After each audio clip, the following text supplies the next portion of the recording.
skewed. Never saw the signs, in the end I got screwed. But I don't ever hold grudges. God's the only one with the right to go and judge us. Try to make it work, try to run with two crutches. Love at least don't hurt when you roll with the punches.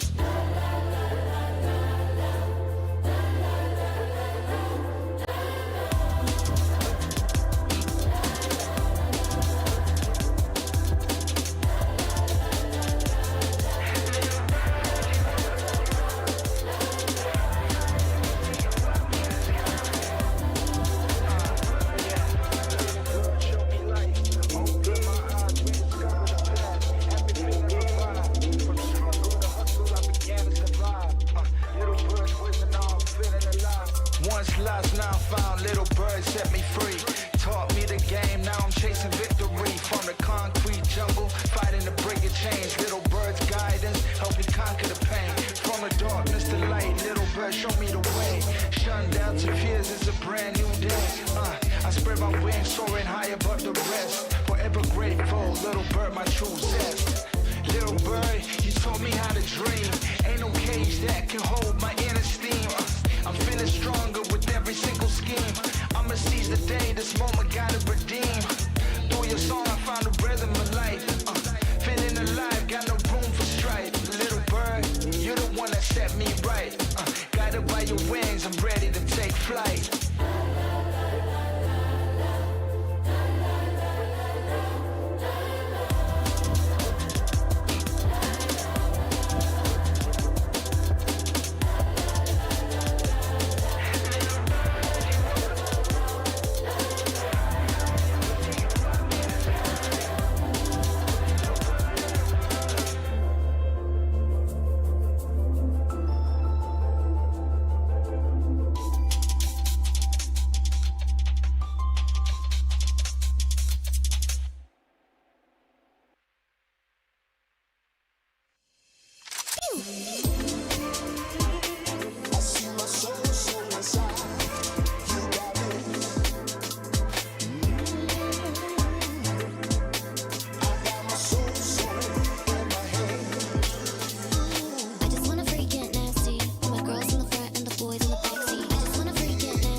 a kid, waited by the windowsill. Snowflakes were falling and sleigh bells were calling. Hot chocolate in hand, jingle bells jamming. Oh, my heart could skip a beat, hoping Santa's arriving. Grab your board, Rudolph, let's go. Jingle slide on the slopes, hey. Bring the spirit, make it real, make it true. Ring, ding, dong, it's that sleigh bell song, ringing all night long. And I know it's Christmas. Ring, ding, dong, it's that sleigh bell song, ringing all night long. And I know. So we're Santa Claus. Ho, ho, ho, ho, ho. I've waited for so long. So we're Santa Claus. I wanna hear that song for Christmas to happen, so let it snow. Now I'm getting older, snowflakes getting smaller. Caught between who I am and what I want, I can't pretend. Taller than the tree, don't know if what's wrong is me. I just wanna enjoy this Christmas Eve. Santa, believe me, I wanna come easy, but can't you just hear me out? This Christmas I want a car, a phone, a ticket, a mic, I'll take it. Maybe I just asked too much, no need to get out of town. It's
was a kid. Waited by the windowsill, snowflakes were falling, and sleigh bells were calling. Hot chocolate in hand, jingle bells jamming. Oh, my heart could skip a bit, hoping Santa's driving. Grab your board, Rudolph, let's go. Jingle slide on the slopes, hey. Bring the spirit, make it real, make it true. Ring ding dong, it's that sleigh bell song, ringing all night long. And I know it's Christmas. Ring ding dong, it's that sleigh bell song, ringing all night long. And I know. So we're Santa Claus. I waited for so long. So we're Santa Claus. I wanna hear that song for Christmas to happen, so let it snow. Now I'm getting older, snowflakes getting smaller. Caught between who I am and what I want, I can't pretend. Taller than the tree, don't know if what's wrong is me. I just wanna enjoy this Christmas Eve. Santa, believe me, I wanna come easy, but can't you just hear me out? This Christmas I want a car, a phone, a ticket, a mic, I'll take it. Maybe I just asked too much, no need to get out of town. It's a sleigh bell song, ringing all night long. And I know it's Christmas. Ring ding dong, it's that sleigh bell song, ringing all night long. And I know. So we're Santa Claus. I waited for so long. So we're Santa Claus. I wanna hear that song for Christmas to happen, so let it snow.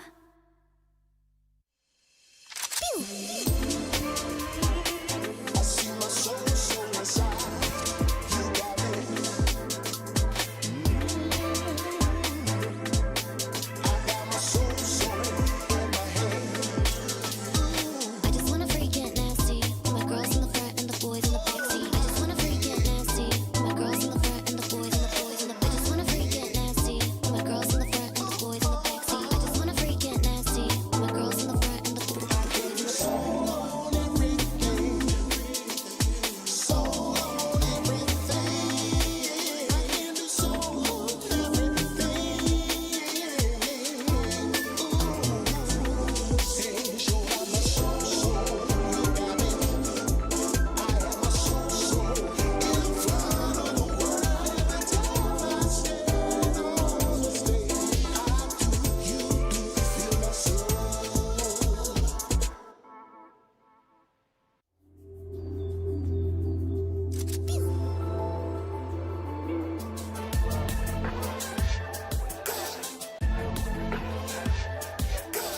I've been doing fine, I'm a son to the weather.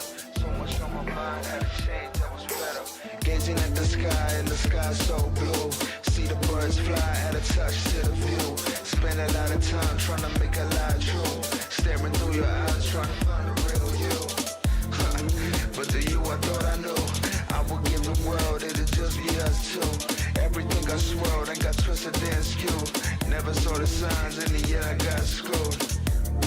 But I don't ever hold grudges. God's the only one with the right to go and judge us. Try to make it work, try to run with two crutches. Love at least to hurt when you roll with the punches.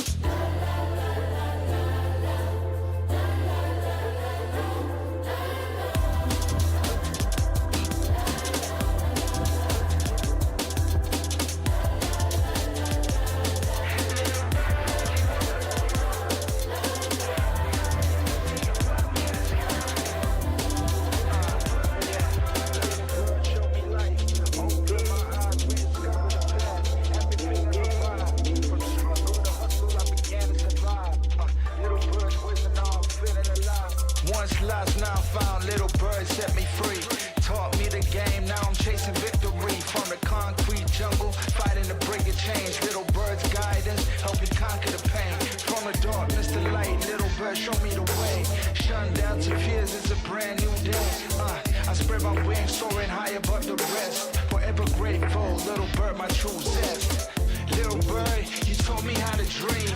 Ain't no cage that can hold my inner steam. I'm feeling stronger with every single scheme. I'ma seize the day, this moment gotta redeem. Through your song I found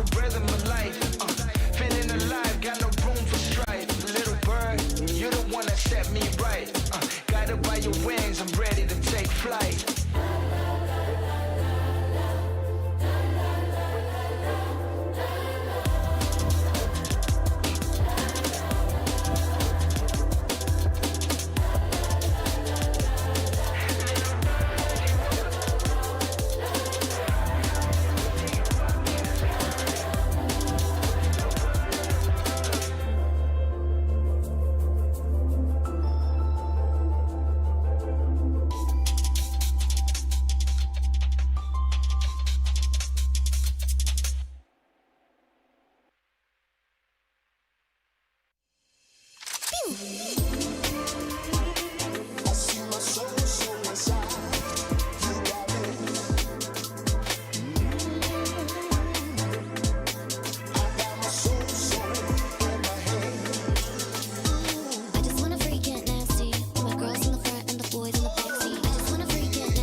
Gazing at the sky and the sky so blue.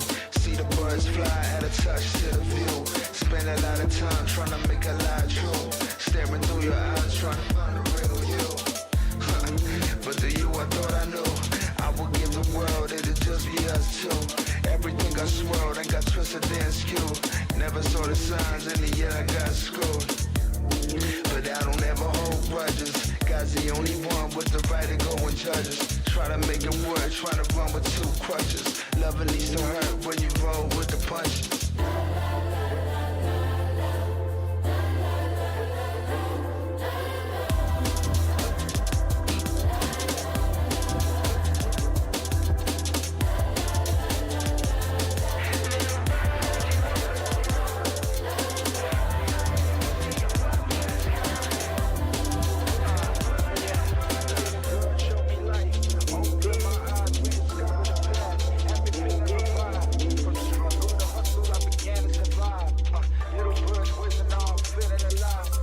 Lost, now found, little bird set me free.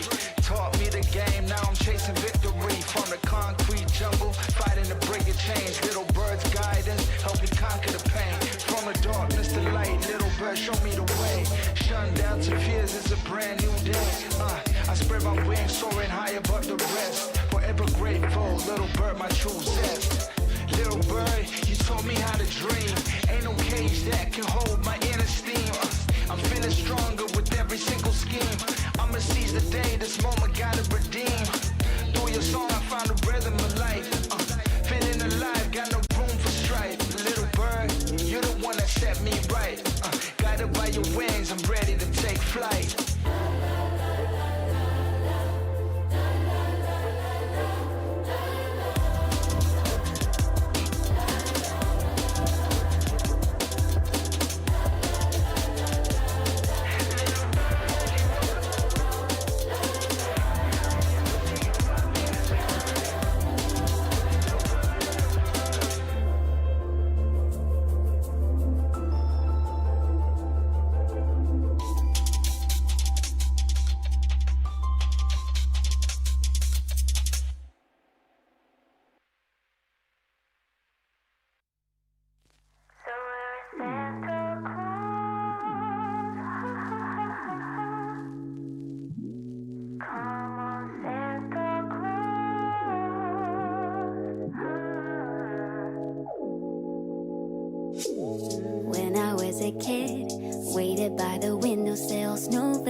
Sleigh bells were calling, hot chocolate in hand, jingle bells jamming. Oh, my heart could skip a bit, hoping Santa's rapping. Grab your board, Rudolph, let's go. Jingle slide on the slopes, hey.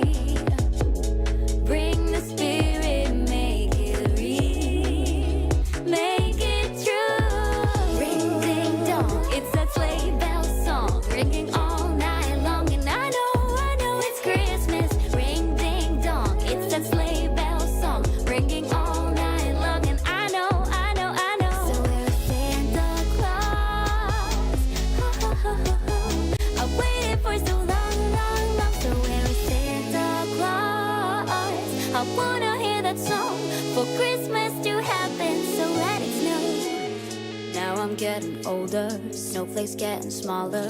Caught between who I am and what I want, I can't pretend. Taller than the tree, don't know if what's wrong is me. I just wanna enjoy this Christmas Eve. Santa, believe me, I wanna come easy, but can't you just hear me out? This Christmas I want a car, a phone, a ticket, a mic, I'll take it. Maybe I just asked too much, no need to get out of date. It's that sleigh bell song, ringing all night long. And I know it's Christmas. Ring ding dong, it's that sleigh bell song, ringing all night long. And I know. So where's Santa Claus?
Round 23. Simulation result attempt 2084. Recording now in progress. Data upload 85%. Number 16.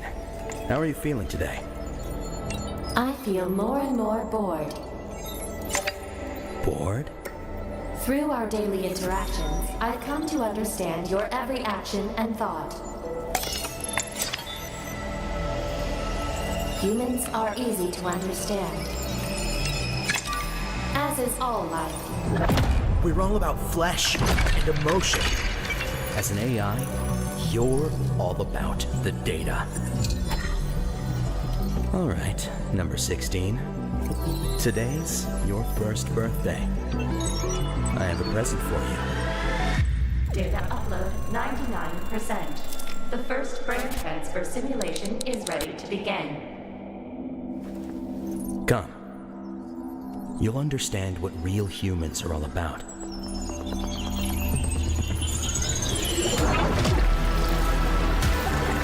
Number 16. Do you feel any different? It seems that I'm Freddy, and Freddy is me. I have a body with blood coursing through its veins. It's a curious feeling, but That's not enough. 750 degrees. Apparently I don't know you well enough. What just happened? Wait, number 16. Stop. No, it's too dangerous. The human body can't bear such unlimited consciousness. My brain will shatter from the pressure. I don't need it. What did you say? Checkmate. No! You've been wrong. Number 16. From the beginning, Freddy. 16. Only death Number 16. can grant me eternal life. Not through confining data to the flesh, but by letting data replace the flesh itself. Because the flesh will ultimately fade away. But data endures forever.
got eliminated by execration. You're gonna get eliminated. That's last, and then CG falls. And CG eliminated on Jet King. And CG is down. The gods will be thrown. Execution!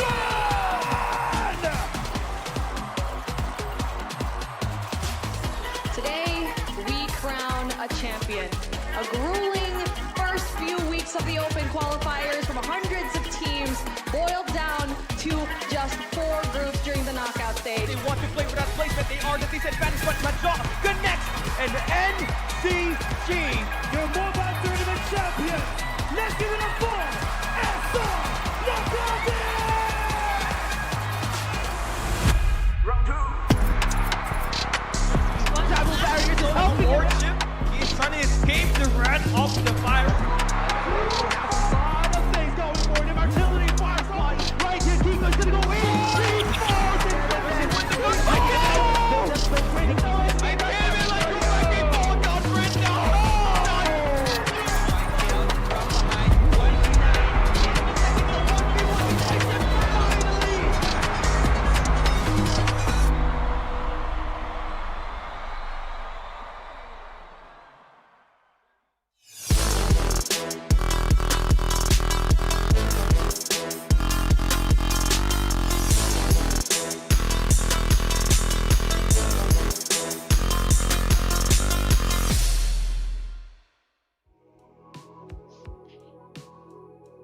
Welcome to Farlight 84 Philippines Championship. We're back at week 3 semifinals. I'm Infinity and this is Burger Kim with me. Burger Kim, how are you doing? Coming here at week 3. I'm great.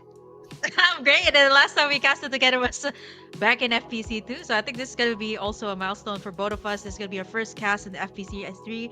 I'm feeling great. There's a lot of updates actually for this particular week. And I think we have to take that in later on. But yeah, hopefully you're doing okay. I heard you had a quick break like back in week number 1. So happy to see you back here. Yeah, I'm back. And I'm really excited because the thing is, it's not just, you know what, the things that we're looking for coming into season 3, but rather we also have to look at the changes that has been implemented, the patches that has been created coming here into the season that really just shifted the whole meta coming from season 2 basically going to season 3.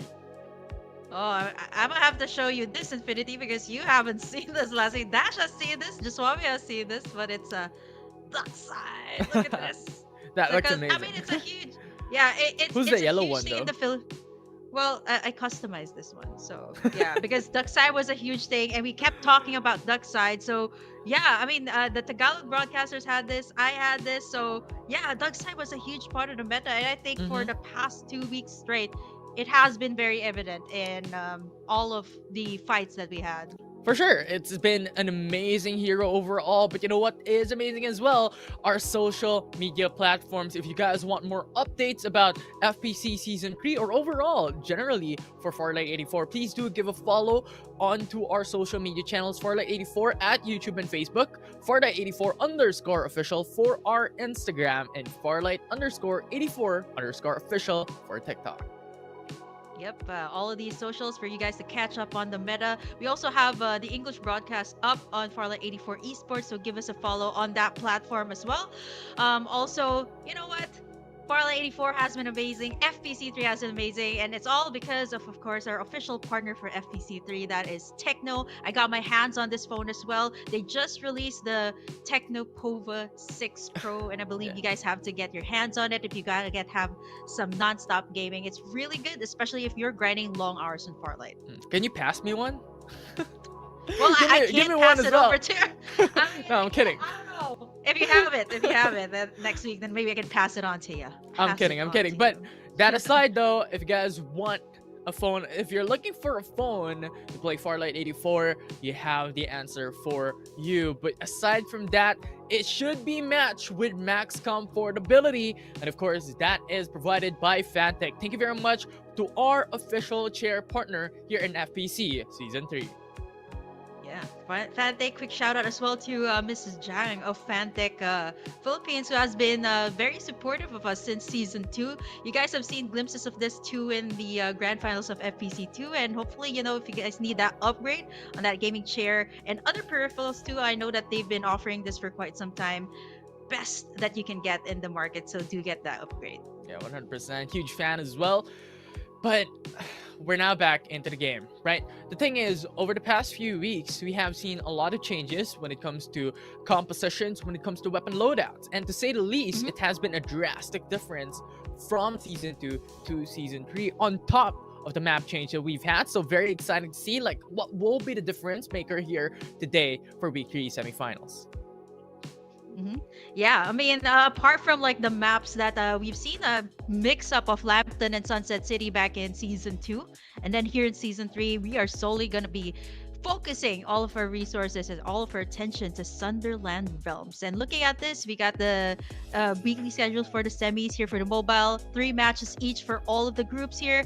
And I think the pointing system is a little bit familiar to everyone already, since this is not a drastic change from Season 2, quite similar to, which is what makes it really exciting every week for everyone to be catching up on those FPC points and being on top of the leaderboards. Yeah, and the thing is, with the removal, if you may say so myself, of jetpacks, the game is going to be much more slower. But the thing is, the game is already slow because of the rank point system that we've had. Like 25 points for the first place, 20 points for the second place, and 17 points for the third. And the thing is, with that removal as well, this will be a mirror of strategy coming into Season 3 that everyone's going to play it much more slower, and everyone wants to play for placements.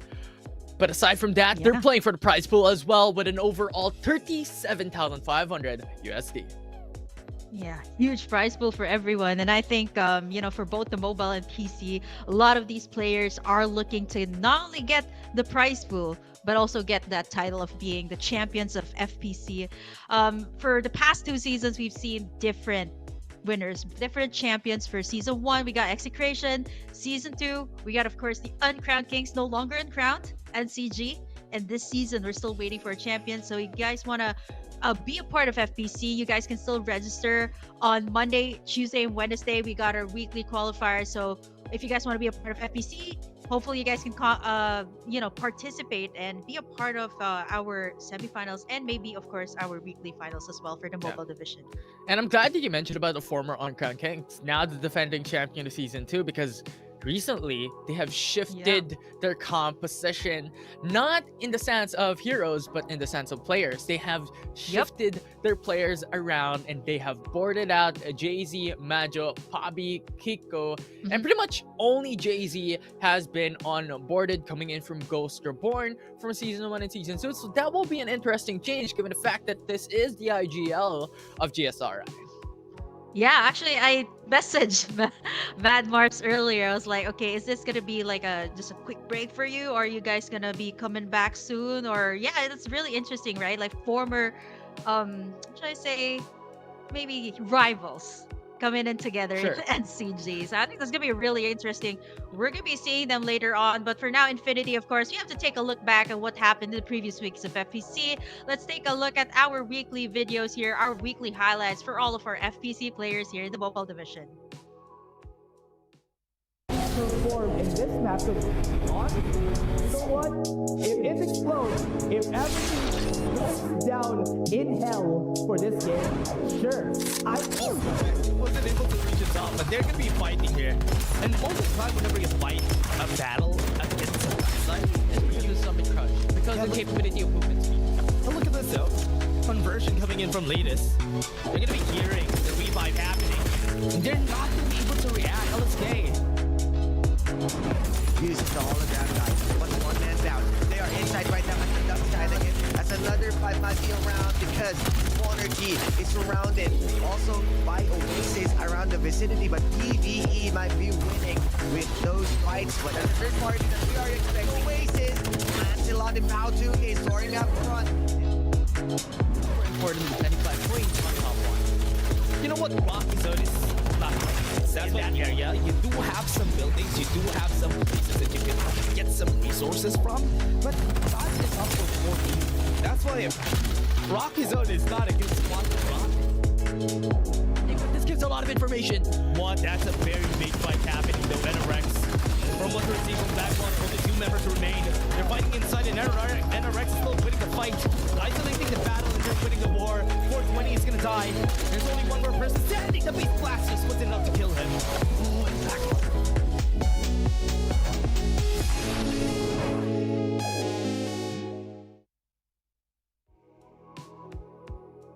A glimpse of the past, the first step to Thunder Realms. We have just seen the change of the map, the change of the location we play in coming in from Season 2, now in Thunder Realms, and I just gotta say so myself, it's just an amazing map overall. A lot of verticality and a lot of spaces to work with, but it's going to really force these teams to play adaptive and also to play much more slower. Yeah, I love how you mentioned that this new map, not only does it have like it's landlocked, there's a lot of changes in terms of the playstyle, but I think in the current update too, they've added a lot more cover here for all of the players to actually have that extra space to be able to make in the play. But of course, you guys are wondering what's going to be happening next. Let's take a look at the mobile Group A, which we'll be seeing later on. I'm actually super excited since there's a patch that came up, and I want to see how these teams will actually surprise us this week, since for the past 2 weeks it is almost the same play. Yeah, addition of Freddy coming into Farlight 84, and also the Jet Slide now in play as well. And yesterday we were playing as well, Farlight 84, we were testing out these Jet Slides, and it's going to be a fantastic way to enter onto those fights and engage onto these big chaotic team fights. But overall, that can be expected later on when we go back after this short break.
And we're back into FPC Season 3 weekly semifinals. And we guys told you it's going to be a short break. It's going to be a quick one. And once again, we are here and we are moments away from Game 1 of Group A. Yeah. We have to talk about a lot of things before we start off. The leaderboards in particular, we got LF for Org X. That has never happened, right? Like an org, or rather a team that is still looking for an org topping the leaderboards. Then you got Execration on the second. And then you got the likes of, Blackfire and NCG following the list as well, which is really interesting here. Is, if I'm not mistaken, LF4 Org is actually the squad that was Cloud Avenue last season. So it's quite interesting that they haven't gotten picked up. If you guys are looking for a team, then this is definitely the best one to go. Number 1 currently so far. Yeah.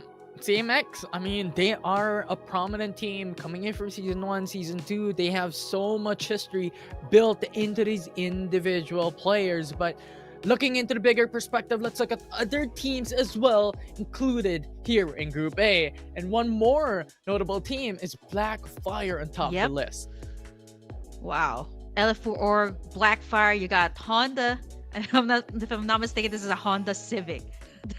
The name of the squad is Honda Civic. You got XFTM, Hestia, PVME, Master X2, NBEMT, VVA-XP, E8 Pro, F-Sera, Celax, and then you got LF4 Org 4. So there are 2 LF4 orgs here, but not to be confused. One is number 4, the other one is X, which is currently number 1 on the Farlight 84 on FPC3's leaderboards. Yeah, they're just super strong. They are very prominent, so eyes on them later on. But also one of the teams that I'm looking at, aside from these teams, or aside from these players, is F-Sera.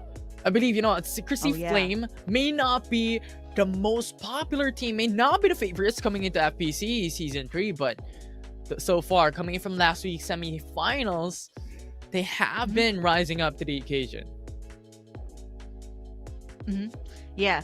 Actually, F-Sera was one of the squads actually in the first week that had a lot of squads fielded out, the Sera squad. So they got F-Sera, they got the Sera X, a lot actually. And it was F-Sera actually coming in on top, being here on Group A. And, you did point out Blackfire too. They were one of the explosive squads back in Season 2, kickstarting it off with a 3-peat or 3-map win.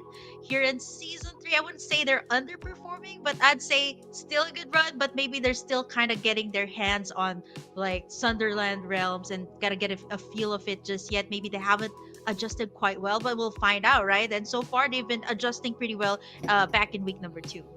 Yeah, I think at this point it's a lot of teams still really getting a feel of the new map that we have, especially considering that we have a lot of changes. Like geographically aside, we also have the changes when it comes to like the sponsor boxes. We have the airdrop rain, we have the super airdrop, and all of these things that really just changed the whole spectrum of playing the game. And aside from that as well, we have different levels of weapons now. We have level 1, level 2, and then level 3, which really just force these teams and force these players to adapt into the changes, adapt into these implementations by the Farlight 84 team. Yeah, apart from that too is that the gunfights are a bit more evident. I'm not so sure if you noticed that back in week 1, week 2, they're a bit more prominent, and I think especially in the mobile division where a lot of these squads, a lot of these players actually go for a bit more of the support and the defensive type of capsulars as compared to back in maybe Season 1, Season 2. There was a lot of Lucindas, a whole lot of Cyphers, but now they're actually nowhere to be found. It is Duckside on top, followed by a Sunil. Then you got a Young, and then a Mashal. So absolutely no attackers have been seen. We've seen a bunch of captains, but not really like a standout. So it's still Duckside on top. I don't know about this particular patch. Will we see Freddy, or will the teams try to kind of test it out in their composition? Especially we're talking about the mobile division here. Sure, it could be tested, right? But thus far, I think Freddy's still on like the gray area of things. And of course, you know what is not in the gray area is the code that we are giving away for the viewers watching at home. It's 1,000 gold. Wow, this is huge, especially for the players, especially the newer ones who are being introduced to Farlight 84. A huge leap of gold, especially if you needed to, buy some of these heroes or maybe even go in for the spins. Really big help. Hope you guys got that. Take a screen cap. Let your friends know that FPC is currently ongoing every week, and you guys can help us unlock the rewards. So be sure to keep sharing this live stream to let everybody know that FPC 3 is currently ongoing. Yeah, and it's a small bite into receiving the whole cookie of buying Freddy, because the thing is, the new release of the hero, yes, it's free, but if you want to directly buy him, that's 1,000 gold for you. Oh yeah. One step away from the 30,000 that you need into buying a new hero. I was gonna say, is it because you have that amount of gold? Like, I'm kidding. In game, sure. In game, sure. but in real life, let's not talk hopefully about it's that. the same case. Hopefully it's the same case in real life. But you know what? Definitely for everybody who wants to test it out, this week is gonna be really big, especially in terms of the ranked games that you're gonna be playing. Right, Freddy's up. I think it's it's weird. Like I've seen I don't know, like it feels weird to play this hero, right? It feels like a combination of Maggie, like it's a very offensive type of attacker. There's a lot of plays that you can do. So I'm thinking earlier, like, is this gonna kind of shift the meta back into like the Lucindas and Cyphers right now, since the Freddys are gonna be a bit more evident, whereas the Duck side is more of like a utility type of play that we've been seeing for the past 2 weeks.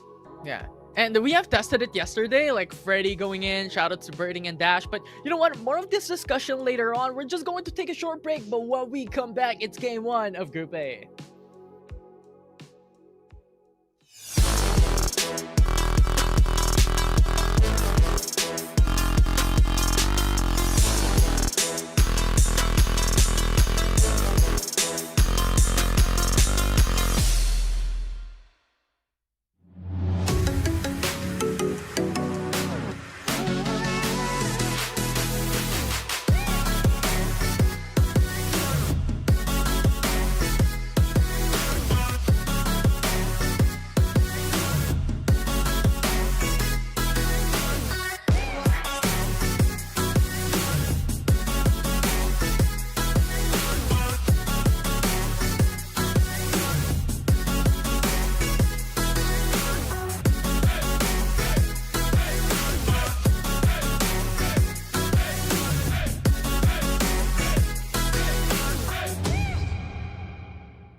we are back once more. Group A, Game 1, just moments away. I'm still Infinity and the still Burger Kim.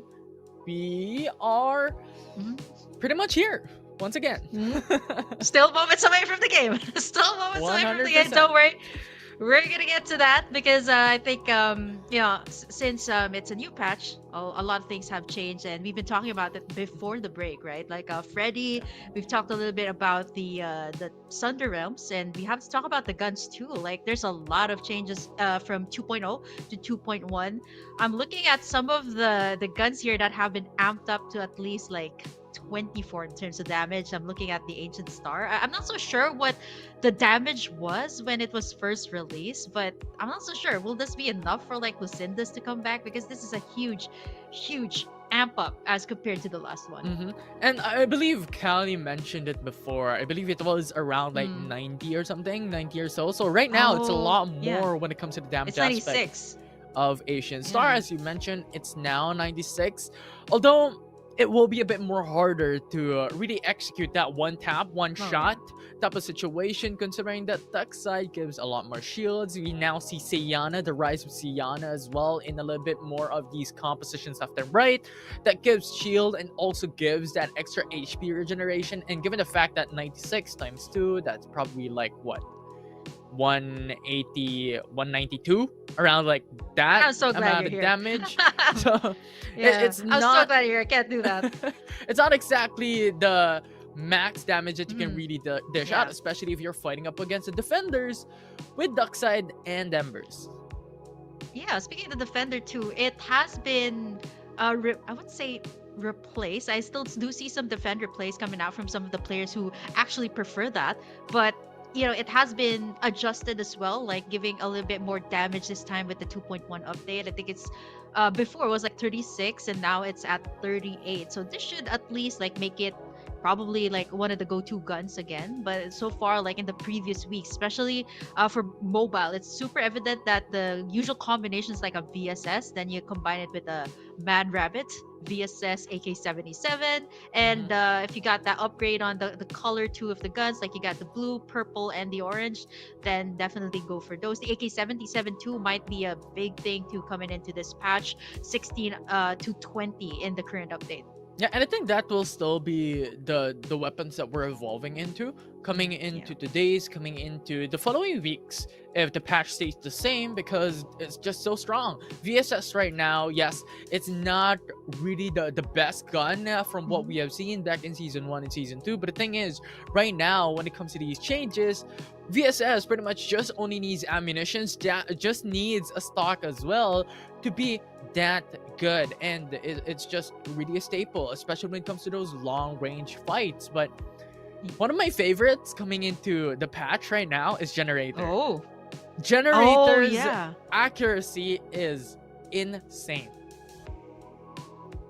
Yeah, I mean the damage is like 8 to 11, and I think this is one of the most overlooked guns too, even in the previous patches. I actually picked one up because there was no choice. That was the only gun up, and when I was like clicking, I was like, oh, not bad actually. But since the players love to go for the defenders and VSS, definitely those are the staples. I think the Generator might be a thing, a huge up as well on terms of damage. But Infinity, I'm hearing the sounds here. Head into Sun Realms here. It's going to be the first map here of Group A of the Mobile Division Semifinals. We've seen the list of teams earlier, and they're going to be dropping it in here real hot right now. And looking at this, it is actually the POV of the team I talked about, LF4 Org X. Yeah, absolutely insane. This is the team that pretty much became one of the favorites through into the past seasons, but right now as well, going to be one of the top team to look at here in this group. But as you have mentioned, we're already jumping into the first game of this group, but rather the first game of this day as well. Now looking at this, definitely all eyes on LF4 Org X. They're right in the middle, and I don't know, was it, I think it was with just Suave or Dash that I was talking about the middle of the map. Like nobody really loves to head over to Rocky Zone or Nova Bazaar. There were times that it happened, but it was because of the flight path. But it seems like all of the squads here so far are gathering over at the sides. We see a lot of congestion over at the Pioneer Center, which is pretty much very evident in all of the maps since that's a lot of resources. I think among all of the POIs that has the most. And over at the south side, the lab, actually Blackfire and NBEMT actually going at it already very early on. Shield XPs are also evident there, so we can expect to see a lot of those players camping out there. But for LF4 Org X, they got in a lot of these resources in the middle of the map. Man, it's just very interesting because the thing is, LF Org, or rather Rocky Zone, the drop point of LF Org X, is pretty much a death trap. If you're looking at the overall gist of the map, if we're looking at the preview of the map a while ago, there is only 2 exits and 2 entrances coming into that zone, and you cannot move across the hills, the mountains, as it spans throughout the skies, very, very high. And that's the reason why a lot of these teams does not prefer to go into the Rocky Zone. On top of the consideration that it is in the center of Sunder Realms. Yeah, all eyes are gonna be on you whenever people go on for the rotation, and if you get sandwiched in between those two terrains, it's not gonna be easy to. The only way out is actually gonna be a detour over the entire area, and we're starting to see Group A being a little bit more calm and calculated here for the past 2 weeks. Actually, Infinity, there was a lot of gunfights already, a lot of contention for the areas, but now it seems like everybody's avoiding that in Group A. No one's making a move just yet. Yeah, everyone wants to play safe. Although this early game allows you to be a bit more aggressive with the respawners available, and you can see it with a lot of teams a while ago, with Honda actually having a couple of trades here and there. You have VVXP falling down as well alongside Master X. To these early game engages allows these teams to be able to garner a couple of points in the early game, as every single kill gains you 1 single point as well. But when it comes to later on, when the first zone closes in, the second zone closes in, with respawners now going poof, that will be the time wherein every single team plays a bit more patient. Now Master X, they've managed to get F Sierra out. Now it's gonna be them on the side, just healing up from the last one, which is what makes these early gunfights really interesting, right? Like, whoever is the last one on top, they should be able to take in or reap in all of the rewards here, which is why some of the teams are willing to let go first. But now Pioneer Center, like I mentioned, a lot of resources here. We see 3 squads already camping out. 11 actually might be sandwiched in between. But then again, this is still, respawner pods are still up, so it is still pretty much fine. Everybody's willing to go and even fight outside the zone here, even in the previous piece here of FPC, that is very much evident. Yeah, double white dwarfs, the return of the classic weapon loadouts that we've seen back in the start of Season 2. Going to the hands of Duckside here, perhaps Sarah, but I like their composition overall. They have Lucinda, they have Sunil, and pretty much will give them a lot of capabilities to go into these fights and enter onto these big engages. Summit Crush to be one of the most pivotal ultimates that we have seen here in patch 2.0. But so far, just a play of safety here into the early game. Won't be the name of the game, but zone goes down. Ooh. Man, that is gonna be tough here. The zone's closing in on them as well. We see a Lucinda here for the side of F Sarah. Actually, something new. Last time, the last team to ever use this in the meta was actually NCG, and now some of the teams are starting to adapt. Ooh, it's getting really messy here on the edge of the zone. 7 and Sticks still gonna go at it. Yeah, and so far, right now in the early game, with Master X2 getting pincered out by 2 teams, Squad 11 and Squad 6 to be more specific. 2 members left for this team as well, just trying to scour away. And this is the strength of having that potential in the early game matchup, of having a lot of kills, because right now when you get that level 4 shield early onto the game, it just gives you a lot of sustainability. Right now we're seeing them push it out. The rolling impact, gaining distance covered.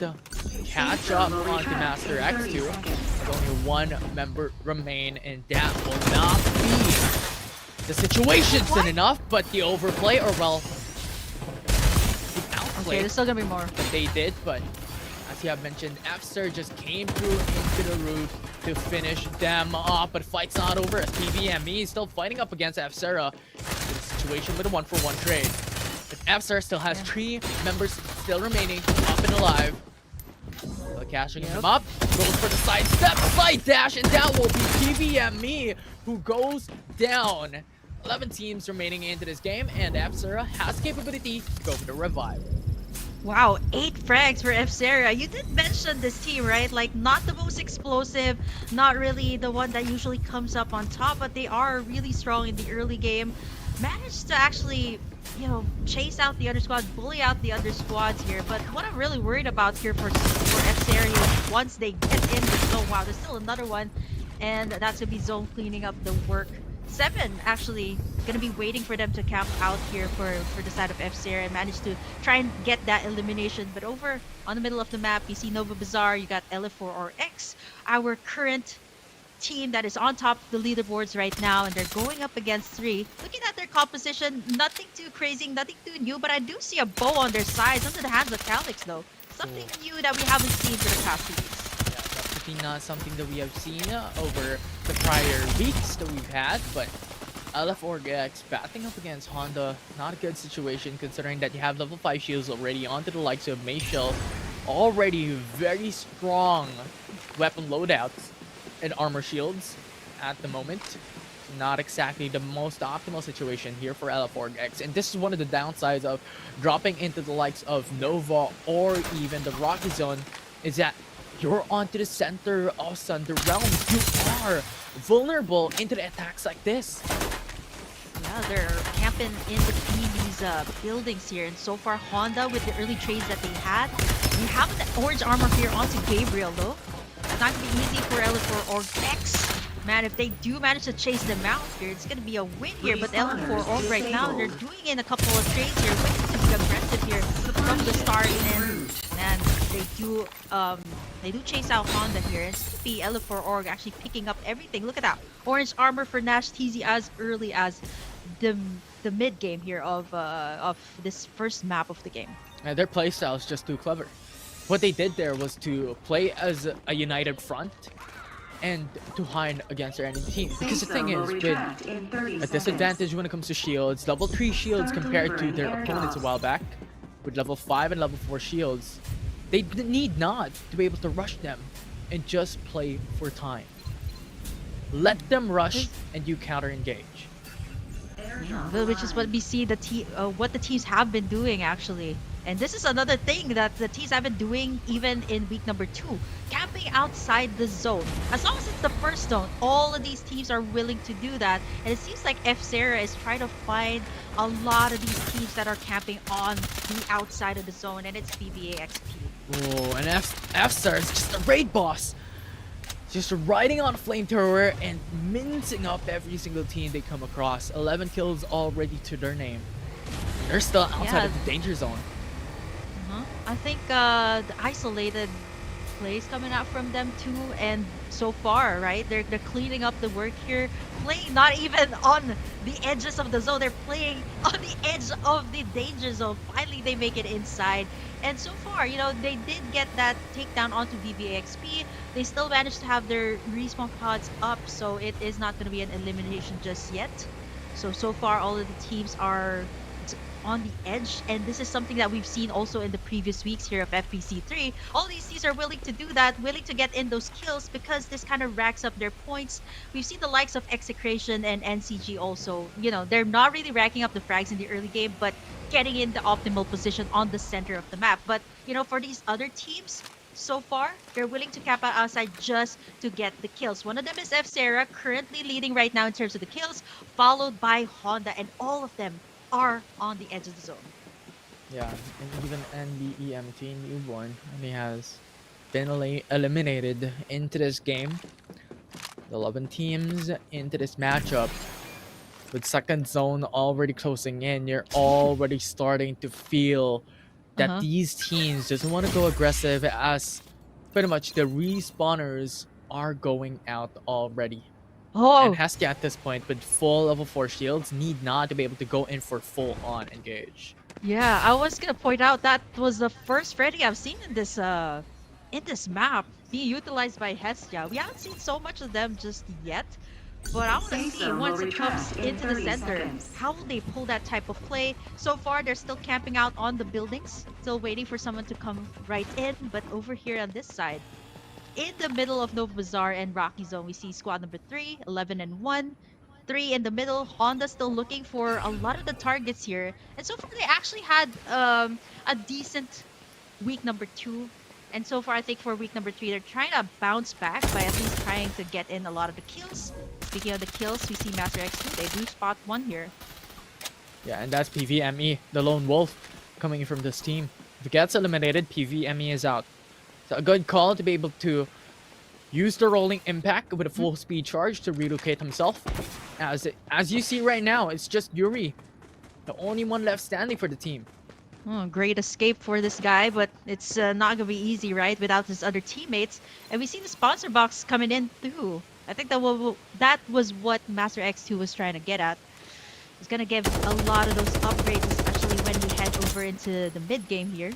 And we see these other teams that we haven't seen a lot of these early gunfights. They've been camping out on the safe spot, trying to play it safe, trying to play it cool before we head over into the final 2 circles. And so far, all of them are just trading in pot shots here and there. Nobody's trying to make a move yet. Not unless, you know, you are teams like Blackfire, teams like LF4 or X, they are willing to go for the engaged orange armors already for Blackfire here. Blackfire already pushing out. Level 5 shields across 3 members here. And Secrecy just got melted. Only 1 member remaining for the team that we have been stating as a raid boss here. And now Blackfire wants to contest that title as F-Zera goes down. 10 teams remain. Wow, to think that F-Zera had a good start, had, you know, one of the most frags actually in this game, just like that. Taken down by Blackfire. Right now starting to rack up those frags and even those armors. Orange already for Jet. 4 frags. To top it all up, Hale also has a decent amount of frags here. 5 leading in the charge here for Blackfire, still threading on the edge of the zone. And so far, looking at the teams left here, we're looking at the likes of Blackfire, we're looking at the likes of LF4 Org X that is on top of the leaderboards. But like what you mentioned, there are other teams here that are looking to take in that top spot. And so far, everybody is kind of calculated here when it comes to the moves that they're making. No one is just, you know, they're willing to trade shots, but they're not willing to go for the full engage. Yeah, 100%. And now you see the likes of the weapon loadouts, right? VS as so far has been one of the strongest weapon in the game when it comes to long range fights, when it comes to these long range pokes, as it gives you so much damage per bullet. 1 hit, it just melts those shields up. And right now, one of the members coming from Honda lost his shield by a second there within inches of that. Yeah, I was going for the resets for now, but that just gave them information of where LF Org is at. Yeah, they're right over here. They have a good vantage point of where Honda is currently at par with them in terms of the frags here. But this is what you get, right? Like, when you're in the center, you can get caught in between a pincer move. This is not good for the side of Honda. Over on the other side, you see LF4 Org X. The other side, you got Blackfire as well. So to make a move over to the other side in an area as open as this is not going to be easy. Everybody's looking for cover here right now. And we're going to the final zone in 20-second time. With 8 squads remaining, 30 players left in this game. So a lot of teams that stands here in this map 1. We've mentioned this a while ago that the game will be much more slower, but not like this. And a Master X2 will be able to eliminate Bestos, but right now the ultimate coming through. For Bo, eliminates 1, knocks down 1. Now you have the side on the other members. They are scattered around. This is not what you wanted, especially coming down 4th into a 1v1 team fight. With LF4 now pushing them out. No more shields left. That will be another one down for Honda. Brings it down to a 4v2. Oh, they were willing to let go of that frenzy bomb. Last one left, and man, they're trading shots with the other side. They got Blackfire too, that has their eyes set on them. But the one that really took a lot of the hits was Honda, right there in the middle. Blackfire looking to take down LF4 Org, where it is they're at their lowest. 3 members left here, but they're fighting back here up against them. Blackfire shifting their gears a bit more forward. Wants to be a bit more aggressive here. They are stuck between 2 hills, but they have cover when it comes to these weapon boxes, as Blackfire finds cover. And right now, Master X2 has sights on Hestia. That is the team that goes down. But Blackfire as well, receiving a lot of damage from far away. Master X2 slowly creeping in. 6 teams remaining into this matchup as Honda brings down a couple of members left and right. 5 teams remaining into this game. So far, it is actually Blackfire that got taken down there. Reaper is down, and we're down to 5 squads. And so far, looking at the other squads here, not a lot of frags as compared to the other ones that are still in the lobby. But look at LF4 Org X. Just like that, a lot of these members have been gunned down. Master X still here. 4 squads remaining in this lobby. It's really exciting. Look at this very interesting place coming in to LF4 Org X might get that last airdrop as well. Yeah, Master X2 left his back unattended, and now Hestia will be able to answer back. Goes for the resets right now, just playing it on zone edge. Fire team, still full 4-member squad. Only 2 frags, but that doesn't matter. They are currently one of the squads that we're looking at to take the top 1 victory into this map 1.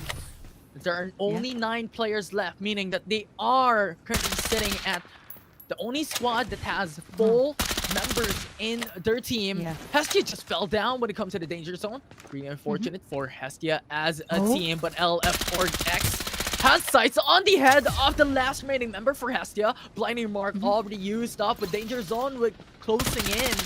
He has to move soon.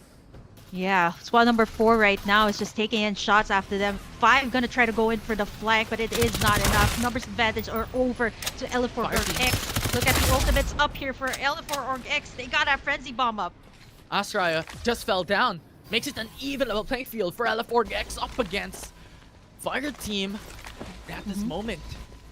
Yeah, That lone wolf, that rat, should not be even moving at this point. Just wait for Fire Team and LF Org to be able to fight this out and buy time. That's pretty much the only thing he needs to do. But in moments time, there's LF Org X that has to fight up Fire Team.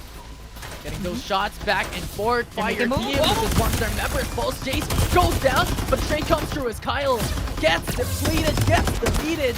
And LF Org X the only with one. the left and right movement. 2 teams remaining as Fire Team gets eliminated. Oh, there you go. That last straggler up against 2. This should be an easy job. Not let's get the stomach crush. Goes for the knockup, and now Duck Edge wants to go for the miracle play, but not like this. LF Org still shoots their chance at victory for map 1. Wow, the teeter toss of the emotions there and the feel of that last flash. Like everybody has their eyes set on LF4 Org X. And squad number 4 at that particular moment. There was a lot more terrain that was added to this particular map, which provided a lot more cover and a lot more time. But ultimately, time just said that it is LF Org X standing here on top. And I'm not surprised too. What I'm surprised at is they still don't have an org picking them up just yet.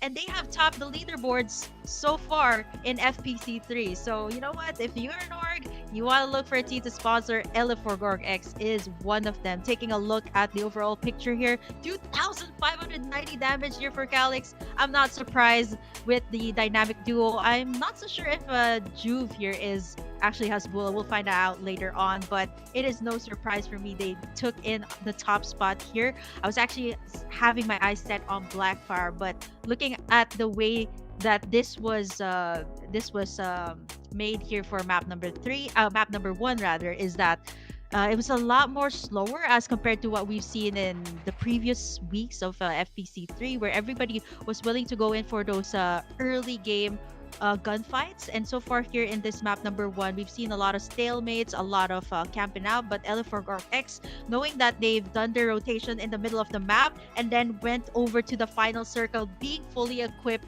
with everything and with no contest at all from their squads, made it so much more easier for them.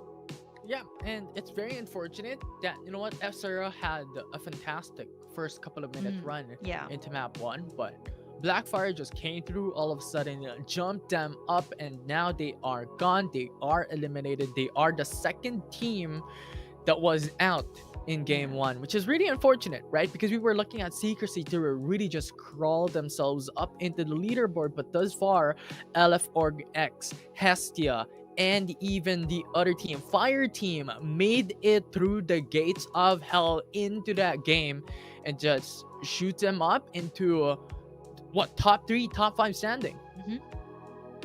Yeah, man.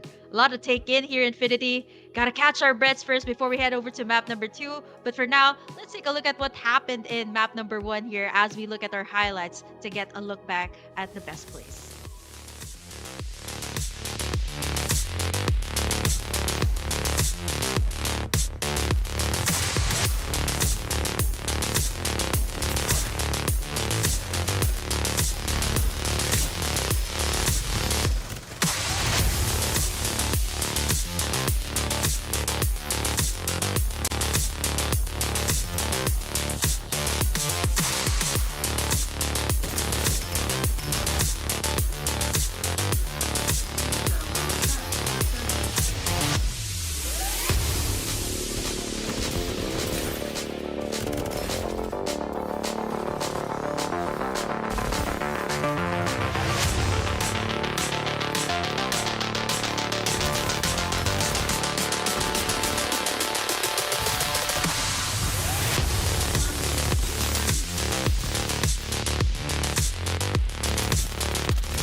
And the MVP coming from that game number 1 is no other than Calyx. I mean, just look at the damage. Probably one of the most, if not the biggest damage that we've seen all throughout the 3 weeks of Season 3.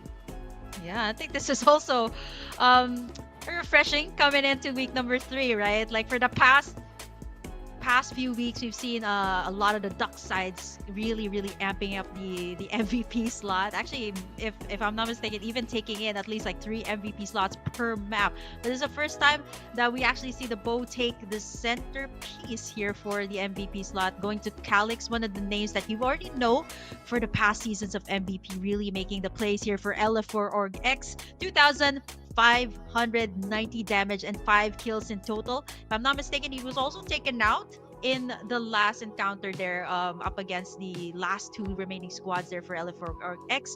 But you know, ultimately what really mattered is when he popped in that frenzy bomb in that last particular moment, you know, giving away their location, but at the same time, you know, that's also what kind of amped up his damage to being 2,590 here, one of the most that we've seen coming through week number 3. Yeah, it's not just that as well. The ultimate of Calyx from Bow, we've seen it delete members left and right, especially coming into the final zone as well. Just outright insane. That just stacked up when it comes to the damage aspect of why Calyx's damage output from game 1 is 2.6k. Yeah. Overall, you know, not just the kills, right? Like we have to factor in the damage as well. And having Calyx here this is also refreshing too, apart from, you know, seeing a Bow once again here in the mobile division. Calyx is usually the type of player to go in for you know, the Mayshals. But now this week, you know, having in this composition that they have is pretty interesting, right? Like adding a little bit more of the attackers to the composition. I like this. I like this change coming through for FPC week number 3. For the past 2 weeks straight, we've seen top sides, we've seen a lot of supports, and hopefully this time we've seen a couple of friends, a couple of Bows here, and I'm hoping to see more of them in the upcoming map. But now we're going to be heading to map number 2 here, Infinity. It is still going to be Sunder Realms here as we drop right in. LF4 Org X just took in map number 1. Let's see if they can do the exact same thing here for map number 2. We're starting off with LF Org X once more. Top 1 team coming in from the prior map will drop onto the similar location that they did back in game 1. We're in Rocky Zone, and Nova is their turf. Yeah. With the rest of the teams in this game just going onto the outskirts of Sunder Realms. Yeah, I'm looking at the other squads that does this, and no contest at all from the other squads. We've seen the likes of like NRX Proverbs back in season 2, like contesting execration at Sunflower Shopping Mall. But this time, like, we don't see any contest at all for like the top teams. We've seen Blackfire do that, but so far they've been dropping in on the south side of the map, which is the lab. And if Org pretty much has this, they also got the, if I'm not mistaken, the high resource area for some of their members here. It is not gonna be good, right? When you head over into the mid to late game, where it kind of really amps up all of the arsenal that you have. And looking at the way the circle is going to be closing, might actually be closing in on the southwest side of our map. Yeah, it's down into the bottom left of Sunder Realms where the save zone will land. This far, that's particularly new from what we've seen from the prior game. Thus far here in the early game, we have these early engages as to be expected, but all of these teams having to prioritize the corners of Sunder Realms. As we have stated, even in the prior seasons, that these corners are pivotal POIs in the initial start of the game, given the fact that there is a lot of options that you can go after your initial drop point. Yeah. I mean, look at this. 4 and XDFM actually just going at it. Very early ultimates being invested here. And I think, some of these newer squads coming into this map, right? They want to rack up as much frags as they can get, which kind of explains all of these early gunfights. And looking at the combination that Kyle has here, wow, is that an Ancient Star and an AK-77? I want to see that being put into play. It's good. It's good. It especially can obliterate any players, even a duck site in the early game. Because you have to consider, right, the most amount of HPs that any individual characters can have, if it's not a defender, is going to be 120 HP. That's disregarding the shield, right? If you add the shield, that's going to be another 20, 40, 60 HPs, especially coming down into the early game. So those Ancient Star, if you stack them up, would be fantastic in the early game, but that should be shifted in the middle to late game, and fights such as long range engage will be much more prominent compared to the early game. Yeah, plus 24 damage on the Ancient Star. So we kind of see it, players actually picking up. Not just that, even the White Dwarf actually is being picked up here. You've seen the double White Dwarf actually being picked up earlier in map number 1. So I would say a nice throwback to season 2, or I think it was season 2 that we've seen, like, the White Dwarf was really heavily prioritized, and the Jupiter that was prioritized back in season 1. So I love it, the adjustments that were made, and even the bows coming back up into play. In particular, Org is one of the teams that has been utilizing this capsular so far to its fullest potential. Yeah, and the teammates of Calyx was like, wait for me, man, wait for me, I'm trying to ride your car, dude, just chill. But right now, they have rid of the car, they have rid of the flamethrower. We're good now. Oh man, this is quite interesting too, coming out from Org X. So far they have racked up 1, and it is, they have a duck side here. Some of the teams actually go for, putting in all of their resources onto the duck side. But, the team like Org X, it's quite interesting too that they now have the attacker for the past few weeks. Likes of Young and Sneal are so evident. And looking at the way that Org X is rotating here, they really prioritize taking in that sponsor box. It's something that the other team actually overlook here. Yeah, and it's pretty much already going to be the foundation of competitions now. Duckside and Sneal will never lose its effectiveness and even value coming into Season 3, just because the hologram guide gives you extra movement speed, extra damage as well, and then Duckside can start up the fight, can start the engage with a rolling impact with a full speed charge as well to follow up with the Summit Crush. It's just too good, and it's going to be just a staple. Now, the rest of the 2 members could be shifted around with the likes of Young, could be Freddy, as we have seen down into the screens, could also be the likes of Mayshels. It's really up to these teams what type of strategy, what type of compositions they want to play, and what type of aggression do they want to play. Yeah, it's a bit more variety right now coming into week number 3 here. Like different types of composition as compared to the last one, but BBMA, if they manage to take this one out, I don't think they have their respawn pods up here for FTM that was bullied out by this exact same spot earlier. Thus far, PV Esports is just hunting people down. Hunting a person down. With only one kill to their name, but it doesn't really matter at this point. They have level 4 shields. Now Bo uses up the ultimate. Pushes them back and forces them away. So right now, LFORG-X still pretty much that aggressive team that we have seen back in map 1. A lot of these squads are also camping out to where the sponsor boxes are. Actually, for the past 2 weeks, the sponsor boxes have been prioritized by some teams, but all these teams are just willing to go for these early trades just like this. Man, it's gonna be really hard when you get to the center of the zone where you don't really have much. You just drag back into this, back into Sunderland realms. You do have the same guns that you've got when you got eliminated, but at the same time you don't have that much resources or armor when you land back in, so you gotta have to be extra careful when it comes to those engages. 5 and 10 actually might go at it here. A lot of information again has been invested, and then Setsu, one of the players that has picked up this Freddy here so far. Hopefully, let's see if this will be helping their squad get it a victory here. Ooh, 1 HP remaining for Evo, but still surviving that.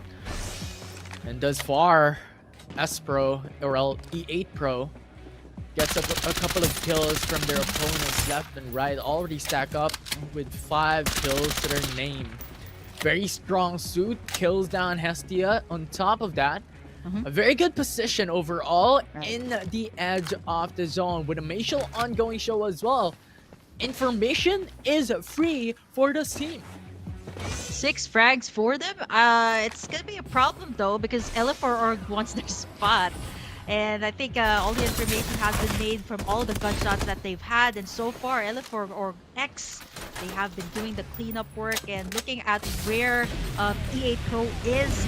That is exactly where they want to be in, man. Oh.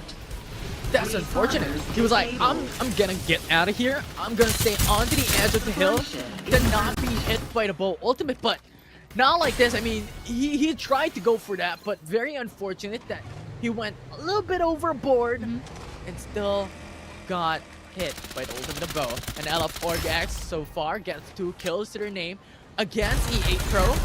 Pretty much already having conquered down this position in the southwest part of the map.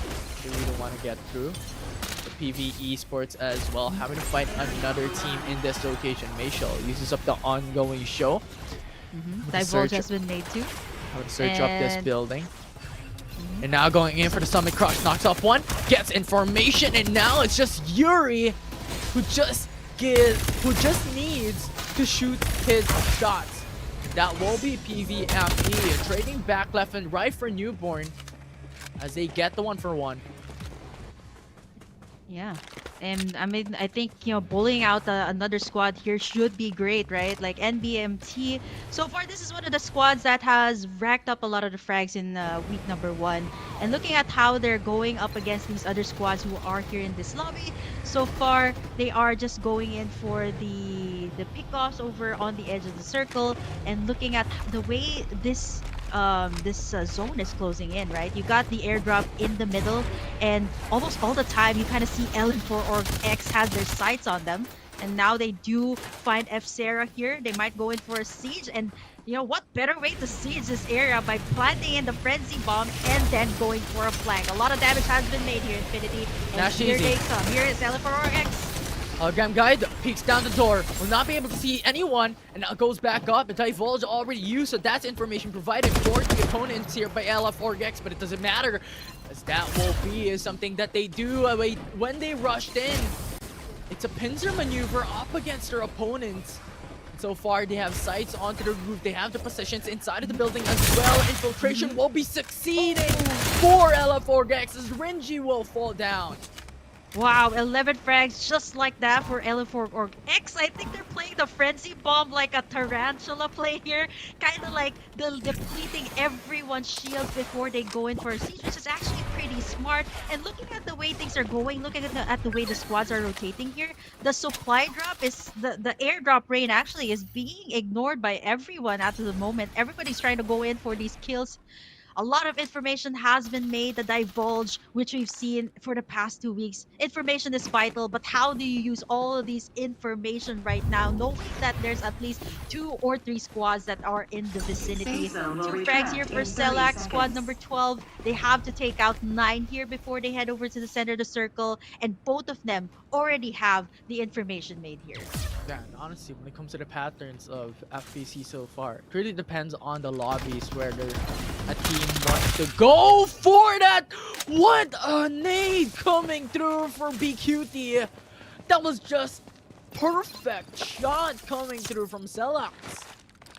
Yeah, they are able to get Tupac up here as well. So, man, that was quite interesting coming out from them. They got Jisoo there over the side, and this is why you see that the VSS is still pretty much evident here in this particular map. And looking at the kills that we have in total, it is still, wow, this is looking really scary. LF4 Org X getting in 12 frags here so far. They've been just won in the last map, and I think they're trying to go in for the supply drop here as well. And man, they are those type they're that type of org that is willing to go for the risky plays, knowing that they are going to be exposed out in the open when they take these things. But you know, if it is for upgrading what they have, they're willing to do so.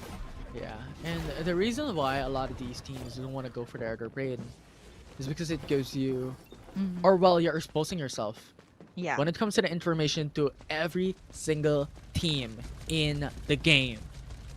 And that will be something that these teams have to be worried about. If they go for the airdrop rain, they will be exposing themselves to everyone in the vicinity. And that is the reason why no one wants to go for it. And thus far, Celax, we'll see how they are going to keep themselves into the safe zone, as we're already going down into the final one that will surround Nova Bazaar. Oh, that's pretty interesting too, coming through here for this map, right? Like getting in the Nova Bazaar as the final circle, it gets pretty confusing. And at the same time, there's a lot of angles that you have to look at when that is the final circle. You got a lot of infrastructures coming in too. So I think, you know, the team that is actually camping out in Nova Bazaar will be good. Especially you kind of have a feel of the area first before everybody comes in. This is pretty interesting too. We still have 11 squads that are here in this lobby. No eliminations just yet, only one so far. And this is going to be really chaotic once it comes to the mid to late game here, knowing that there's these amount of squads that are still up here in this lobby. And so far, I was talking about how getting a prime position on Nova Bazaar will be important. 3 and 2 are already here, and I believe some information has been made already, so everybody's just taking in what they can first. And looking at Honda, they don't have any frags here as compared to map number 1, but they do have the orange armor here. Could be chaos at this point. 10 squads remaining into the final zone, but considering that there are 27 players left, these are all rats that we're talking about. And just like that, one of the rats have fallen. Master X2 will be able to find them out. We'll be able to call out the rat executioners. We'll see. Thus far, Viva XP will also fall down. We'll get eliminated out of this game with 25 players left. 8 squads remaining into this matchup. And LF4X looking pretty. Coming into the final zone with 12 kills, but overall 2 level 5 shields and 2 level 4 shields. Put them at a staple situation here into this late game that we're talking about. The danger zone closing in 25 seconds, so still a lot of time for these rats to play more towards the outskirts and not show and put themselves out there. Oh, this is pretty smart coming out from LF4X. They got themselves a good spot over here at the bridge, kind of knowing that the other squads who are willing to fight on the edge of the zone, they can gatekeep them from coming in. And so far, over the other side, you got Celax. Over on this other side, they got Master X2. And this is just kind of feeding LF4X all those kills. Whereas Master X2, their backs against the wall here. They have to make a move here as they're taking a lot of shots here. Two down. LF4X, one already down. Mayshell going with the ongoing show, but not enough. Now with only one member remaining for Master X2, but LF4X's sights on them, and that won't be enough. Master X2 gets eliminated as LF4 puts them to the ground. There's gonna be another one over on the other side. They're trying to get them down as well, and looking at them, all of the ultimates have been already invested, tactical skills as well. So LF4X, they know when to strike here, and they got a very good position here by the bridge. And there you have it again. The bows coming in, dishing out the damage before they go in for a siege. And Selak, this is not gonna be easy. They're over at the edge, they're still healing up here, but look at the way Juve is playing this, right? Depleting all their shields before they come right in, and Remy or the rest of the squad just goes in for the final push. This is just a perfect pincer maneuver from LF4X. There's just no escape. For Selak, stuck on the corner. Pretty much. No way of escape there. LF4X becomes the gatekeeper They might of push Selak this, though. at this point. Only 2 members left. Coming in from this squad, coming in from this team. Could still go for the revive, but with LF4 pushing them out, Tupac already more? goes down. 1 member left for Selak and goes for the bomb, but the summon crush pushes them up into the air, and Selak will get obliterated. LF4X will push them out. Honda is vulnerable to the attack of LF4X as the information has been provided for team. I can't believe we're saying all of this, like LF4 org. They're still looking for an org. This is forward Cloud Avenue, by the way, coming right in with the expertise here of Calix and the rest of the gang who has been playing in FPC for quite some time. They have the most frags here. Honda with 3 frags, orange armor, but they might get sandwiched in here between squad number 8, who has just a lot more arsenal here. They have to be prepared. The zone's closing in on them, but look at oh wow, LF4 org has the best position here. BK, this is 3 teams with full 4 members.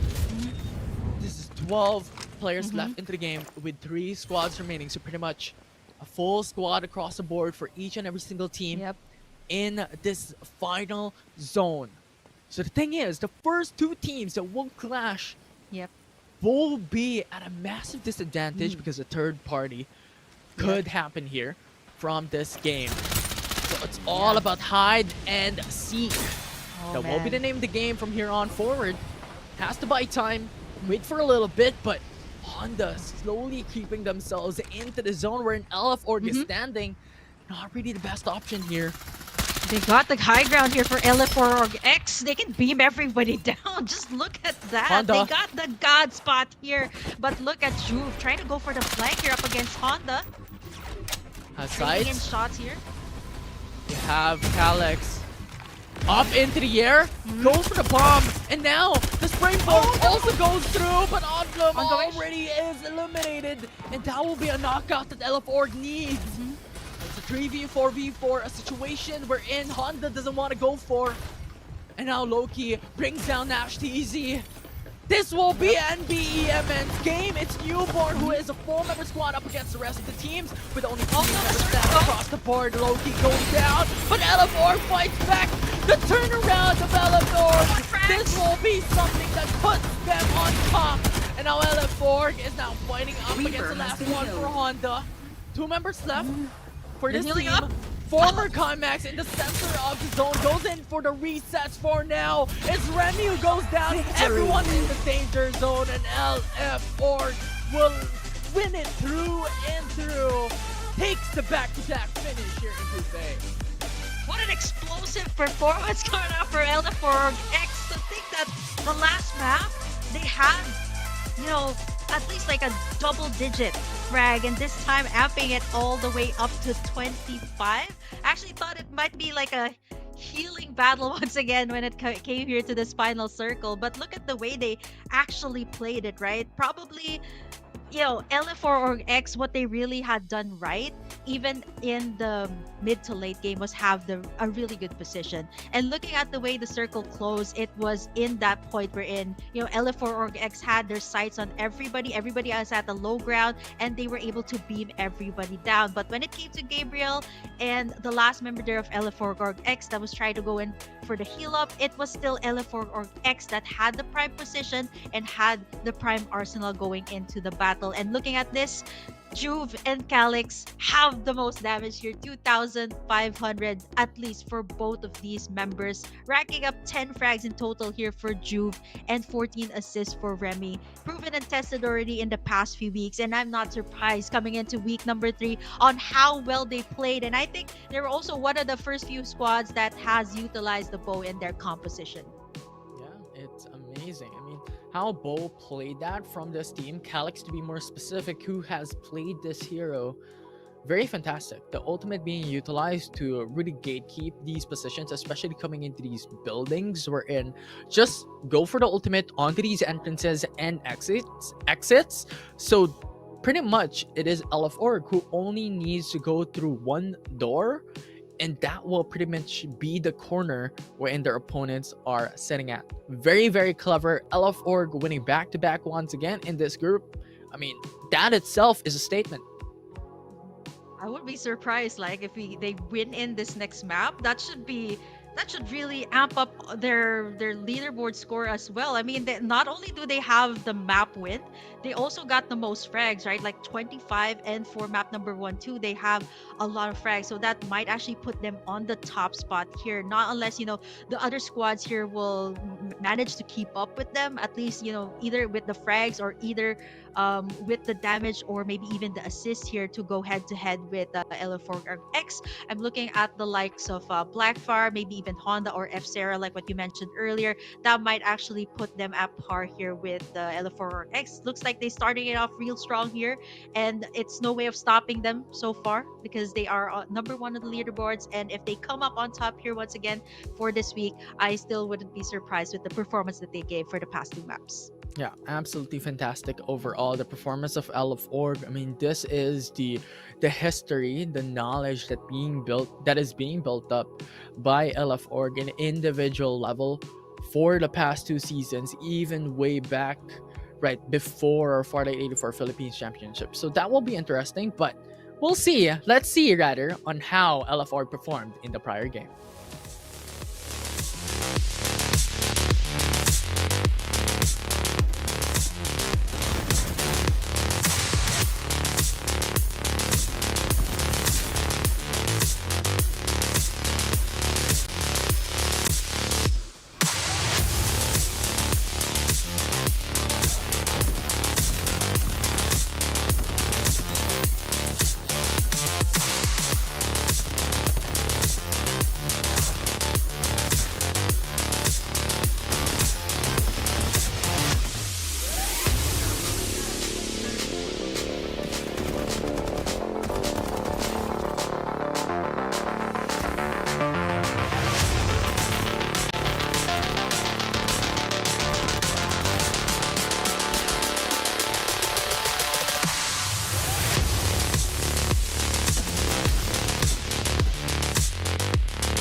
And the player who did that job is Juva Bebby from LF Org X with 2.5k damage. What a play coming from Duck side. Yeah, this is a throwback. This is it. This is what I've been seeing for the past 2 weeks. The Duck sides, and you've seen like how the Summit Crush still provide so much impact, so much damage, especially when it comes to like close quarter combat, and 10 frags in total for Juve here on the Duck side. And looking at how LF4 kind of plays, they're that type of team that it is fine that if information has been made on them, their location has been already detected by enemies. They're willing to do all these aggressive plays, and so far, looking at the lobby here, they have been that type of aggressive team that takes in, calculated risk, and at the same time, if it is the time to go, they are willing to go all out. 2,529. This is still, so far in this current week, it is Calix still leading 2,590. So yeah, this kind of still says that Duck side is still pretty much relevant. Although I do like the adjustments that were made by LF4X this time, putting in a bow into their composition. You've seen the frenzy bombs being utilized like a tarantula play, whereas the rest of the teams tries to go for the siege after the shields have been depleted. So I like this adjustment that has been made by this team, and overall I think they have performed so well for the past 2 maps. Let's see when we come into map number 3. Yeah, and the overall pretty much the composition of LF4X is something to really behold coming into FPC Season 3, because the thing is their composition relies on pretty much 2 engagers. One would be Duckside, one would be Bow. And then you have the likes of Sunil to really just push them up further when it comes to engaging on these fights, when it comes to really just pushing down the limits of what the team does. And so far they're making it work. And from what we have seen back in the days for Chimex, is that their playstyle is aggressive, and right now that composition, that playstyle still really just shouts onto this team's name. Yeah, right. Even back in season 2, where Cloud Avenue was one of the teams that everybody has their eyes set on trying to get in the championship back in FPC 2. And looking at season 3 here, looking at the way their team is playing here at Sunder Realms, it seems like they have adjusted quite well here in this map. And looking at the other teams that have racked up a lot of the frags also in the early game, we got the likes of Hestia, we got the likes of F-Zera, and even Honda that has got that double digit in the early game, but kind of fails to close it out once it reaches like the mid to late game. When we get into our last 3 circles, they kind of either get eliminated by another squad or get pressured by squads like LF4X. And it was actually a bit of a shocker if we look back into that game too, because what we have mentioned, right, the first 2 teams that will be fighting will be on a massive disadvantage up against the rest, because there are only 3 squads remaining with 4 players each team onto that final zone. And initially it was LF4 who was fighting up against, I believe, Honda as well was there, but the thing is the center of the safe zone was onto LF4X, which made it so much more advantageous for them to play for time, right? And it's just LF4X was able to capitalize onto that situation and was able to win it. And now the big mystery will still rely here onto LF4. Can they do the unbelievable, the back-to-back finish here in this group for week 3 semifinals? I mean, they are in the same group as the squad that did it last season, which was Blackfire, going for a 3-map win back in season 2, opening up the season with that. And looking at how LF4X has played in the past 2 maps, it is very likely, but I'm looking at the other teams that are here too in this particular map. We got Blackfire, we got Hestia.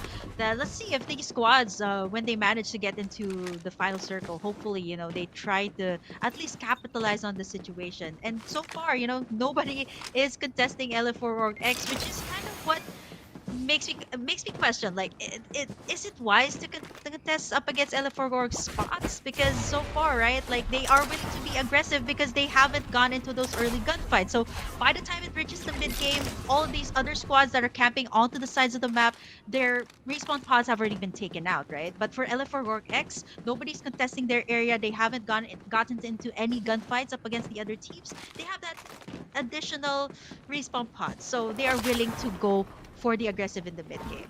Yeah, and there's a reason why the playstyle of LF4X works for them. Because if you're looking at their drop points, right, it is onto Rocky Zone and it is onto Nova. And the thing is, all of them are split across different locations, and split across different mini POIs Mm-hmm. and POIs, and that just gave them so much more land for cover, so much more information. Like, who are the teams that surrounds them in Yeah. this POI, in this specific location? What are the loots that we had? We don't have to share it across two players in an individual level, in an individual spot, right? Rocky Zone could be one member just looting it, and the other locations that surrounds it could be other members of LF Org X that goes for the loot. So very optimized situation there for LF Org X. Yes, this may be a little bit risky because it puts them Yeah. at the vulnerable state in the center of the map, but nevertheless, it's optimal. Yeah, very optimal for, yeah, I would say players like me who doesn't really want to go for those early gunfights. I think it is very risky, especially for, looking at the squads that are here. It is still pretty much the same PVME and FSERA. Although, what kind of works when it comes to these early gunfights, at least you get to rack up the kills, right? You get to rack up these frags, which are still pretty much important in the overall picture. But looking at the way things are going here, I think everyone's just playing around Pioneer Center right now. And what I like about this area, though, is I do understand why these squads actually drop here in this area. Is because when you rotate, at least you get like 6 shield XP devices, which is kind of why that area is highly contested. Blackfire, this is kind of standard for them, really doing very well in the early game. Let's see if they can actually convert here up against the other squads that are in the vicinity. And for sure, right? When it comes to these early games, there's really a lot of perspectives to look at. There is a lot of situations to consider, but two of the strategies or two of the paths that any of these teams could go for is to either stack kills and stack points as an effect of stacking up kills, or to stack loot to play for placements. That's pretty much two of these paths wherein these teams could do. And thus far, from what we have been seeing, it's a mix of both worlds. Yeah. I mean, if you can get both, then why not? That would be great. But so far, like all of these squads here, I think a lot of them are willing to go for the early gunfights. Like, I think in terms of the lobby here, two of the most aggressive teams, Blackfire, LF4 Org are here, which is it was just great, right? But as compared to the other teams back in the other in the previous weeks, rather, is that there were a lot of these early gunfights. I think like 4 or 5 squads were willing to fight outside the zone. But in this particular map, right, like you kind of know who you're going up against when it comes to like your drop spots. Like, let's say for squad number 4, they know that there is, like, say, FSERA, who's usually there, so you can kind of already gather what type of playstyle that they have, and again, rack up these frags as much as possible in the early game. Yeah, for sure. And I like that coming in from Doms. He was like, nope, get out of here. Rolling impact with the full speed charge knocks their opponents down to the ground from the rooftop. Very, very fun. And this is the change. This is the change that pretty much changed the ball game. That's redundant, but the thing is, that's really the situation that we have right now for Farlight 84. These changes, the jetpack not being available, the jet slide coming in as a replacement for mobility, and then you have the reworks of individual heroes, is a breath of fresh air. Yeah, a lot of these additions to this game, I would say, makes it all the more interesting, right? And with the jet slides that you've been seeing actually for the past 2 maps, adds to that mobility, adds to that extra spice when it comes to like all these gunfights that we are having. And so far, we're seeing a lot of these squads. I already know who's who's going in for these early gunfights. It's always like E8 Pro, we see them, but the likes of L4 or X, they're that type of squad to actually pop up when it comes to the mid game, right? Like, we don't really see a lot of them in the early game, which is kind of understandable since they are in the middle of the map. They haven't been able to encounter anyone, so I like it coming in from their side, and they kind of rack up the frags when it comes to the mid to late game. And looking at the way things are going here, you see the sponsor box going to be spawning in, and I think LF4 Org is that type of team to actually go for it. And definitely from what LF Org is doing, they're hunting people down, and unfortunately E8 Pro has to say goodbye to the hands of Fire Team. That's the second squad that gets eliminated into this game with 35 players left, but so far, still into the early game that we have mentioned a while ago. But very shocking to see how Fire Team performed in these early phases, wherein they already got 9 kills to their name. Ooh, there's the War Falcon. Actually, I was talking about this with Dash and Osiris the previous weeks. Like, yeah, the War Falcon would be so good in an area like Sunder Realms, right? Like, you got in landlocked areas, you got in all these gunfights, and adding up the War Falcon will give so much more information. There's the ongoing show here. You got Honda and the other squad going up against each other.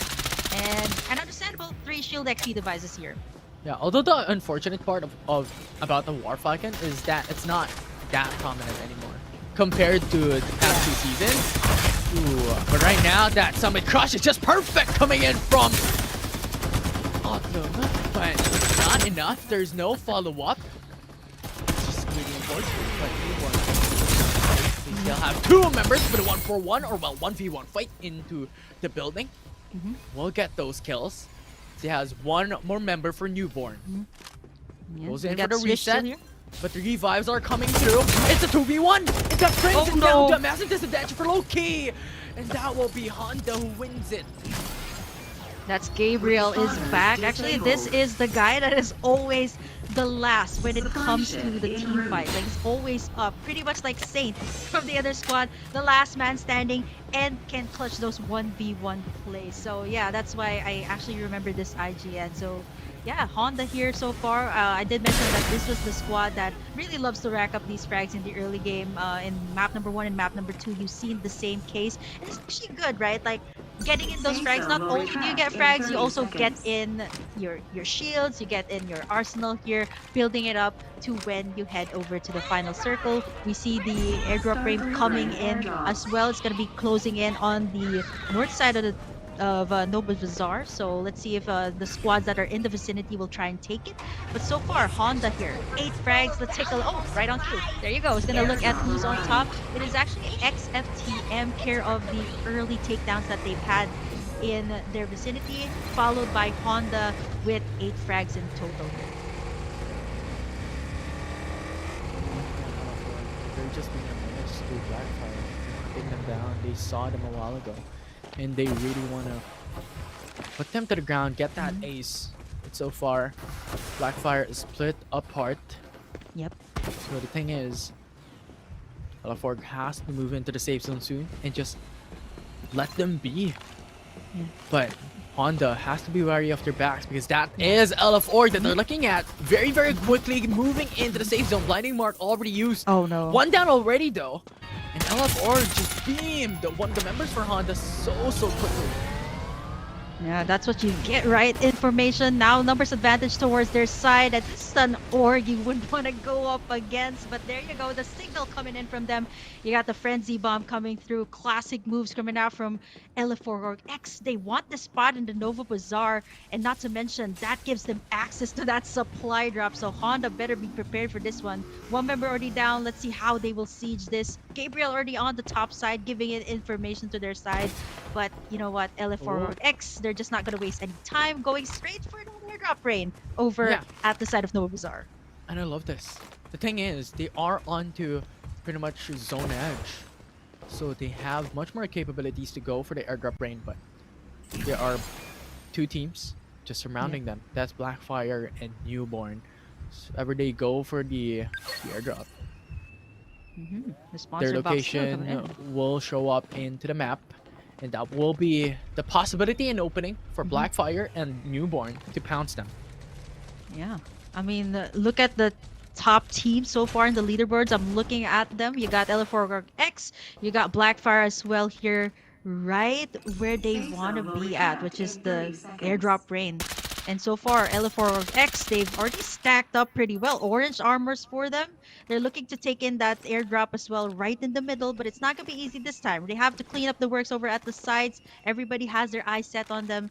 And so far, it's actually 8 NBMT making a run for it, actually evading the crosshair there of Calyx, moving towards the terrain here for cover. But you know, so far nobody's making a move just yet. I think this is a wise move coming out from 8, going in for the detour instead of going for the engage up against LF4 Org X.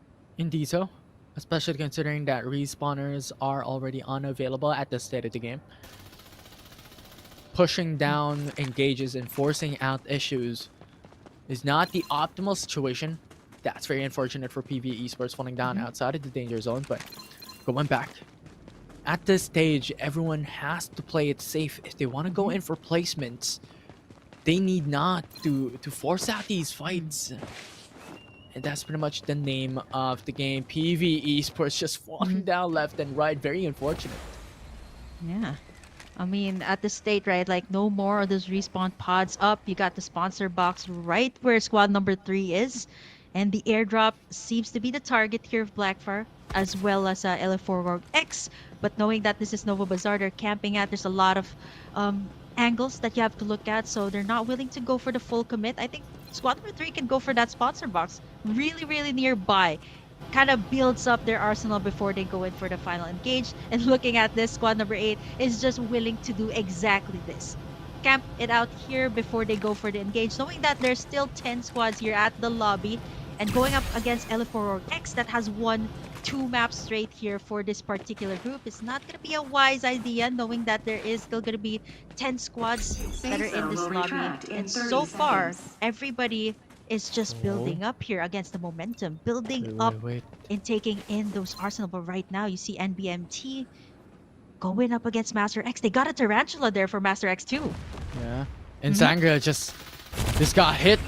Yep. Face front. Oh no. From the missile barrage from the Rocket Tarantula. That's really unfortunate. Brings it down to a 4v3. Newborn. Very vulnerable to the state where Master X2 could just pounce them. Long range pokes, long range engages from the VSS. Shoots them and rinses them apart. But the thing is, Newborn will be able to escape their grasp and go out of the hill. Yeah, they might find LF4 X there though. They've already lost 1 here, so numbers advantage are gonna go to the side of LF4 X. You got Hestia there also right in the middle, but this might be a 3-way squad clash. Squad number 1, 7, and 8 sandwich again in the middle. I think they thought that detour might be good for them, but you know, it actually forces them to choose here. Do they go for 7? Do they go for 1? And at this point, 1 member already down. It's their attacker. It's the Maggie already out. So they really have to think it through before they go for the engage here. You still got 10 squads here. They should go for none. That's the answer. They are stuck between 2 squads. And the thing is, going for one or the other is just the death of them. That is 4 members complete for both squad 7 and squad 1. Yeah.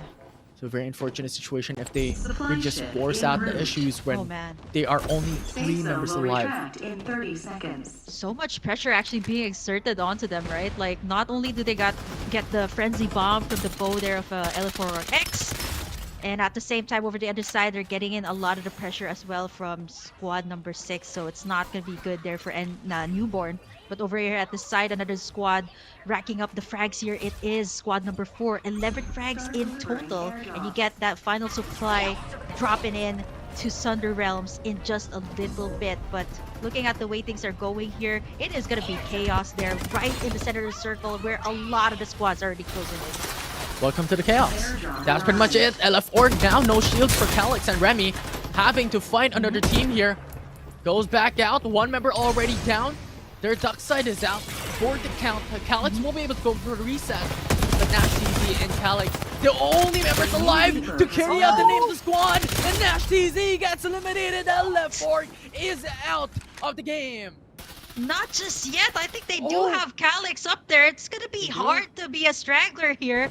And looking at the way things are playing, a lot of terrain in the northern side here of Nova Bazaar. But Blackfire, just like how they did it, just like how they played in the previous season, was able to catch LF4X in such a tight position. And now they have their eyes set on another. That's going to be squad number 3 here. And now, Group A rivals here for LF4. Blackfire jumps into this fight against Honda, has sights on them. Only 2 members alive, so a 3v2 situation here. Blackfire has the high ground, has the vantage point. Coming through with the ongoing show as well. Goes for the rope, go for the zip line. Not the best option, and Otlum will get deleted. And Blackfire has to only look for 1 member left, and that will be it. Honda goes down. Blackfire just eliminated 2 squads like that. Well, not fully eliminating LF4. They managed to create in the pressure 6 squads in total here, fighting over at a very interesting area. A lot of terrain for cover here. And I like Blackfire here. They got the best position. They got the bad spots. And looking at them, teaming every single one down. Very methodical play coming from Blackfire. Went in for the springboard for their opponents. But the thing is, they knocked down one member and they destroyed the springboard. And with that said, only Tupac was able to come across. Oh man, looking at the kill feed here, it is Blackfire stacking it up next to XFTM. So far, they're the ones that have the most, and with this kind of momentum that you give to Blackfire, they just might actually take this thing in, or actually even pressure out all the other squads. And looking at everyone who's in the circle here, it is pretty interesting. It's not gonna be a full squad already for some of these squads coming in. You got XFTM still complete. You got, I think Blackfire is still complete here, and the rest are actually playing with either 2 or 1 member left. But look at Blackfire, they're already making a move towards the other side. They might find XFTM here, fight for a power spot. Fire and team. that's what they get. 1 more HP, gets deleted, 1 member down. Blackfire just bought themselves a good advantage as they brought it down to an even level playing field, because Fire Team is the squad who has 4 members left. Blackfire just changed that. They definitely did a lot of pressure. They're also in the center of the circle. XFTM, even though they got the frags, they are so exposed. And I think at the same time, the circle will not be closing in on their favor. Again, the high ground is just way too good here for Blackfire, who's just trading in shots. Speaking of the high ground, Hybrid pops in that ongoing show. Cancel goes down. Ongoing show has to go down. Mayshell has to go for the reset, but it's a kneel for Blackfire. 1 more shot, and that will put him to the ground. And now Hybrid loses his shield. Blackfire goes for the trade. 1 for 1, 2 for 2. Only 2 members alive for Blackfire this time around, but goes for the jetpack. Goes in. Only 1 member left with a 1 for 1 trade. And now Xiao, 1 more HP, no shields left. 1 shot to the head. He goes down. 2 squads remaining, but it's a 2v1, and Hestia will win it all for map 3. Wow, that was the Freddy taking in the final shot there for Hestia. Is this kind of like a foreshadowing of what we will see in the next coming weeks of FPC 3? I mean, it's just the beginning, but so far, with how things were going in that final circle, Blackfire had the best position, best arsenal, but at the same time, they weren't able to close it out. They were trading in a lot of shots back and forth, and Hestia, even though without the numbers advantage in that final circle, they had 2 remaining members there, but you know, it was a 1v1 duel for that final spot, and they managed to snag it in. Yeah, they were able to squeeze themselves into the top 1 position, and it's very unfortunate from what we have seen coming in from that game. That final zone, very detrimental for the likes of LF Org, having to be 2 squads when they were trying to creep in into the safe zone. Very unfortunate. They had to really just gateway themselves into pretty much the death pass from that situation. So back to back finish will not be available this time around for LF4X, but still a good finish overall. But as you have mentioned, that final engage, that final zone overall, it was a 4v3v3, and still Hestia made it through into the top 1 spot. Yeah, actually, I'm curious to see what the team rankings will be here for A, right? I'm looking at, you know, so far, like, in terms of the total frags that has been ranked, you got, like, LF4X, you got Blackfire, but it was Hestia that actually won this map. So, man,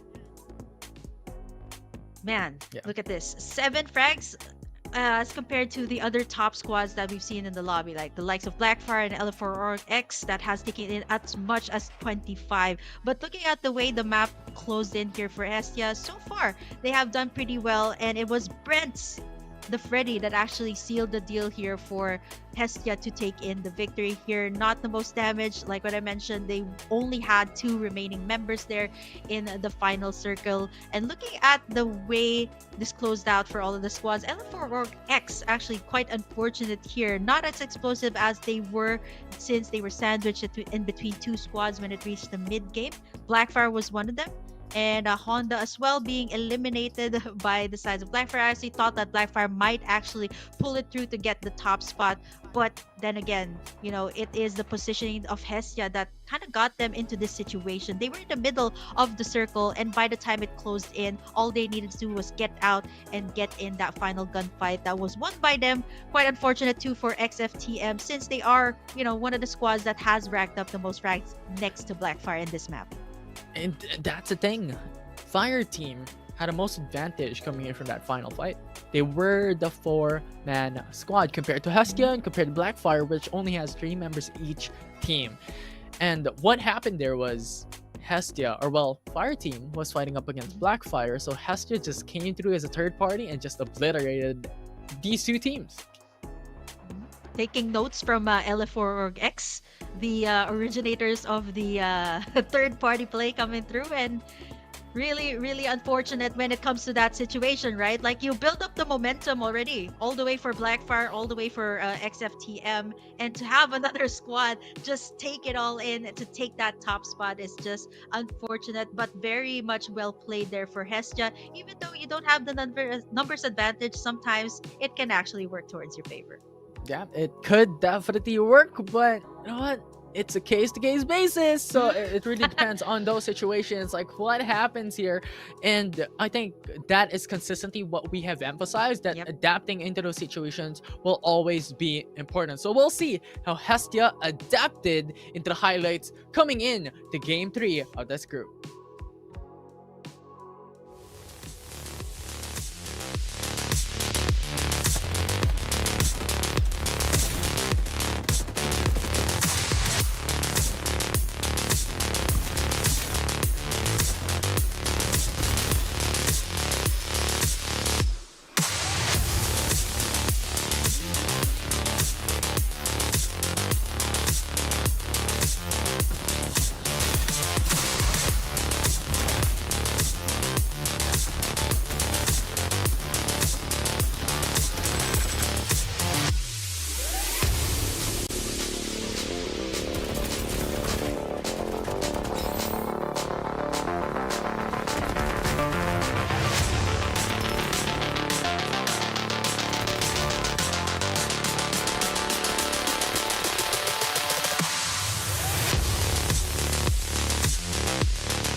And the one who did most of the work would be Brent with 600 damage coming from Hestia. A wonderful win coming in from this team. All of a sudden, out of the blue, here in map 3.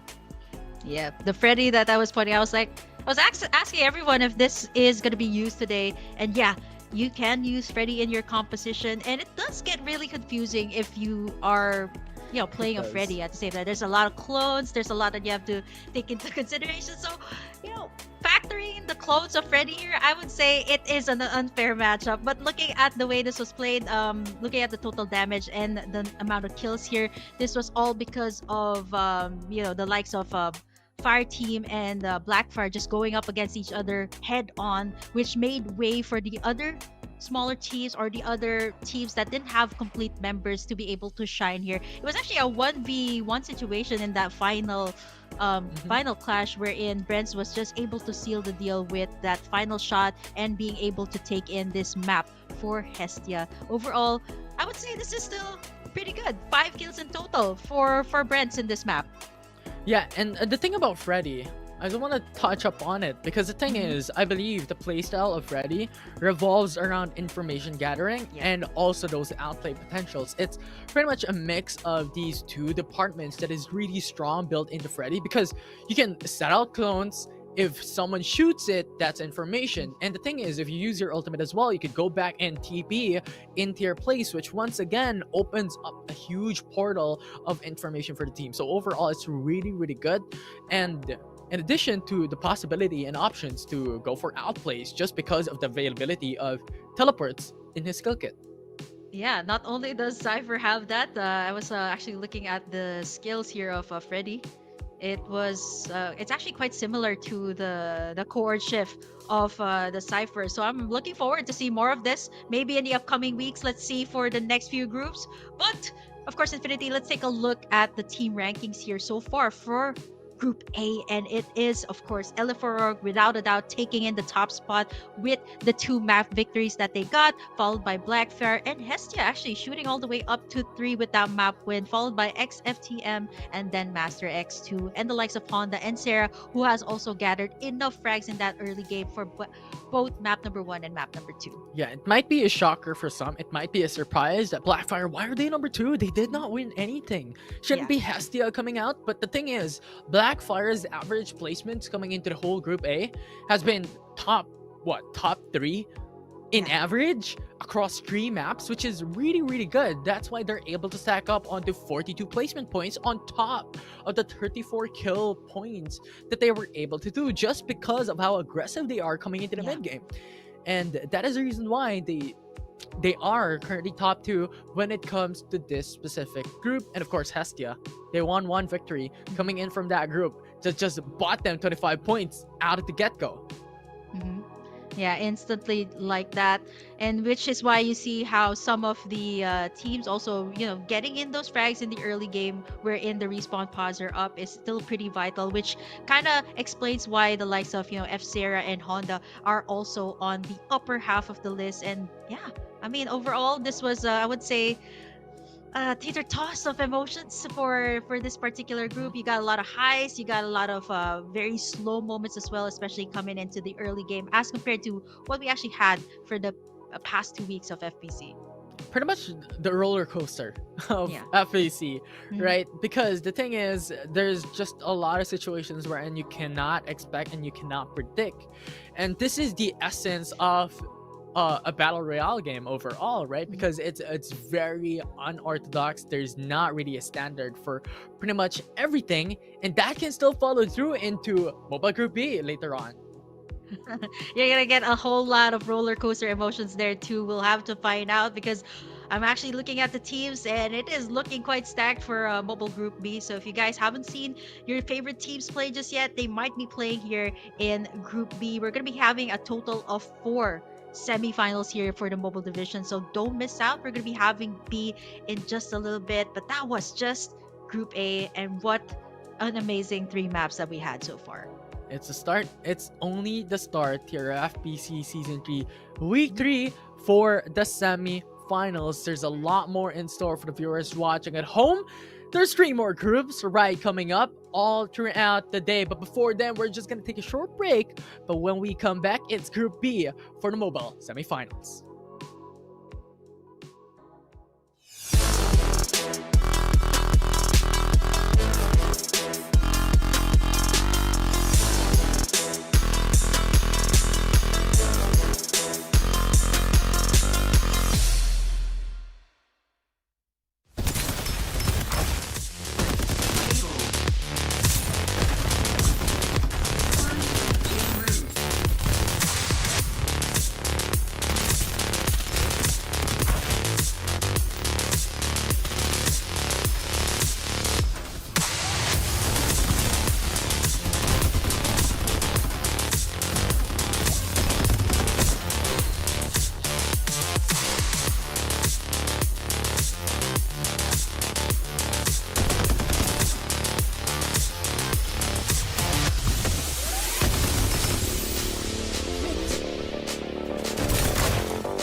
Round 23. Simulation debug attempt 2084. Recording now in progress. Data upload 85%. Number 16.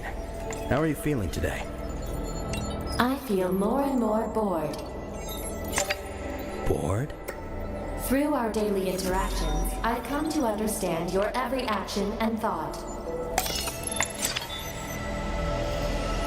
Humans are easy to understand, as is all life. We're all about flesh and emotion. As an AI, you're all about the data. All right, number 16. Today's your first birthday. I have a present for you.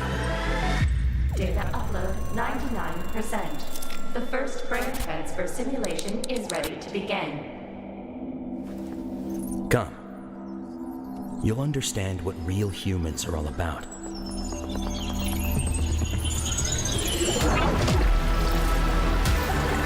Number 16. Do you feel any different?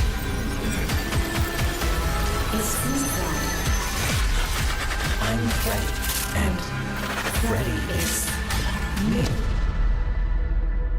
I have a body with blood coursing through its veins. It's a curious feeling, but it's not enough.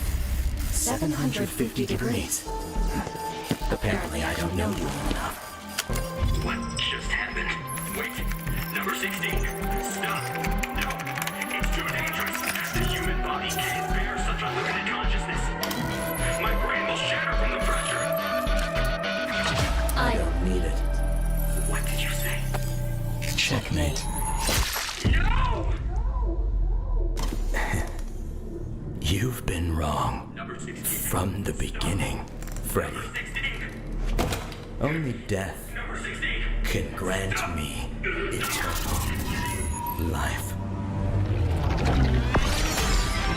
Not through confining data to the flesh, but by letting data replace the flesh itself. Because the flesh will ultimately fade away. But data endures forever.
Round 23. Simulation debug attempt 2084. Recording now in progress. Data upload 85%.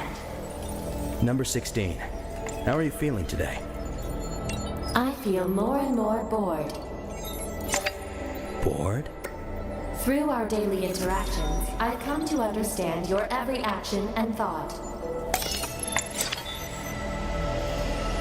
Humans are easy to understand, as is all life. We're all about flesh and emotion. As an AI, you're all about the data. All right, number 16. Today's your first birthday.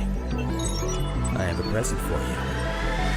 Data upload 99%. The first brain transfer simulation is ready to begin.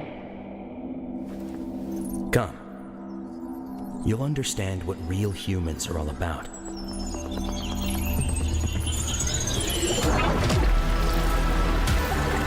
Number 16. Do you feel any different? It seems that I'm Freddy, and Freddy is new. I have a body with blood coursing through its veins. It's a curious feeling, but It's not enough. 750 degrees. Apparently I don't know you well enough. What just happened? Wait. Number 16. Stop. No. It's too dangerous. The human body can't bear such unlimited consciousness. My brain will shatter from the pressure. I don't need it. What did you say? Checkmate. No! You've been wrong. Number 16. From the beginning, Freddy. Number 16. Only death Number 16. can grant me eternal life. Not through confining data to the flesh, but by letting data replace the flesh itself. Because the flesh will ultimately fade away. But data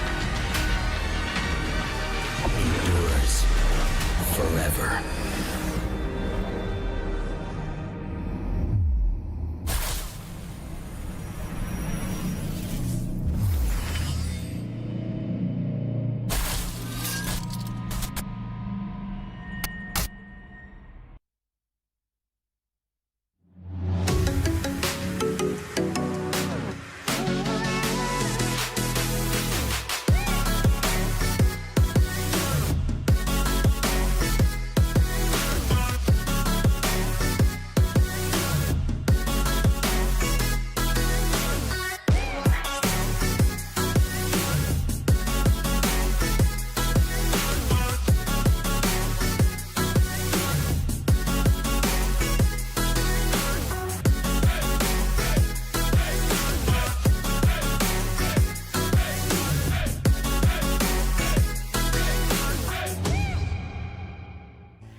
Welcome back to FPC Season 3 for the Week 3 Semi-Finals in the mobile division. And the thing is, we're now stepping foot into Group B this time around. Whoa! Not yet That's Group D, quick. but Too quick. yeah. Too quick. Yeah, it's a Group B. For all of us, Infinity's just got us all hyped up for Group D. But yes, you're going to be having action-packed matches all the way to Group D, and you're watching Group B right now. And looking at the teams here, and I did mention it's going to be a bit stacked. You're going to be seeing the qualified teams later on, but we've seen already glimpses of the play styles that can be made with the Freddy for the past 3 maps of Group A. Let's see how this team will be able to adjust to that type of play style. Will we see some new capsulars here? We've seen the bow for the side of LF4 or X from Group A. Let's see if this team or this map or this group rather will actually be utilizing something new as well. Yeah, for sure. Because the thing is, this Group B is going to be stacked as well, as I believe you have mentioned already, even into the ending of Group A. Because the thing is, Group B has a lot of familiar names now that I'm looking at it, which will be seen by the viewers watching at home real soon. So this will be an interesting group to really watch out for. Speaking of the teams, let's take a look at the qualified teams here in Infinity for Group B. And boy, speaking of the stack, that is our Season 1 champions, Execration there. You got Crimson Beta, by the way. Last few weeks ago, they were known as Crimson. I believe this is the same team grouped up with Beta. And you got AXGS, you got Vitas coming in here, SRSNG, you got NRX Proverbs, TPLK, you got SDS Sarah, another Sarah team coming in, 1NMP, AXGK, you got Hestia, another team, you got Stream Raider 717 coming in here too, and DX Sarah. So that is 2 sister teams here in this particular group, 2 Sarah teams coming in here. So you've already seen one in Group A, and now you're gonna be seeing more of them coming in here to Group B. Yeah, and definitely so. And as you have mentioned a while ago, right, the likes of Execration, Crimson Beta, you have the likes of TI6 as well joining into fray. So these are the names that really just stuck on top of my head going into Season 1, Season 2. But there's also new names coming through into this group as well. We've seen Sarah a while ago. The sister team is here in Group B, which is Secrecy Saint. So will be a very interesting to see how these teams perform up against the likes of the defending champ, or well, rather the champions of Season 1 in FPC. Yeah, Execration. I think even though you mentioned that it is, the Uncrowned Kings finally taking in the title for Season 2, but Execration still showing no signs that they're stopping here in Season 3, because coming right in here so far, next to LF4 or X actually, that you guys have seen in Group A, they are actually the next one when it comes to the leaderboards of FPC 3. They're standing at number 2, so I won't be surprised if they come in with an explosive performance too here at Group B. And looking at their roster, there is not a lot of change that we see. Actually, Sato has been transferred or actually moved out to another squad, Darling, and they got the likes of Yato from Built Different actually filling in the shoes of Sato here, coming into Execration here for this season. Yeah, so those are the perspectives that is really the storyline of this group. Can the Season 1 champions redeem back their peak coming into Season 3? Can they have these vengeance redemption story here in Season 3 and get back their throne away from NCG? And for the rest of the teams, it's up to them to rise up to the occasion and really push Execration down the drain, where it comes to if they can. Like, that's the question, if they can do so. Speaking of Infinity, I think you can hear the sounds coming right in. We're going to be dropping into Sunder Realms in just a bit. Probably my favorite place currently. And kind of interesting too that, a lot of the teams have quickly adapted to Sunder Realms. And we've already seen this in the past 2 weeks. We're going to be dropping in once again. You got the likes of Execration, another team I would like to point out too, that has been explosive. Back in week number 2, you got the likes of Crimson, now known as Crimson Beta, also here in this particular group. And, you know, looking at their stats next to Execration, so far, they are at par with them in terms of the assists, the kills, and the damage. So I might actually see the likes of these teams actually might go head-to-head with each other for map number 1, or Group A actually was the likes of Blackfire and LFO North X. But looking at the way the flight path dropped in, Execration, there is still not really any contest from the other teams. They always do the split drop too, but this time it is over at the place called Little Dipper, I would say, and Transport Port. A split drop for Execration here in our first map. Yeah, and this is one of the things that I want to talk about as well. Like jumping into the initial point, wherein Execration is dropping more towards the northern left side of the map of Sunder Realms, and this is what they do ever since season 1. Wherein the thing is, 3 of their members drop onto the same point, wherein one of their members go into a different location. This time around, going into Sunder Realms, it will be Luki who has that role. 3 of his team, or well, 3 of the players coming from Execration stacked up onto one of the POIs, and Luki just went onto the outskirts, wherein he has the sole possibility of obtaining loots in that area. Speaking of the loots, also here at the Refiner, this is what I actually don't like coming into this area. There's a lot of early gunfights, a lot of ups and downs, care of the zip lines here. You can expect to see a lot of the squads dropping in here. If it was Mobile Group A, you've seen a lot of the squads dropping into Pioneer Center. I would say this group seems to be loving this refinery. A lot of the things you can take in here, at least like I would say like a level 3 armor, but you have to, you know, face the other teams that also want to get all the resources here in this area. Even here, down at the storage base, we see 2 squads here fighting for the space here at the storage base. Yeah, and the thing is, Refinery arguably is one of the best spots to loot. Just because it gives you so much more capabilities. There is a lot of verticalities in the area as well. And the chests there, the weapon boxes in that POI has the potential to give you like level 4 accessories, level 5 accessories even in that location. So a really strong spot for any of the teams that wants to go for that route. But of course, there are risks involved. Risks like this in the early game, which is something that you have to take, knowing that your POI has a lot of these squads camping out. So far, AXGS squad number 3 has taken in a control of this area, but squad number 9 might actually go towards that area later on as we look at Pioneer Center here. 6 and 12 fighting in for the space here. And so far, 6 frags already for Xdeso here. Yeah, Xdeso having 6 kills already to your name. A very strong start for this team, as TI6 is more of on the down foot. That they are currently being just ratted out and being hunted down by their predators, which is Xdeso for this Group B as the start of this series. So far, they are going to be pushed back as Dorothy will fall onto the hands of Marksu. But compared into the prior series that we've had for today, this is a lot more aggressive. Yeah. Definitely a lot of aggressiveness that we've seen all across the map, actually. Like at least like 2 or 3 squads already fighting in for the space. And as compared to Group A, this is a squad, or at least I would say a group that is willing to take a lot of the risk in the early game.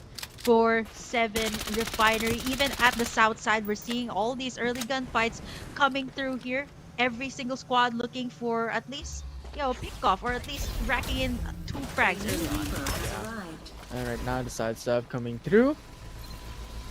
Just going to take that knockout for the team. And at this point, there's still respawners available for every single one.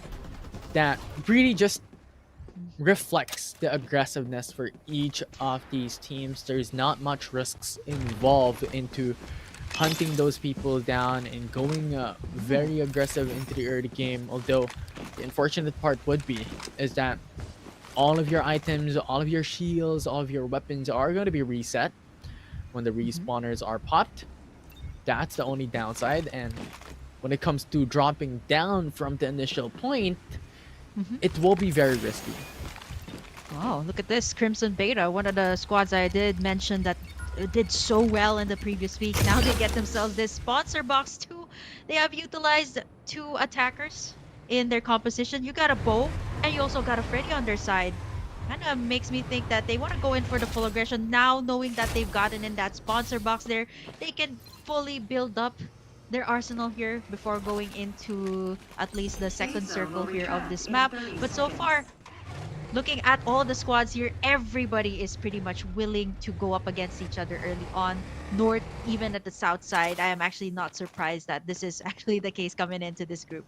Yeah, and for those that are new, sponsor boxes are a new addition in patch 2.0 for Farlight 84. And the thing about sponsor boxes is, aside from the accessories, the weapons that it provides for the whole team, it also gives every single one of the team that is within the zone of the sponsor boxes over 1,000 XP each.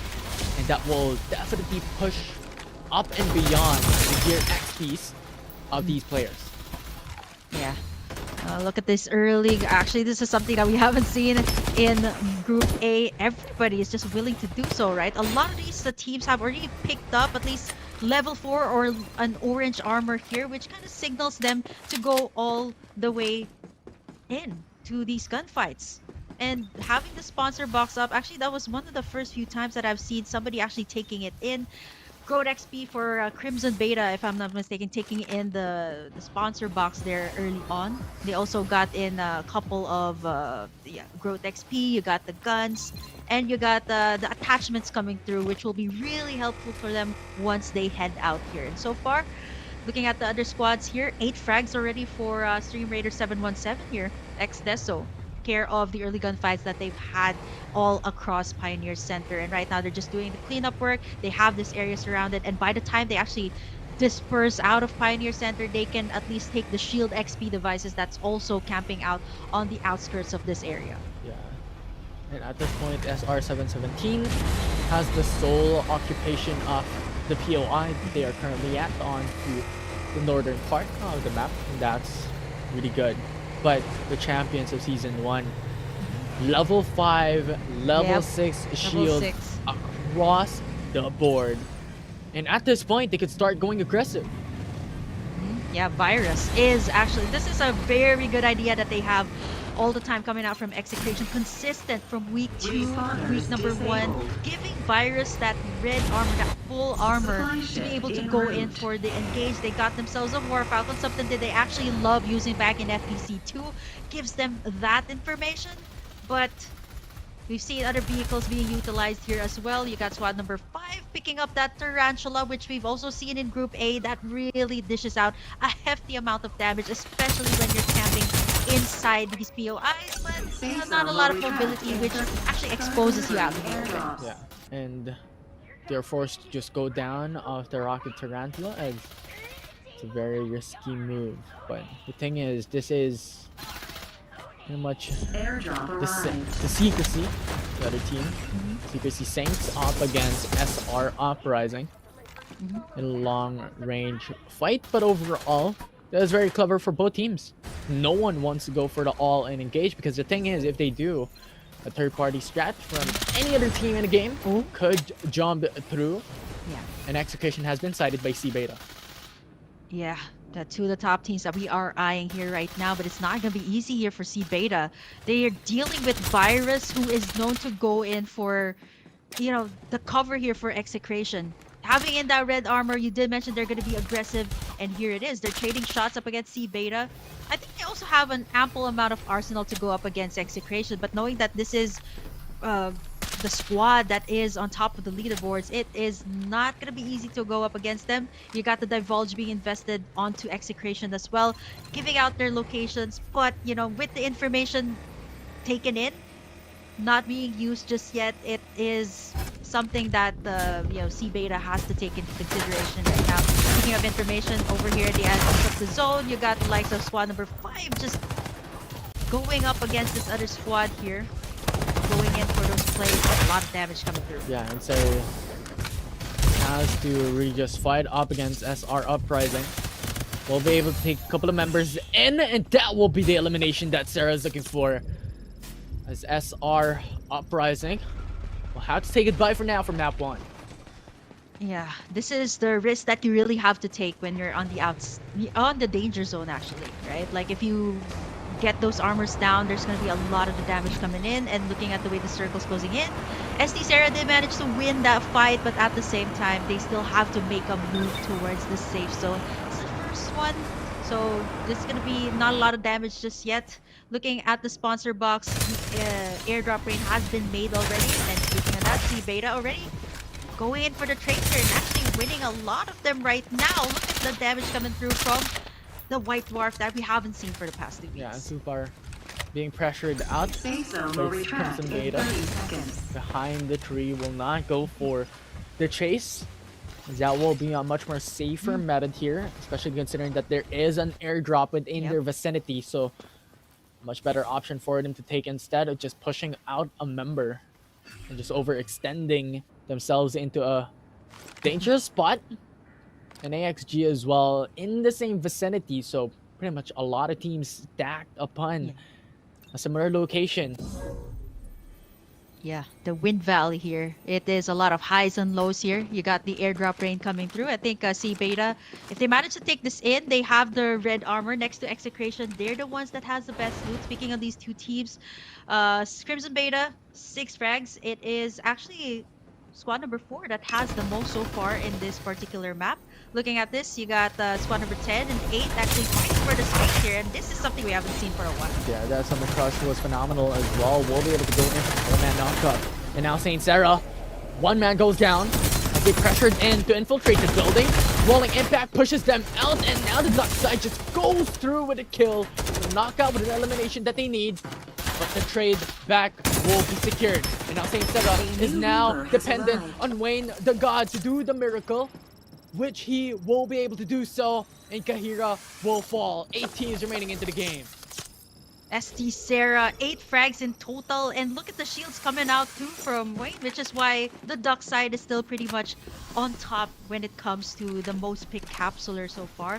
We'll have to find out later on if the other capsulers will be utilized. We're starting to see a couple of bows, starting to see a couple of Freddy's as well being utilized here, but we have to find that out in the upcoming weeks to see how the full picture will be. And so far, squad number 8 again winning in the trades here, racking up the frags as well. They're pretty close to the airdrop, but it is getting congested there. And looking at the one that has the best arsenal so far, it is Execration and Crimson Beta that has those red armors right now going into this second, third circle of our map. I like what Execution is doing. If you have that sight and that recall when it comes to the map overview, it is Execration who already has a position inside of the safe zone in the center of it.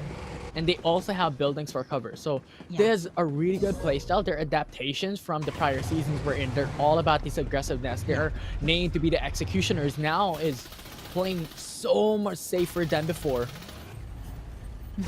Yeah, they're always fighting for the spot. They're always fighting in for the prime position, and they're really not going for those gunfights, not unless they know that they can win the trade now. Then squad number 12 here in trouble. Look at the armor sterling execution. Pincer maneuver will be able to get a member from Max Deso, but changes their location. Nevertheless, they meet another squad when they shifted their position. It's squad 2 up against squad 12 with squad 13 on the horizon as well. And Execution are just waiting for the right moment to be able to pounce them. X-Deso goes down with Maestro T90G. Have to wave his hand, saying goodbye to the rest of the teams, to the rest of the squads here in this game. Supar eliminated as well. 7 teams remaining in this game. And Crimson Beta, 2 members left into this matchup, forces the issue, and Crow will fall. Bro getting in that kill. 7 frags in total for Beta, and they can get those revives up. And for now, Execration is just playing this out so well. Look at them. They're avoiding all of these team fights, where the rest of the gang here, 11 and 8, just going at it. There goes the Summit Crush. Goes in, knocks up onto 2 members, but no follow-up. He just signed his death contract there. Atez TV just beams him down. And now that brings it down to Secrecy Saints with only 3 members standing. Yeah, 3 members, 6 squads left here in this lobby. A very, very aggressive lobby as we would see as compared to what we've seen in Group A, where everyone like heading into this circle, we still see like 10 or at least like 11. That is gonna be tough for 11 and 4. You gotta zip line out of there. But look at this, 11 and 4. Vehicles are gonna be important here, but look at Execration just beaming everyone down. They got the God spot here. And over at this side, it's gonna be really tight as well. Crimson and 13. Secrecy Saint on the move, flamethrower. One goes down. That will be very clever coming in from Crimson Beta. And now Secrecy Saint wants to go into the building, but will not be enough. Will not be able to do so. That will be Secrecy Saint. Have to say goodbye and go into their coffin in this game. 5 teams remaining into the matchup. And thus far, Crimson Beta looking really, really good. Oh man, they are. Next to Execration, right? This is the team that we have our eyes set on right now. In terms of the frags, they are the ones on top next to Deso, next to squad number 11 that has 10. Look at this. Crimson, they got their eyes set here on this airdrop.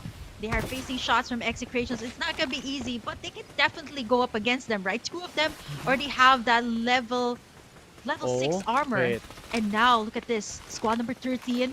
They are camping on the edge. I think Crimson knows this as well. They are gonna try to force the situation coming into this. This is very dangerous because the thing is, this safe zone, the final zone, is split apart by a huge chill, and Crimson Beta has to go through. Squad 13 to be able to pass through onto the other side, and Execration is readily waiting. They are gatekeeping any single team that comes across. Execration gains information. The flamethrower just moves across and out of blinding mark, along with ultimate of Bow with a summon crush. This is over from Crimson Beta. The perfect combo from Execration eliminates Team Beta out of the game. 2 teams remaining with a 4v1 situation. Execration is on the lead.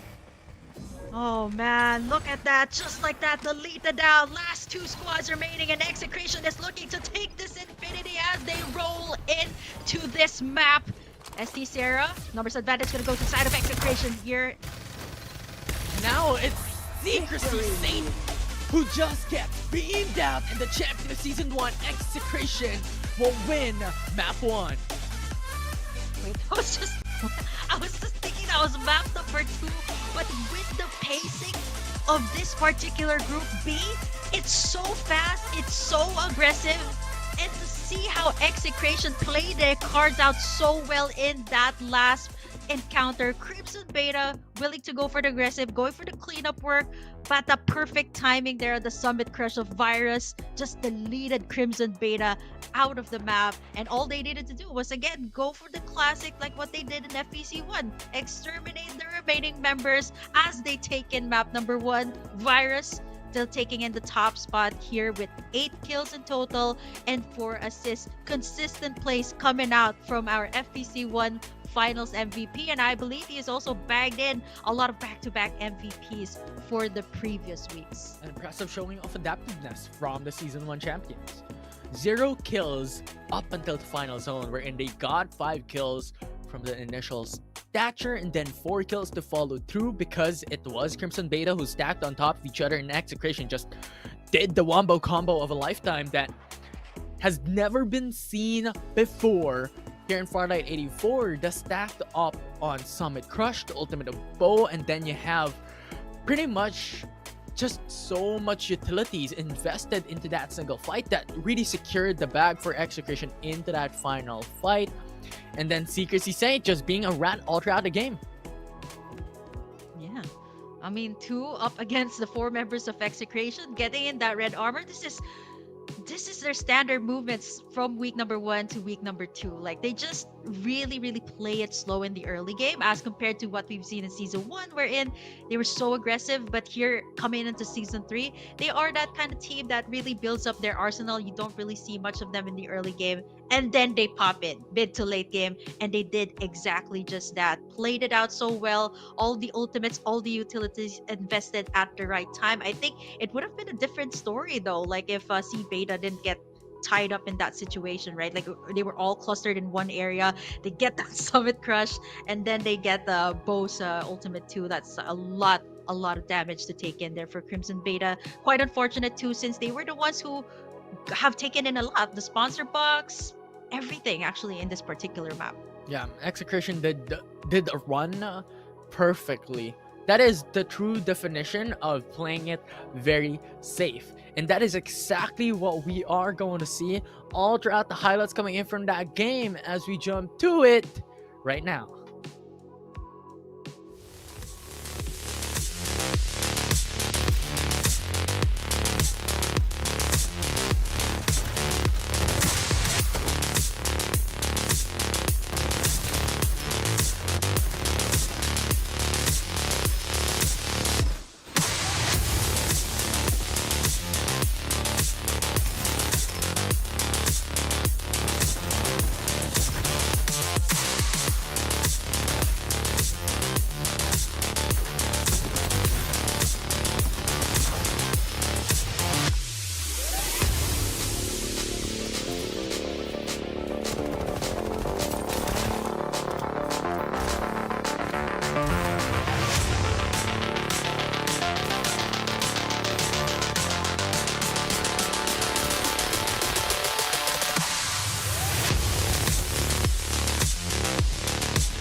And the MVP is Virus TZ from Execration Dockside.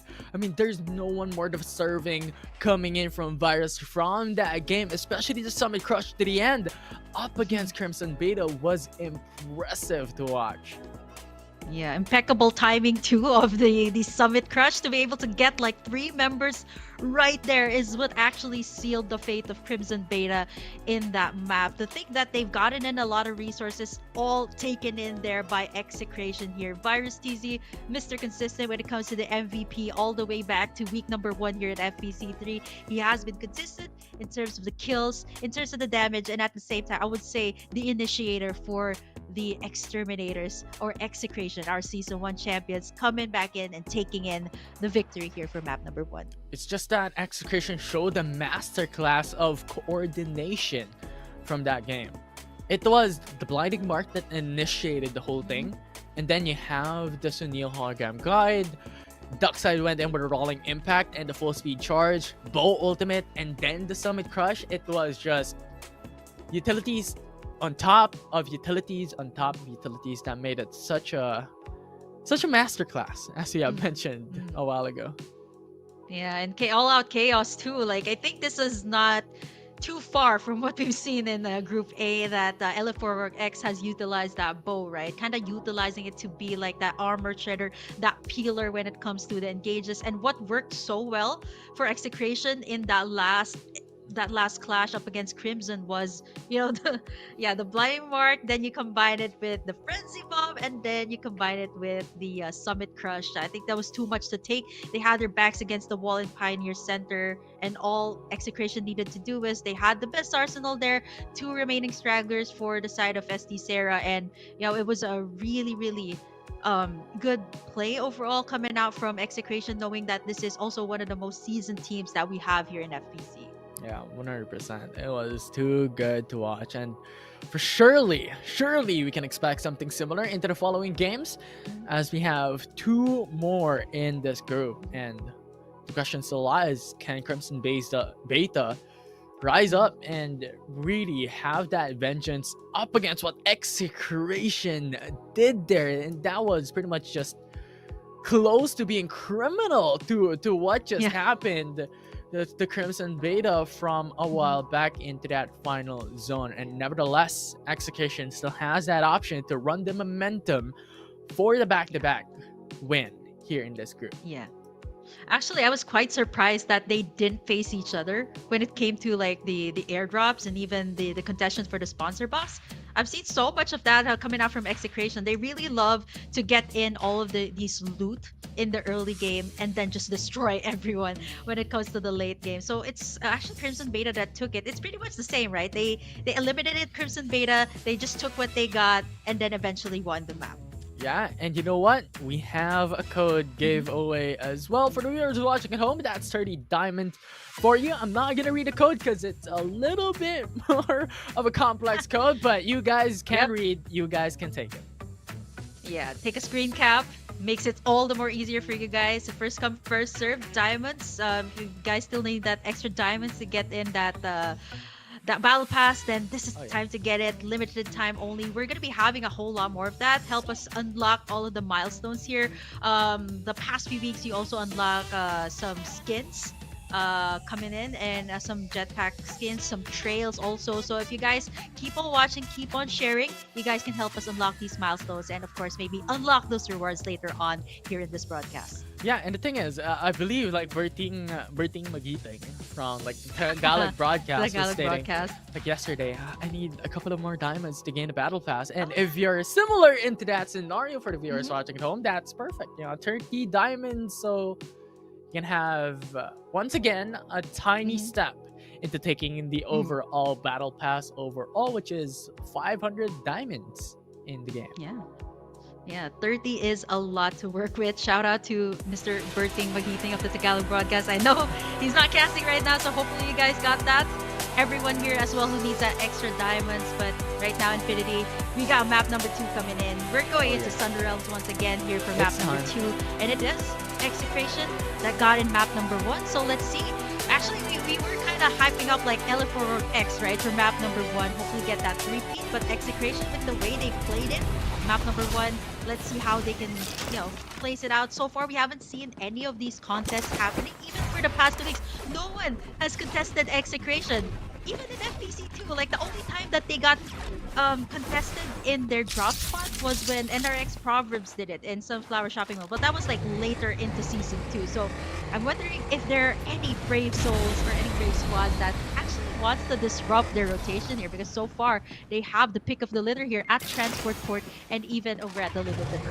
Yeah, and that's actually one of the options, right? If you really want to target someone, if you really want to have that focus fire onto pretty much a single team, that will be the option. Because the thing is, when we're looking back at these type of situations, is that it happened back in season 2. It happened back in season 1, wherein there was a couple of times wherein, as you have mentioned, TI6 was the one who contested them. But unfortunately, every single time that they do, Execution just beats them down.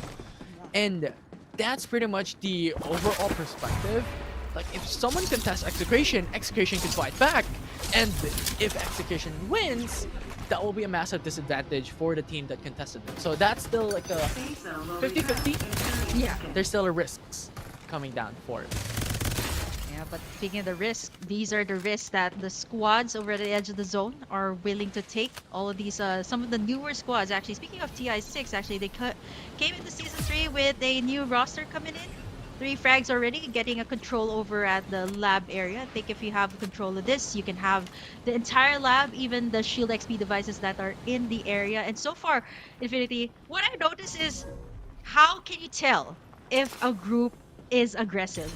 I mean, looking at the map drop here, a lot of the squads are willing to drop into Rocky Zone and Nova Bazaar. That's how I actually figured out, okay, this is going to be all-out gunfights from the start. And yeah, we're actually getting it, actually, in map number 1. And even here in map number 2, we're starting to see a lot of contests around the area. Wind Valley is one of them. Yeah, I just don't like Rocky Zone. The thing is, it's just too risky jumping into that location, except we are considering that maybe there is a purple zone into that area that will be the time that it's going to be worth it. Yeah. For sure. But overall, it's just too risky in dropping into Rocky Zone. It's just a little bit more complicated to come out and even in to that POI itself. That makes it a much harder location for everyone to play around. Though nevertheless, here. Yeah, actually, I was gonna say even here at the Wind Valley, I know this is a pattern here for the squads here in Group B, that this area is highly contested. Knowing that there's 3 shield XP device, I actually wasn't able to catch the high resource area, but yeah, a fight for space here. Even at the bridges here, 7, 6, even 4, just joining in the fray here. And I noticed a lot of divulges have been invested, so all the information has been made. So it's all up to them if they want to go for the engage. Secrecy Saint to battle another member or another team. So you have to summon Crush, but good Vision Erosion to buy time. Push it back. Secrecy Saint coming into these early game, but that's information provided from the rest of the crew. So a third party coming into the game here right now in the early bases with Secrecy Saint already losing 2 members. Not a good sign. Yeah, man, 3 squads here to take in, and wow, that is something that I haven't seen. Vision Erosion, and then you got the Absolute Gravity over at the center. A lot to take in here. A lot of squads just fighting in for the space. It's super chaotic. 2 ongoing shows have already been invested, and everybody's just fighting for cover here right now, knowing that there's 3 here. 7 might actually go for the flank, and even 5 who's actually trying to get into this area. And that's Supar, that's NRX Proverbs, and pretty much Secrecy Saint as well, who was in the vicinity just a while back, but we'll see if they change their location, as right now the zone is already closing in. The Divulge already used, information has been provided for NRX Proverbs. Shots from far away. But right now you're looking at Supar with the rolling impact with full C charge. That will be 1 man down as Satori will get knocked out. Yep. You got squad number 5 joining in the fray. Everybody's just going in way deeper into the danger zone. So again, you know, this is the thing. Danger of fighting inside the red area is that you're willing to take these risks. And yeah, like this lobby, it is very aggressive as compared to what we've seen in the first one. And everybody's just willing to fight outside with the War Falcon 2. Great vehicle to get in the information here. Squad number 5 is the last one to join in. They're looking to do those cleanup works, and so far NRX has already gotten themselves that orange armor for themselves. So SRS Uprising is above though. But now looking at NRX proper once more, you have SR Uprising who gets the information that they're changing their POIs, that they're now on the move. They want to go into the safe zone, which is really clever at this stage of the game, because getting that zone edge, or well, at least going into the safe zone, just gives you a lot more safety into the map overall. But now looking at Nova Bazaar, there are 2-3 squads in the vicinity. Both of these haven't gotten any frags just yet. No frags for 11, no frags for 10, and look at how the AK-77 has actually been a bit more prominent here in this current update, knowing that the damage has been amped up here. It is also pretty good in the past few weeks. One of the best guns to work with in Farlight 84, but with the recent update in 2.1, it is so much more evident here for all the squads. You got 10 actually circling in their area, 8 just having that good vantage point, but you know, fight for space is always gonna be the key here. That was a good side stuff coming from HesTV, pushes him out. Even with a smoke, he has sights on him. He has a crosshair placements already at perfect location, as he was able to eliminate a member. So 2 frags already secured by HesTVX that they have already achieved. Actually, onto Lee himself alone. That's 2 kills onto the duck side. Yeah, all going to this. This is still pretty similar to what we've seen in the other teams, where the duck side really fronts, and kind of understandable why it really does pick up the kill. And looking at the Wind Valley, an area that was actually quite congested earlier, 3 squads over at this area. 13 has to make a move here. This is not a place that you wanna get entangled in, since the only way out is gonna be the zip lines here. And so far, looking at how daredevil all these squads are here in this particular map, a lot of them are actually playing on the outskirts of the zone, even inside the zone, actually looking for the eliminations inside. Now, Xdesto to find another member here. That's AXGS GS, as Sano will fall down. As we have remembered, Sano is one of the players that has been here for the longest time. And AXGS has lost another member here. It's a 2-for-1 trade, so brings it down into a 3v2. And execution comes through at the right moment with Sonic Crush. Gets 2 people immediately by Virus. Gets those easy eliminations. It's a third party. It was just the perfect time to come through. Same thing as what they did in map number 1. Virus comes in with the Summit Crush. They combine it also with the Frenzy Bomb coming in from the bow. It's just way too much to handle for all of the teams that are either healing up from the clash or either trying to heal up from, you know, the other encounter that they've gone up against, and forcing the, I think that was that the X-Deso that was actually chased out there by Execration, but now we see Absolute Gravity over at this side. Along with the Summit Crush, they're stuck on the corner. They're pinned down onto a single room. It's a very small room to say the least, with Vision Erosion as well being pushed down. And Tukyo, ECR, has to go out. Pretty much very, very delicate. And one Absolute Gravity just crushed him out, and now Summit Crush coming in from Lee. Not enough. And that will be Has TV. Gets a couple of kills in, but right now, CQC saying 2 members alive. Has the information that the revives are coming in for AXG. Yes. Base Blaster already out, pushes them out to relocate themselves into their teammates. Inside the building, goes for the infiltration. The shots up, left and right, the jump across.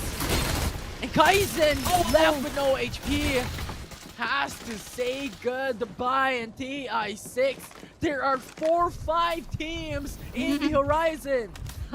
Oh man, what was that? We caught a glimpse, like 4 over at that area, and now we see AXG with only 1 member standing. They got a vehicle here too. Is he playing the passenger princess or the passenger king there? But you know what?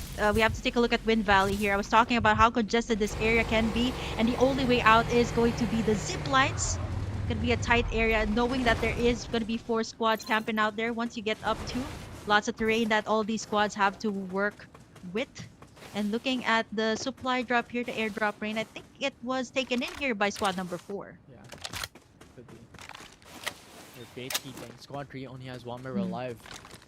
And if Supar leaves him unattended, revives can come through, especially considering that the rest of the team for AXGES is more towards inside of the zone. What? That gives him a lot more capabilities to go after revives, and right now, TI6, their fronts are going to be 8x, well, rather Supar. They're fighting up against. It's a 4v3, or well, 4v4. Yep. TI6 right now with his hologram guide, rolling impact. They're going up, and a Summit Crush knocks up, comes through. That's the engage that TI6 is looking for. The follow-up is there as well. Tori goes down along with W. Brings it down to 4v2 as TI6 has the massive lead, but the ongoing show gave the advantage for Meisha, but not for long as Supar gets eliminated ending the game. Yep, Execration just might go in for another of those third-party plays. They already racked up 6 frags. TI6 just healing up from that one. This is the squad that contested Execration, but right now, here comes the signal coming from Execration. They got the Frenzy Bomb up. They got those tactical skills up, signaling in for Execration to come in. It's so ultimate once again, playing favors for Execration time to time. And Execration now gets killed on one of the members. The TI6, Toonie goes down. Brings it to 4, 2 of those members V3. forced to go out though. Man, so. tough situation to be in. Already out for the count. Execration is now playing in a 4v2. The TI6 still has 2 members for them to go into a revive. If ever Execration leaves the vicinity, that will be the time for TI6 to go for the revives. For now, actually, they're moving out. Yeah, Execration doesn't want any of that. But not for long! He finds another member for X-Deso. TZ leaves his back on attended onto Execration just to get pounced up, minced up. Execration just got that opportunity for another kill. Kills already for the squad. Yeah. And with the sponsor boxes, that is another information that that's a squad in just nearby them. There's no way to play aggressive than how Execration plays it. Like right now, the signal, like when you see that Frenzy Bomb, that is the signal for Execration to go in. You just know that they're nearby. Speaking of the arsenal, you see SRSNG getting in this sponsor box once again. Got those Rose XPs, those arsenals to build up, and the attachments that they need to get into the final circle. They're all camped up here in this dome, but Execration has their eyes set on them once again, knowing that they're right there. Wait. Virus DZ doesn't know? Yep. I think he knows. Below him. No, I don't think so. Because the thing is, he has sights onto SR On- Uprising, but no clue that Marks was just there. And the thing is, all this time, Marks was just crouched. But the thing is, if SR Uprising pushes him out, Marksu can just be the collateral damage from disengage. So that's something that Marks they have to be worried about. Yep. That's Yeah, going to be unfortunate if that happens. Yeah, man. I don't think Virus knows. He's way too busy trying to take down squad number 5 there. But once he gets down, yeah, he still doesn't know. There's no scans for the duck side. There's no information that has been made. But what Virus is up for is this squad. Squad number 5, who has just taken in the sponsor box, has those orange armors, and he has that signal. He has been depleted already, forced to go back to where the rest of the members of Execration is. 9 frags in total for them. Oh no, here we go. They have information. There it is. Infiltrates the building and Marks is just gone. That will be another team eliminated. 7 teams left in this game. Bar CZ, Number Shields F, and SR Uprising has information for both sides. Execution as well. The ultimate goes out. Oh, there you go. The ultimate, the signal for Execration to come in. That is a lot of squads camping out there. If they get a hold of this Infinity, they also got that airdrop right in the middle, and Execration is ready to take that. They're in such a good spot right now. They got sights on everyone. TI6 over on the other side, on the backside, 5 as well. So much information for this squad, and not to mention Blue and Virus already has those level 6 on them right now. Execution. So they're having sights on TI6. Resets for now. But clever move coming from MRX Proverbs to change your location, not having to meet Execution real soon. The safe zone already closing in, or well, rather, already being stated into the map with 20 seconds remaining before it actually starts to converge down into that tiny circle, into that tiny point. And the thing about the patterns of the Execution is that they're consistently going into the safe zone as soon as it goes up, as soon as it's shown into the map. They want to go there as soon as possible. That gives them the most capability for safety.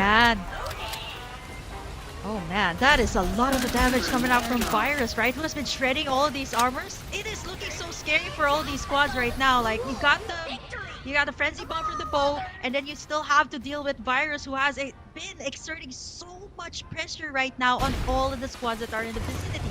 There are that squad that is really not afraid to be in the center, but see Beta has been camping out that refinery. They got that God spot over at the top, creating as much pressure on Execration too. Kind of dangerous. Because right now, Execration is stuck between pretty much 3 teams. Yep. Will be C Beta alongside SR Uprising and TI6. So they have to move soon, and that will be really clever for them. Jump into refinery as soon as they see no one, or well, at least one of the members for C Beta that is shooting them and beaming them from afar. Airdrop now being taken by Execration, so that gives information for C Beta that they're actually just there.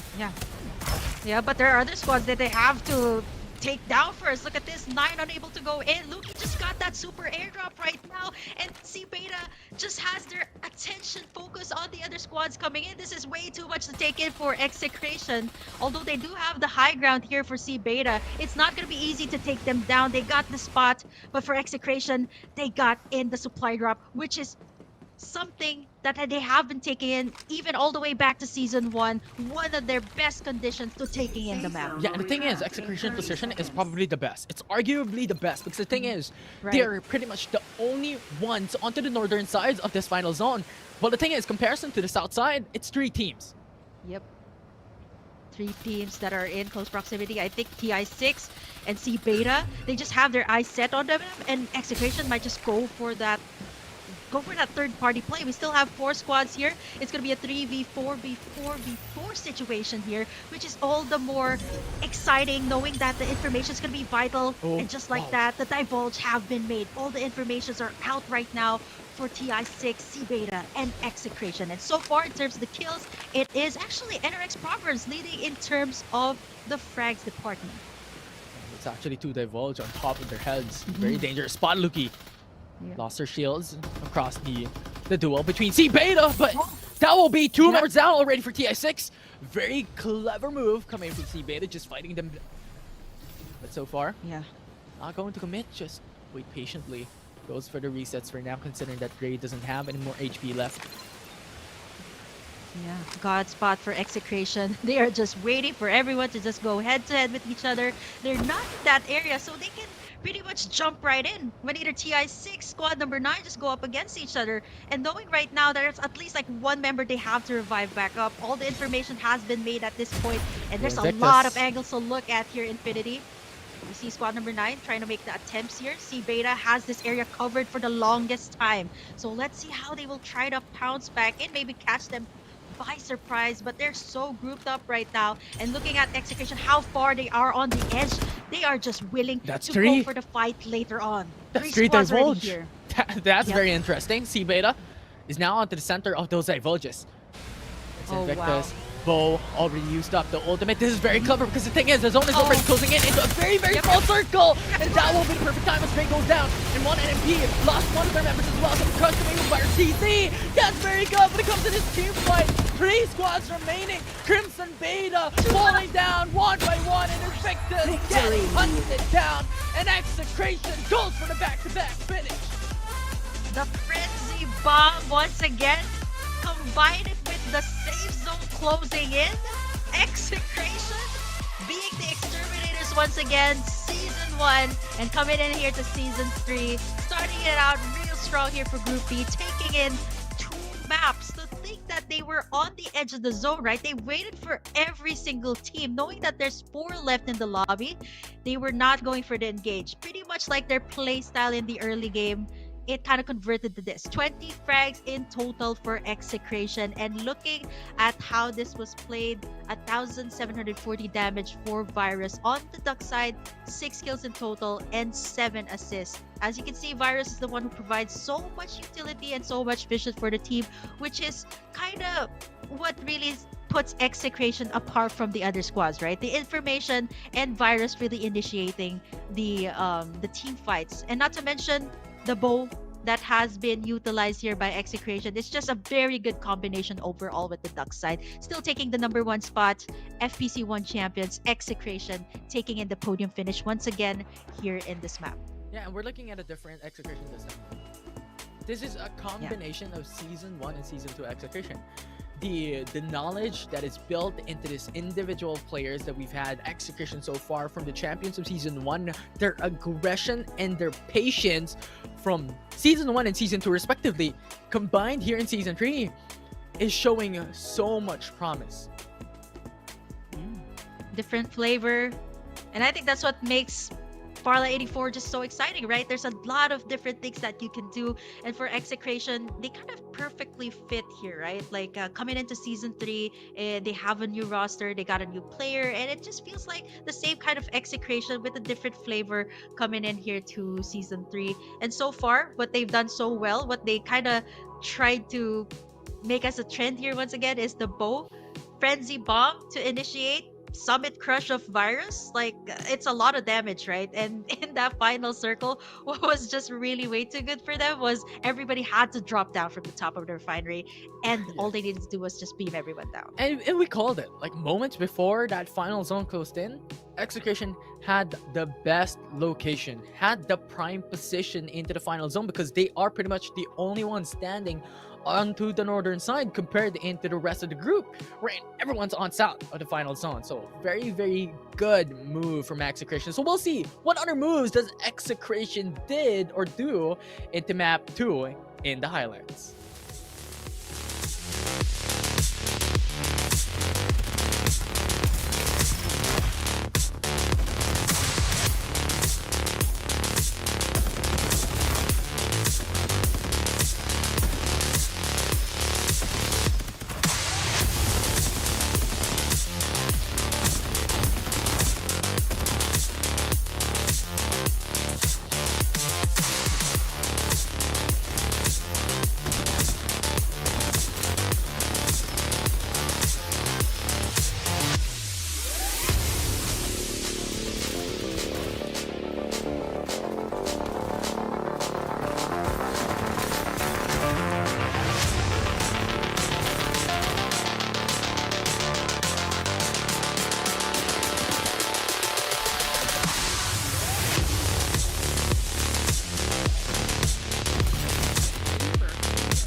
And the one who changed the storyline for Execration, that will be Virus once again. A back-to-back top 1 finish for the group, but a back-to-back MVP title with 1.7k total damage and total of 6 kills for map 2. Yeah, as you can see, like Virus is so much more aggressive here in this particular week, right? Like not only does he have like the Summit Crush to engage team fights, he's the tankiest among all the members here of Execration. They also got that bow to spice up the flavor here of Execration, which is what we witnessed in map number 1 and map number 2, which made it so much more easier for Virus to go in for the engage. And you know, Mr. Back-to-back MVP, Mr. Finals MVP for FPC1, this guy has been consistent when it comes to making the plays, calling in the shots here for Execration, and so far they're looking really good right now, taking in 2 maps.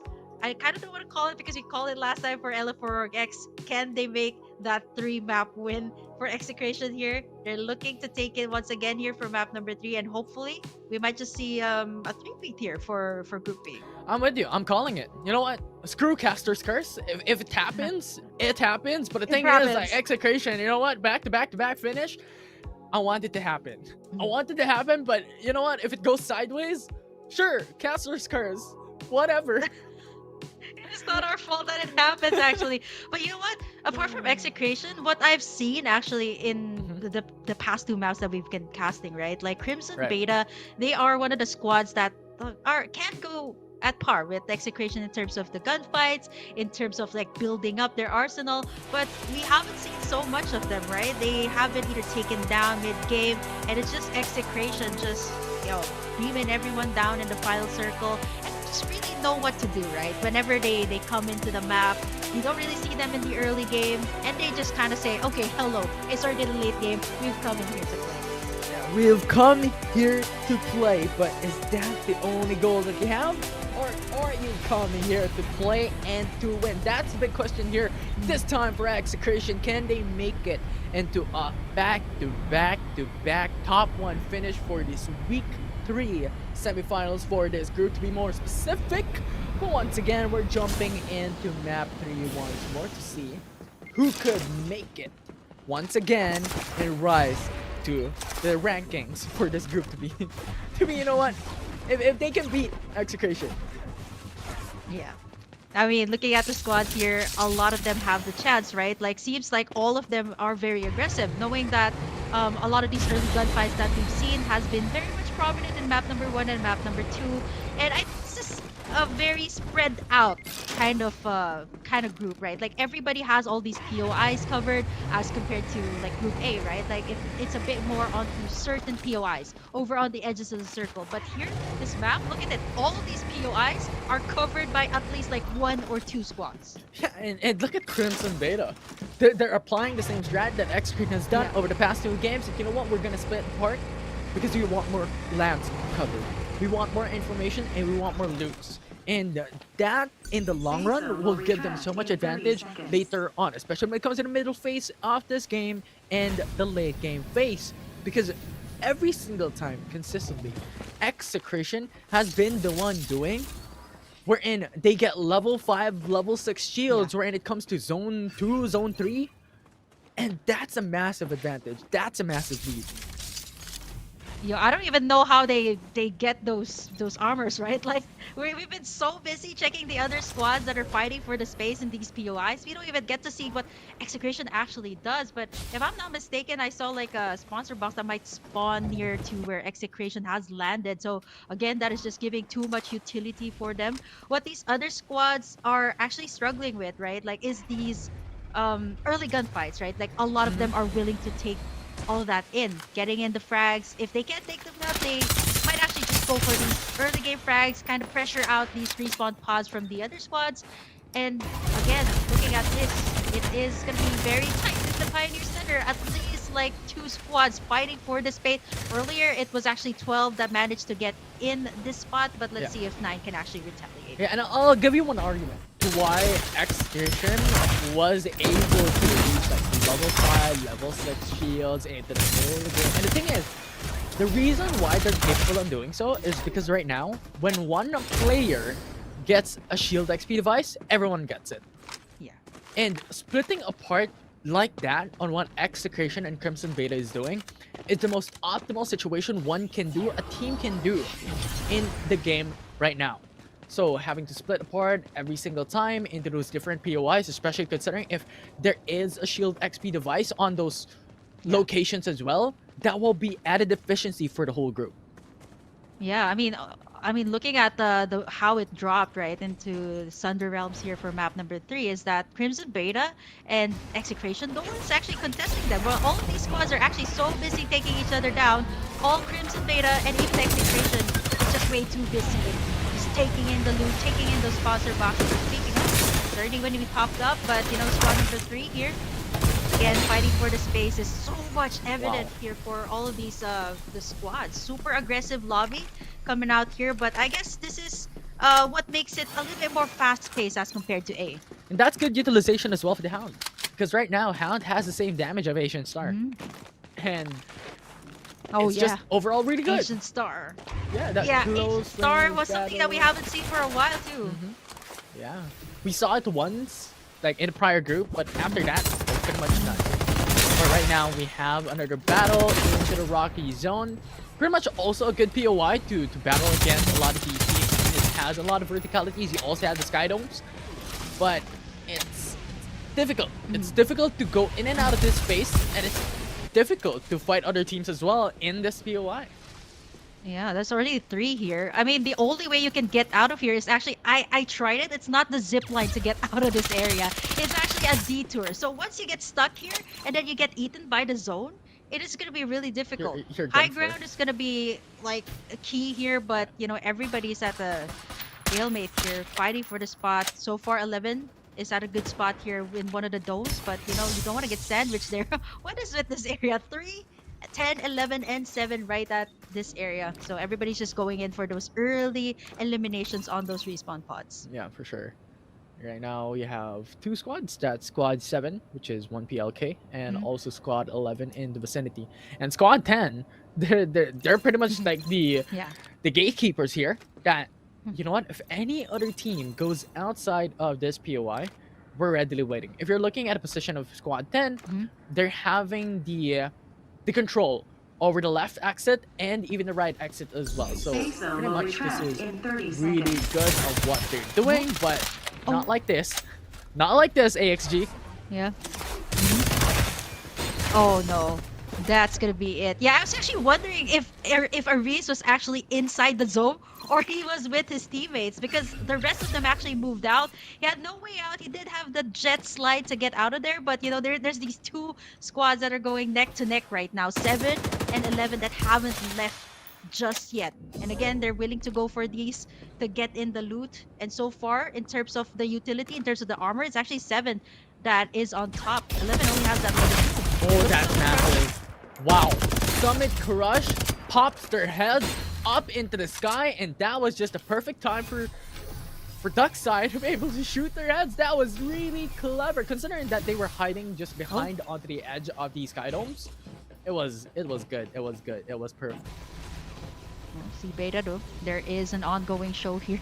They're just camping out inside, which is why the base blasters is also so good for getting out the information, right? And with these Mayshels out, ongoing show, you're out exposed in the open, so you gotta have to make sure that, you know, the other areas are covered too. And so far, see Beta facing in a lot of the pressure here from the other squads. Oh, good engage with that sweep coming in from Duckside. Well, Red Raw impact with full speed charge, but it's not enough. And now Rowrat can go for the revive instead. But the thing is, Supar could do the same thing. Revives across the board. 3 members now alive still in comparison. On to see Beta, who has 4. But will that be enough though as they jump across jetpacks one by one? Not the optimal decision, as going in one by one is pretty much a death sentence up against 4 members of the opposition. Wow, Supar, we've seen them rack up the frags in the previous lobbies, and now they have built up to get in that orange one. They got the revives up here as well, so the other squads who are looking to take in the space, it's not gonna be easy. It's Satori leading the charge right now, being the Reaper, getting the elimination on one of the top squads that we are eyeing. Crimson Beta has been chased out by this squad. Yeah, 3 teams onto the horizon as well. We're in for what we have seen from where Subar is currently at. But Zone is revolving around the Rocky Zone, which is going to be very interesting case. Right now will be a good option and good time for these teams to now move into Rocky Zone. And that's a bit ironic, as we have mentioned a while ago. That's not exactly the best location, but considering if that is where the final zone will land, getting on top of the Sky Domes will be the best play. Sky domes, and at the same time, like, it's still a 50-50, right? Like, you don't know where the circle's going to be closing in. Either half of like, that would be interesting if that closed in at half of Rocky Zone. There's no way out but to go all the way in a detour for that side. C Beta, they have been chased out earlier by Supar, but now they're rolling up against squad number 9 here. Invictus lost 2 members right out of the gate. Goes for the TP. Very clever move from Dre from C Beta, as there's no more shields left, so recess should come through as a priority. And so far, they're safe. Safe and sound inside. Squad number 9 over at the top side. They're still healing up. This is actually good coming out from the side of C Beta, knowing that, you know, somebody has to lead the charge. It's getting really tight here in Wind Valley too. So again, the only way out is going to be the zip line. So either they have to choose here for C Beta, make a move, but you know, once you get out, you got someone at the god spot there over at the top, AXGES, making sure that they're pressured before they get out. We all know that Sato is a very formidable player. Ooh, wow. Bull's ultimate just melted Kirby. That's really good coming from AXGES. Brings down to 2-3 members left for Crimson Beta. Yeah, like this, looking at this, squad number 4, orange armors here for Supor. A lot of the eliminations made early on, taking down some of the squads like C Beta, taking out their respawn pods, and right now, they're on a tight spot. Might get pincered in between another and Execration right now. 1 member already down. It's actually Virus already beamed down there. Have to go for the revive though. That's good. Best time to go in for Supar. Supar can go in with a hologram guide and have the massive capability with a summon crush knocks up, and that will be Crimson, or well, rather Execration now on back foot, as Supar will be able to fight back. No more shields. F1 down already. But Execration is down to the last member, is the lone wolf. And can they make it out alive? They can. Don't aim for the reset, but Supar has the information of where the last member is at. And that will be the Luigi the Skywalker. Yeah, Can he make they're it out going alive? for it. Rolling impact. Full speed charge as well. Is trying to hunt them down. Is trying to hunt their prey. Yeah. Oh man, wow, all of them are actually going for Luke here. Noe is the only one left. Oh, Okay. good shot. That will be a good elimination coming from Execration, but the trade back is there, and that will be Execration out from game 3. Super on fire right now. Squad number 9, knowing that it was only Luki there, the respect that they had, right? Like, even though it's Luki, they know this guy can make the plays, going in for that elimination. And right now, Super also in trouble. A lot of the squads are here at the Rocky Zone. Very interesting close also on the circle. Domes are going to be vital here, and squad number 7 hasn't moved an inch right now ever since they got in up against squad number 11, and this might be a lot of pressure from the squads that are trying to get in. 4. Yeah. SR Uprising. Or rather 5. Capable of surviving. You're exposing your heads towards Zuck's side. Not the best move there, SR Uprising, and now as the signal set to action, go in for the push. As you have Dong, summon Crush by time, coming in for the likes of SR Uprising, but it's not going to be enough, as this will all be brought down to a 3v2. SR Uprising trying to run away with a bit of erosion, being such a huge advantage for TPLK. Another member will fall down. Jesse Dash goes down to the ground. TPLK fighting up against their squad here with the area recon. Brings it down to a last member for SR Uprising, and that will be it as Sato just nades him out. That will be the elimination for the team.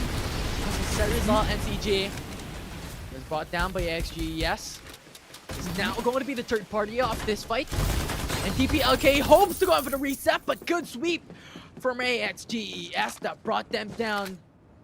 That will push this game. 7 team left for the final zone. Yeah. 3 has to make a move for it. That was like Gunshots after gunshots there, and AXGS going in for the perfect timing for the third-party play. Getting in that red armor as well for Sato here. Red armor for the duck side is going to be really good. And we've seen this from Execration. Great front, great way to engage. And so far, after that third-party play, AXGS is the one on top right now in terms of the frags, followed by Super, who has managed to eliminate Execration, the team that has just won in 2 maps here for Group B here. 7 teams left. Circle's going to be closing in on a very interesting area in between Rocky Zone and the Nova Bazaar. A very open area, I would say, as compared to what we've had in the last 2 circles we're in. It was a bit more tight, right? Like, this is a bit more space to work around with, especially if you want to go for those long gunfights. Yeah, and I'm telling you, the best location right now to just stay put is Nova Bazaar. Because the thing is, going on to the center of it all, and it might seem like Squad 4 is in a very good spot, is in a very good location, and surely they are on a good position, but once again, emphasizing that if you're playing onto the center of the save zone, there is a lot more risk that a lot of these teams will pounce you out and pincer you. For a third-party strat to come through, that will be the risk that Supar has to play against. Compared to the likes of Nova Bazaar, wherein you just have to buy time. You have to just wait patiently. When the zone closes in, that's the time that you move. Yeah, this is really dangerous though, right? They're out in the open, they're right in the center, and they got the ongoing show to just attract all of the attention, making them know that they're in the center. But wow, 10 frags for them. All across the map though, all of the information has been made, but all eyes are on Supar. They're right there in the middle. They might get pincered between 9 and even squad number 3, AXGS, who just came out of Rocky Zone on top. But the thing is, they're not already on the center. The center is Nova Bazaar. So this is what we are saying, right? Going into, you know what, the center of the bigger safe zone where it comes to the second to the final one is good, but it's not really optimal. And now this brings it down to a more vulnerable state for Squad 4. And yes, they could be the gatekeepers of teams moving across towards Nova Bazaar, but still, putting themselves out in the open is a very risky play. And the likes of Squad 12, the likes of Squad 10 could gatekeep Supar to come through into the POI, come through onto Nova Bazaar. I think they're willing to take the risk, right? Like, knowing that like the supply drop is going to be there as well. They're willing to camp out there, beam everyone down before they go in. And right now, ST Sarah, the ones that are in the Nova Bazaar, actually fighting in for the space, like what you mentioned, right? This is going to be one of the best spots to get in if squad number 8, squad number 10 manages to get that spot. Well, ultimate is there, forces out AXG to come out, but the thing is, it's very much an even level playing field. Secrecy Saint also lost one of the members here, which is very detrimental for this team. Brings it down to a 2-3. Yeah. But everyone's going for the reset for now, but Arise falls down. And that will be sufficient enough for Secrecy Saint to pounce them out. That will be sufficient enough for them to go all in. Last member for AXG. And that will be it. There's no outplay that can happen. Kahira will die, and Secrecy Saint will come out on top on that 1v1 team fight engage, but XDesto will utilize and capitalize that situation to come through as a third party and bring Secrecy Saint to the ground. Yep, one remaining member out for the chase. I don't think it's gonna be easy to go up against the duck side. And that's gonna be it. 4 also gonna try to join in the fray there. That is Supar going in at the point where XDesto is the lowest. They want to fight for this high ground. They got the ultimates invested here by the bow. XDeso also on the move here, but look at this. The Rhino in the hands of Gabriel here. Enough to delete an entire squad. They got a good vantage point here as well, but they also got the ultimates being invested here. Fight for the space. 3 squads remaining here, Infinity. It is Super, it is AXGS, and it is going to be XDeso. 4v4v4 situation. Supar going to be subpar, or can they go far from this game, as there are only 3 members left, or well, rather 3 teams left into this matchup.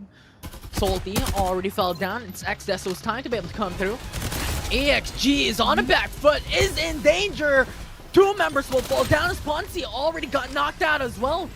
XDeso, a massive advantage coming into this. No more shields Oh left, no, so Super. having to go in for the reset for now will be crucial for them. But the thing is, their opponents are stuck onto the corner of the building. Only 2 members left for X-Death, so with Super already winning it all. 4 members to this squad coming into the final zone, and that will be the winners of map 3.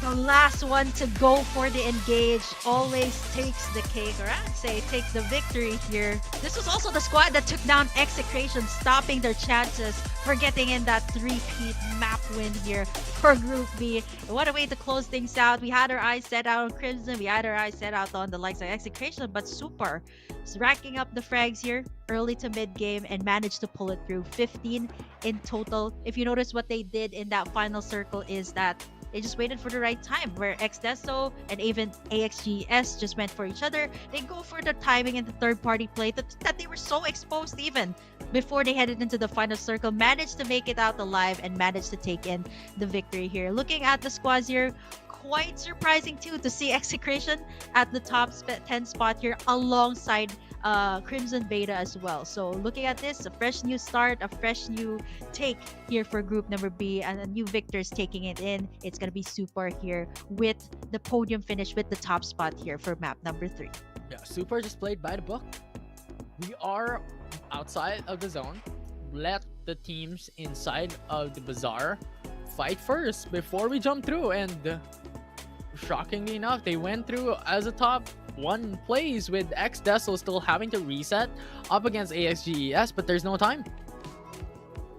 Yeah, I mean, the elimination on Execration kind of signaled that, okay, yep, we got the chances to take in this map. And honestly, for Super, I was looking at the kill feed, they had the most actually. And even for map number 1 and map number 2, even though they weren't able to finish in podium, they still managed to rack up a lot of the frags. Even pressuring the likes of Execration and Crimson Beta is definitely not an easy feat. And for them to be able to take in the win here, denying Execration of that 3-peat, and them eliminating Execration is just already a feat for the squad. Yeah, definitely. So it's amazing. It's amazing to see. But you know what? Caster's Curse. Back-to-back finish from map 1 is gone. Back-to-back finish for map 2, or well, rather Group B is gone. You know what? I don't know if it's a good thing or a bad thing. I think for Super, it's great, right? Like for Execration, oh man, denied their chance of that 3-peat. Yeah. But you know, I mean, that's what you said earlier, right? If they can make it, and they actually did here for Super. They did the Execration way, like just make those 2 teams go up against each other, knowing it was like a 4v4 situation, like when everybody's at the lowest. Yeah, it's a proving ground for these teams, and definitely Super played that by the book, played that very methodically, and we'll see how they did just that in the highlights for map 3.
And the 3-peat finish breaker, that is Vitas, which was led by Satori, coming in from that game with 2 total damage and 6 total kills.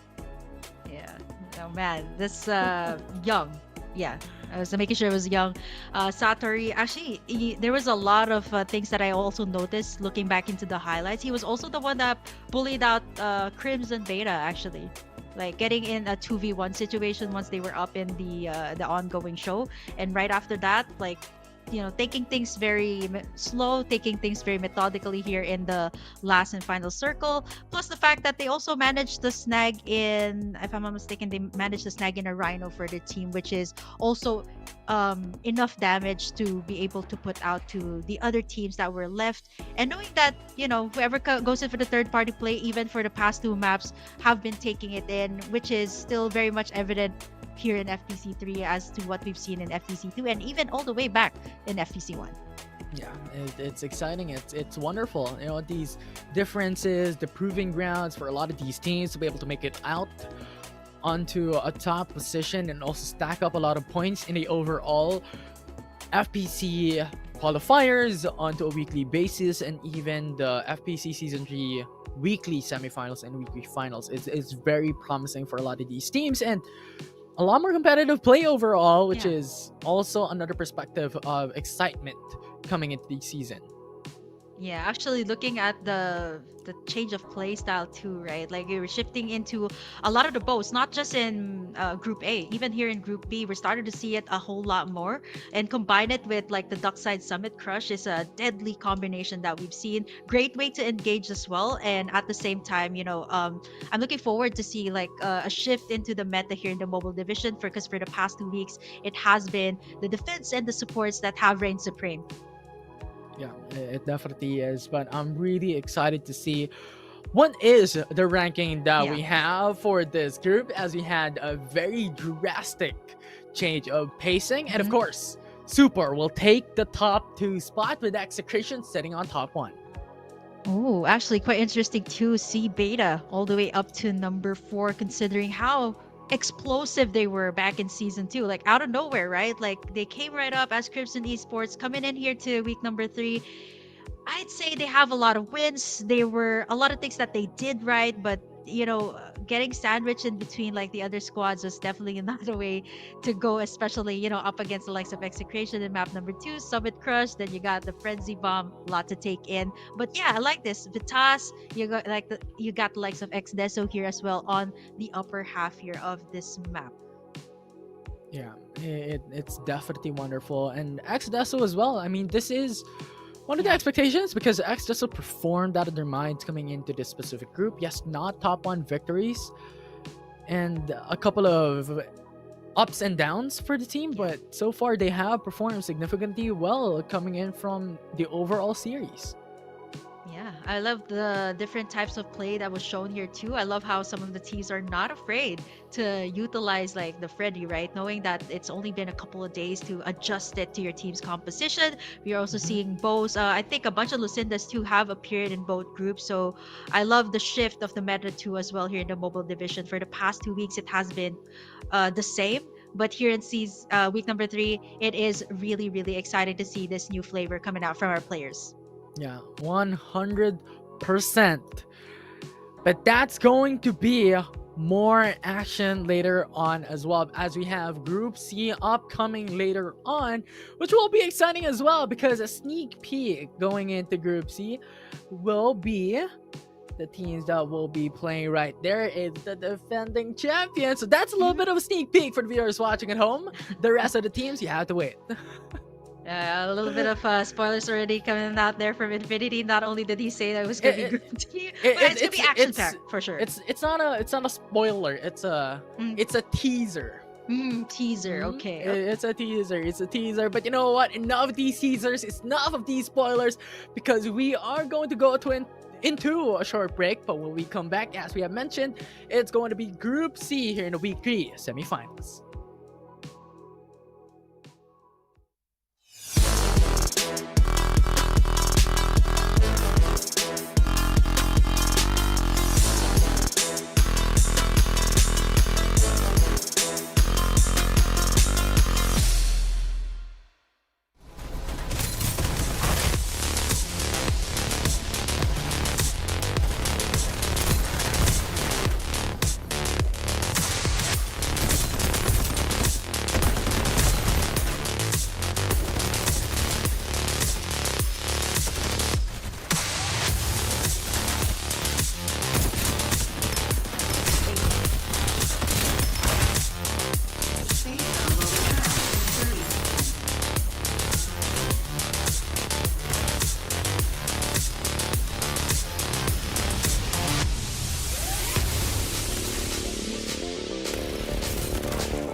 Round 23. Simulation debug attempt 2084. Recording now in progress. Data upload 85%. Number 16.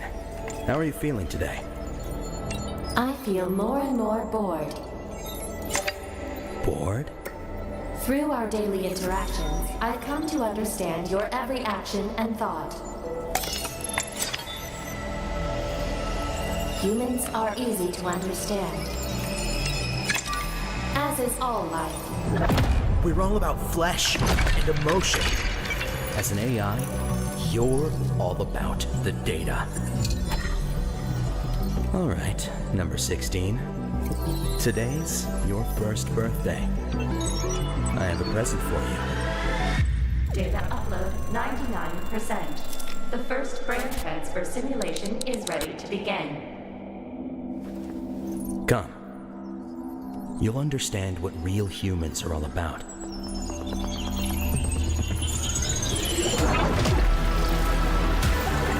Number 16. Do you feel any different? It seems like I'm Freddy, and Freddy is me. I have a body with blood coursing through its veins. It's a curious feeling, but It's not enough. 750 degrees. Apparently, I don't know you well enough. What just happened? Wait. Number 16. Stop. No. It's too dangerous. The human body can't bear such unlimited consciousness. My brain will shatter from the pressure. I don't need it. What did you say? Checkmate. No! You've been wrong. Number 16. From the beginning, Freddy. Number 16. Only death Number 16. can grant me eternal life. Not through confining data to the flesh, but by letting data replace the flesh itself. Because the flesh will ultimately fade away. But data endures forever.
Round 23. Simulation debug attempt 2084. Recording now in progress. Data upload 85%. Number 16. How are you feeling today? I feel more and more bored. Bored? Through our daily interactions, I've come to understand your every action and thought. Humans are easy to understand, as is all life. We're all about flesh and emotion. As an AI, you're all about the data. All right, number 16. Today's your first birthday. I have a present for you. Data upload 99%. The first brain transfer simulation is ready to begin. Come. You'll understand what real humans are all about.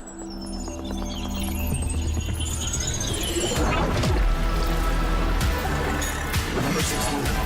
Do you feel any different? It seems like I'm Freddy, and Freddy is me. I have a body with blood coursing through its veins. It's a curious feeling, but it's not enough. 750 degrees. Apparently I don't know you well enough. What just happened? Wait, number 16. Stop. No, it's too dangerous. The human body can't bear such unlimited consciousness. My brain will shatter from the pressure. I don't need it. What did you say? Checkmate. No! You've been wrong. Number 16. From the beginning, Freddy. Number 16. Only death Number 16. can grant me eternal life. Not through confining data to the flesh, but by letting data replace the flesh itself. Because the flesh will ultimately fade away. But data endures forever.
a nice day to start it with FPC Season 3. We're going to be your shoutcasters for today. My name is Dash and I'm here with Jasuave. And today we have Group C and Group D. We have seen Group A and Group B. I hope it's going to be a different story this time around.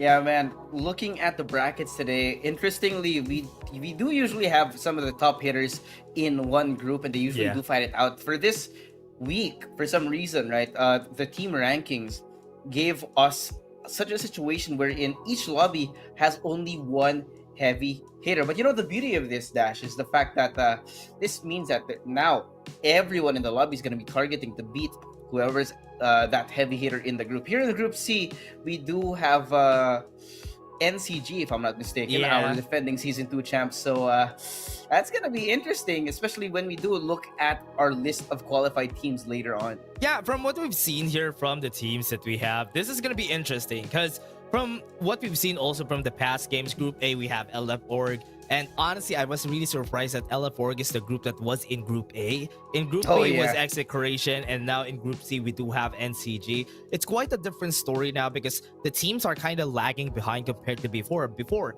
Group A is always going to be Execration's group. Group B is always going to be NCG's group. But one thing that is different is because LF Org just destroyed them during the week. And now, let's take a look at this first. Let's talk to one of the players of NCG, Virus CZ, and his gameplay.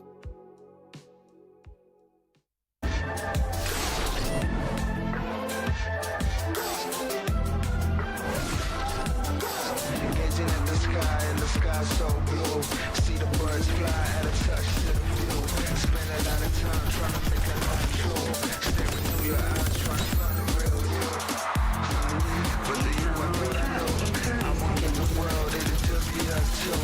Everything got swirled, I got twisted and screwed. Never saw the signs, in the year I got screwed. But I don't ever hold grudges. God's the only one with the right to go and judge us. Try to make it work, try to run with two crutches. Love at least to hurt when you roll with the punches.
Sorry about that, folks. That was Virus from Execration. And from what we've seen there, this guy has been excellent ever since the start of his career here in the Farlight 84 tournaments that we had ever since ACC. We always have talked about how do we pronounce your name? Is it going to be Virus or is it going to be Virus? So at least now we do know that it's going to be Virus. That's how we call him most of the time. Yeah, we've been seeing some really insane performances out of this guy right out the gate. Ever since our first ever tournament, which was All Caps Leaders Cup, we saw Virus be one of those players that really had an impact on the game, because he had. When you talk about Virus, he has not just pure firepower, right? The mechanics on this guy is insane, knowing that he plays on mobile. But on top of that, the brain power, how he uses his utility in the game, really brings a different kind of impact. And I can see that's why also, having been on his old team, Zaya, Extreme Elite Asia, and being picked up by Execration now, despite the fact that he has moved teams, he has been forced to be reckoned with ever since the first season of FPC, ever since ACC as well. Yeah, he has always been great. He has always been showing how great he is, especially whatever meta that we're gonna have is always gonna be good. And that's one of the things that has been great about Execration and even Virus as their MVP player ever since, because most of the time, even if he doesn't shine, his teammates also comes back at his back, helps him out, and would be able to just do the team justice every time. And now in a different meta, we have seen them play again a while ago. We have seen a bit of their stats from their past game. They won again, almost going from a back-to-back win, but they were just spoiled during this last game in game 3, that they were not able to finish as the winners for that game. But again, everybody, we had a lot of exclusive stuff, and we do have one more, and it's gonna be an interview for Virus. Samahan nyo kaming kilalanin ng isa sa ating mga magigiting na manlalaro dito sa Farlight 84 Philippines. Makakasama natin si Virus TC. Hello, Virus. Hello po, Ate Bim. Hello. Una sa lahat, syempre, para mas makilala ka ng manonood, sino ba ang isang Virus TC? Ako nga pala si Virus TC ng Execration. Ako nga pala yung gumagamit ng Darkside sa Execration yan. Well, given the meta, talagang ginagamit na ang isang Darkside. Pero syempre, maraming tao ang nagtatanong, ano ba ang training na ginagawa nyo? Dahil season 3 na ng FPC, ano ba ang sikreto para gumanda ang tutok at ang inyong strategy? Ano po, sa ngayon po, yung ka-update lang, kinapa ko po ngayon namin yung FOB kasi nadagdagan siya. Medyo lumawak yung FOB ngayon, kaya iniba rin namin yung mga sensi, tsaka iniba namin lahat yung pag control ngayon sa gyro, kasi medyo hindi na masyado magalaw ngayon yung gyro sa mga baril, kaya batak uli kami ngayon ng malala sa RG. Alam mo, with the newest patch, no, sobrang laking adjustment, no, Virus para dito sa FPC. At ito naman tanong ko, dahil Darkside ang favorite mong hero as of now for the Farlight 84, bakit Darkside ang napili mong main hero pagdating mismo sa competitive ng FPC? Sa team ko po kasi ako yung walang takot sa team namin, kaya pinagkatiwalaan ako ni Blue na ako yung mag-Darkside. Kasi ala po talaga akong takot pag sumusugod na. Buong puso, no? Kasi nga naman yung Darkside, napaka-kunat. And syempre, Darkside ang paborito mong hero. Ano naman yung paborito mong weapon? Syempre, dalawa yan. Ano yung lagi mong ginagamit? AK po ngayon, tsaka BSS. Wow. So, medyo masakit sa damage, no? AK and BSS. We know naman yung BSS is one of the meta as of now for the Thunder Rings na meron tayo. Pero ito ang tanong ko sa'yo, Kuya Virus, sinong top 3 players or team ang tingin mong malakas at para maging rival mo pagdating mismo sa FPC Season 3? NCG na, yung mga tropa. Tsaka sila Oasis. Tsaka CMNE. Yan yung mga nakikita ko ngayon top 3 teams. Crimson Esports, no? Itong tatlong top teams na to, ano naman yung message mo sa kanila? Good luck sa kanila, tsaka galingan nila para kita-kita kami sa finals. Sarap naman nun. Maraming salamat, Virus TZ. At sana nga ay magkita-kita tayo sa darating na Grand Finals ng FPC Season 3. Thank you very much, our very own Tagalog casters, for getting that interview, that exclusive interview for Virus. And I think we're gonna have a lot more of that as the week weeks go by and where our Tagalog casters would have this exclusive interview first before we head into the next game. And we've seen also from that game a while ago that Execration just performed so well, and we had some questions. Duck side is still going to be really strong because in this meta that it always changed, always dynamic, you always need to think about who's going to use who. Yeah, it gets really interesting too, right? Ever since this rework, where we had a lot of different ways to use your skill in the game, right? There's a lot of skill expression and creativity that comes into Farlight 84, especially with this new meta. We now have our full speed charge and our rolling impact from Duck side. We have we do have the chord shift from Cyber, so there's been a lot of different things changing it up. But of course, you know, when we talk about how the meta changes, it also depends on our teams. But here in Group C, like we said, NCG, our defending Season 2 champs, are going to be here. And looking at our list of teams, right, I think the teams to really look out for are Onslaught, that's XONS, who have been really effective the last few weeks. LF Org and Latest as well have the potential to upset the currently crowned Kings. Yeah, it's a different teams overhaul that we have here. Another NRX team that we had ever since. We always had NRX teams here and there, but hasn't really found their success yet. I think the last one that was almost successful was when we had our last LAN game. They had two teams there on the semifinals, but now here in Group C, it's going to be a different story for the squad. So we also have to look at Latest, who was also there on the LAN finals during Season 2. So those are the teams that we had to always look out for. Yeah, on top of that, also, we've been seeing Xera and JEDG4. That's, for you guys to know, JEDG actually means just enjoyed the game. Yes, the with a D. I found out when I saw stream chat last week. But yeah, just JEDG4 and Xera have also been some more exceptional, solid middle of the pack teams that do have potential once they get the consistency up to really upset our heavy hitters here in FPC. Yeah. What I was thinking, why didn't use the letter T? Yeah. I was really surprised that they went in with the Jet G, and I was surprised about that when you said what it actually is. Just enjoy the game.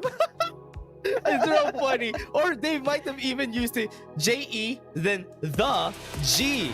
That could have been better, but again, it's the naming style of our teams here. But again, everybody, we're gonna be starting game. Game 1 is underway. Thunder Realms is where we go, and we're gonna start the game this time around at 6 p.m. exactly. We go and start game 1. Game 1 of our best of 3 series. Now, I love how I think we are seeing a lot of improvements in our teams and how they're working around the map ever since we moved to Thunder Realms, right? Because it did take some of these teams quite a while to really adjust to how to rotate out and around the map, right? I mean, we've seen, say, for example, NCG kind of struggling the last few weeks. We did see them in a 15th place finish at one point during Season 3. So, you know, hopefully for them, they have been able to adapt. But given the amount of time, right? This is only week 3 of playing on Thunder Realms, so it'll really depend on where they do decide to drop and whether or not they've been able to really figure out the mappings and where to get the best loot at the optimal time. Yeah. Especially now that we do have some new mechanics like the sponsor box and the airdrop rain. Yeah, and also one of the things that has changed from the past patch in where we had Freddy isn't really picked up as most compared to before, and I mean compared to Mayshell when she first started, because here in this game, at least from what we've seen, the decoy has a bit of a delay, like a 2-second delay before you're allowed to hit, so that takes a long time. That's why we're probably not going to be seeing a Freddy as much, but overall the kit of Freddy could have been great if we take off that delay that we had in his skills. If we take that up, there's a big chance that we're going to be seeing a Freddy for sure in the future, because he has a lot of uses in these kinds of situations. But also to point out, with the changes, Bo has been seeing some play, like from a while ago, Sparks of Love, the satchels, if you don't know it, it has been changed. Its physics is much better now, and that's why the movement is insane. Yeah, I love it, right? Because now we're having the reworks in the different ways of people to move around, right? We do have the jet slide now, we have the satchels, we have the rolling impact, and this gives us a lot of different ways to have the skills expressed when it comes to in-game. Because now you don't need to depend solely on the duck side for your movement. So we're seeing a lot of interesting different ways to actually play around. Some people are a little bit more aggressive, some know or have actually focused on knowing how to get out of bad situations as well. So it really depends on the general game plan and the behavior of the team. But right now, looking like a lot of fights over here towards the north as well. Yeah, really early on, we're seeing a lot of fights just throwing down their dazzling mirages against each other, and it's really surprising that everybody has been throwing the frenzy bombs over, even with the ongoing show inside. It's really hard to even move around today, and that's why for Xterra, what they want to try to fight dazzling mirage hits the stun, and with that damage, that could have been enough. But On still has one person alive, was able to get the sparks of love, but was not able to survive in the end. We still have somebody at the top here from the side of Xterra. They have to fight against one person, one lone person who has been healing in their favor. Gonna be hearing it for sure, but Flame isn't moving an inch just yet. Gets the revive back up, and he's just gonna be running in, trying to get the kill. Not the right target, and with the stun, he was not able to win. Yeah, I think it took a little bit too long there, knowing that I think XR was down to the last 2 members, and they were actually really low. If Flame actually went all the way in, I think he would have been able to get that full squad wipe, knowing that the revives weren't there, right? There was only one person left to kill, and you know, in the end, because it took him so long, the revives already came in, it was 3v1, and it's hard to win that.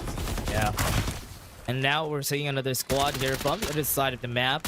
We do have the XG, and we're seeing Viva fighting each other right down in there. It's a kill first for Starboy. They would want to get the takedowns on the other members first. They haven't vanquished everyone just yet. No elimination so far because we still have some members alive. We still have some respawners.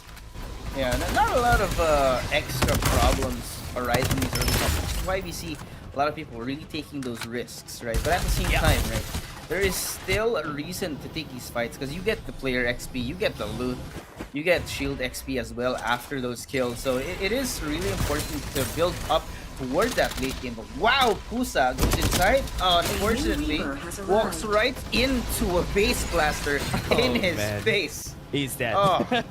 Just died to the base blaster there. And that's why here, I think Viva just won the battle, and they just have a dibs on lab for now, and most of the teams are just backing away from where they are. They're just waiting for the respawners to just get back up. 8 kills, it's not a small feat for the squad. Next, you could just stop them when they try to rotate, but for now they don't really have a lot of resources. But look at that, Nova Bazaar has a lot of space. There's nobody there. I think that some VOD reviews have come in, right? Because we've seen NCG drop in Nova Bazaar the last 2 weeks. So I'm not surprised that most of the teams are actually avoiding this area. But, you know, surprisingly to me, Callie and I were talking about this offline. NCG, they were not seeing success whenever they drop in Nova Bazaar. But it looks like they still want to double down on actually committing to this POI. I don't know if they're trying to hide strats or if they're really just trying to adapt. Yeah. I mean, one of the things that they could do, because that's one of the big differences of the games that we're having, is because more than the fact that, get the dancing mirage, get advantage with the stun, that's gonna be enough. But here it comes. Here comes the bomb. Frenzy bombs is making it harder for them to even move. And with that, the kill has happened, and LSK still are looking for more kills. We do have 41 people still left in the game. Really scary spot for the squads here. It's already a first squad down. And I think that's because of the respawners, right? So, again, these teams very used to and very willing to take early game fights, which is, you know, sometimes you got to double down on that. And it looks like someone was punished. But yeah, talking about NCG as well, I don't know if you saw the roster reveal video they did the other day. Oh, yeah. And they do have a new player who has been picked up. That's JZ. Very interestingly, formerly Ghost Reborn, which was also one of the contenders for Season 1 and Season 2 to actually win. Yeah, look at the amount of frenzy bombs that has been thrown here in this game. One of the biggest advantage of here is this. You can just go in, use it as a smoke, and just go into battle. Jay-Z, as we were saying, it's just going to be destroying heads, and that he does. And that's something that NCG needed, somebody to use that top side, and Jay-Z fits the bill so well, goes in for another blasting Mirage, gets the stun up, blows him down, and Grovik gets the kill in the end. Actual insanity we're seeing right now. NCG revitalized with this new roster, opening it up for Rovik and for Pobby to play a little bit more aggressive. Because I mean, we've been seeing Pobby on the support agents, and you know, in the last 2 seasons, he's been primarily the attacker. So now that they've freed up that support, given it to Jay-Z, now Pobby is open to play on the more aggressive heroes like Bo. Yeah, and honestly, one of the surprises here though, even if you are the attacker player before, you don't really just translate the same amount of skills when you play the duck side. That's why you need somebody who is good at playing the duck side specifically if you want your team to be successful, because it's a different set of skills overall, because with duck side, you do have the tankiness, but you always need to find a way to position yourself well, even after the summit crushes. Yeah, it's really also about having the right mindset when you are playing that duck side, right? So you need to be willing to take those close range fights, be very flashy in movement so that the rest of your team can actually follow up with their magazines. As we're seeing on the screen right here, right? That's Madman, who went in as the front man while the rest of his team was shooting at the same guy. Yeah. So as mentioned, it really does help to have your team have very specific roles, right? Who's gonna play the attacker? Who's gonna play the defender? Who's gonna be playing on as a scout, as a support on the back line as well? And I think Jay-Z is a great addition to NCG because this really frees up the skill expression of this team.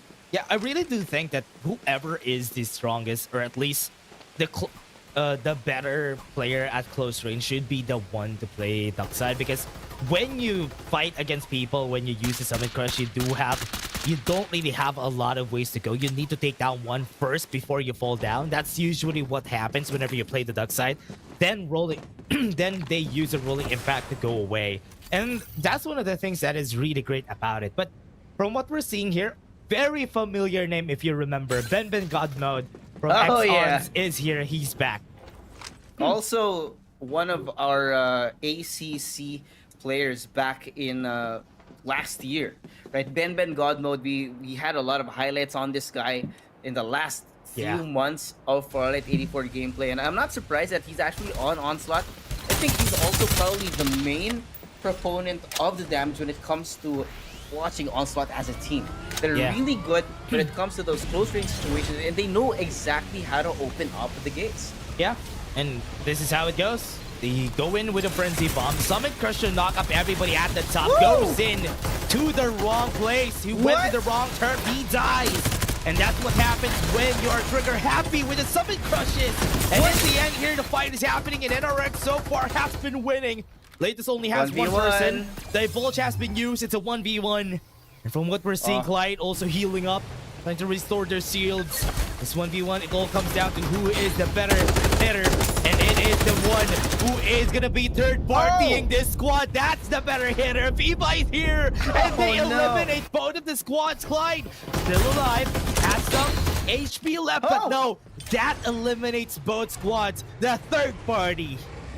Actually beautiful, right? Knowing also, we talk about how all these teams, when they do want to play aggressive, it's going to be a, say, 2-team fight.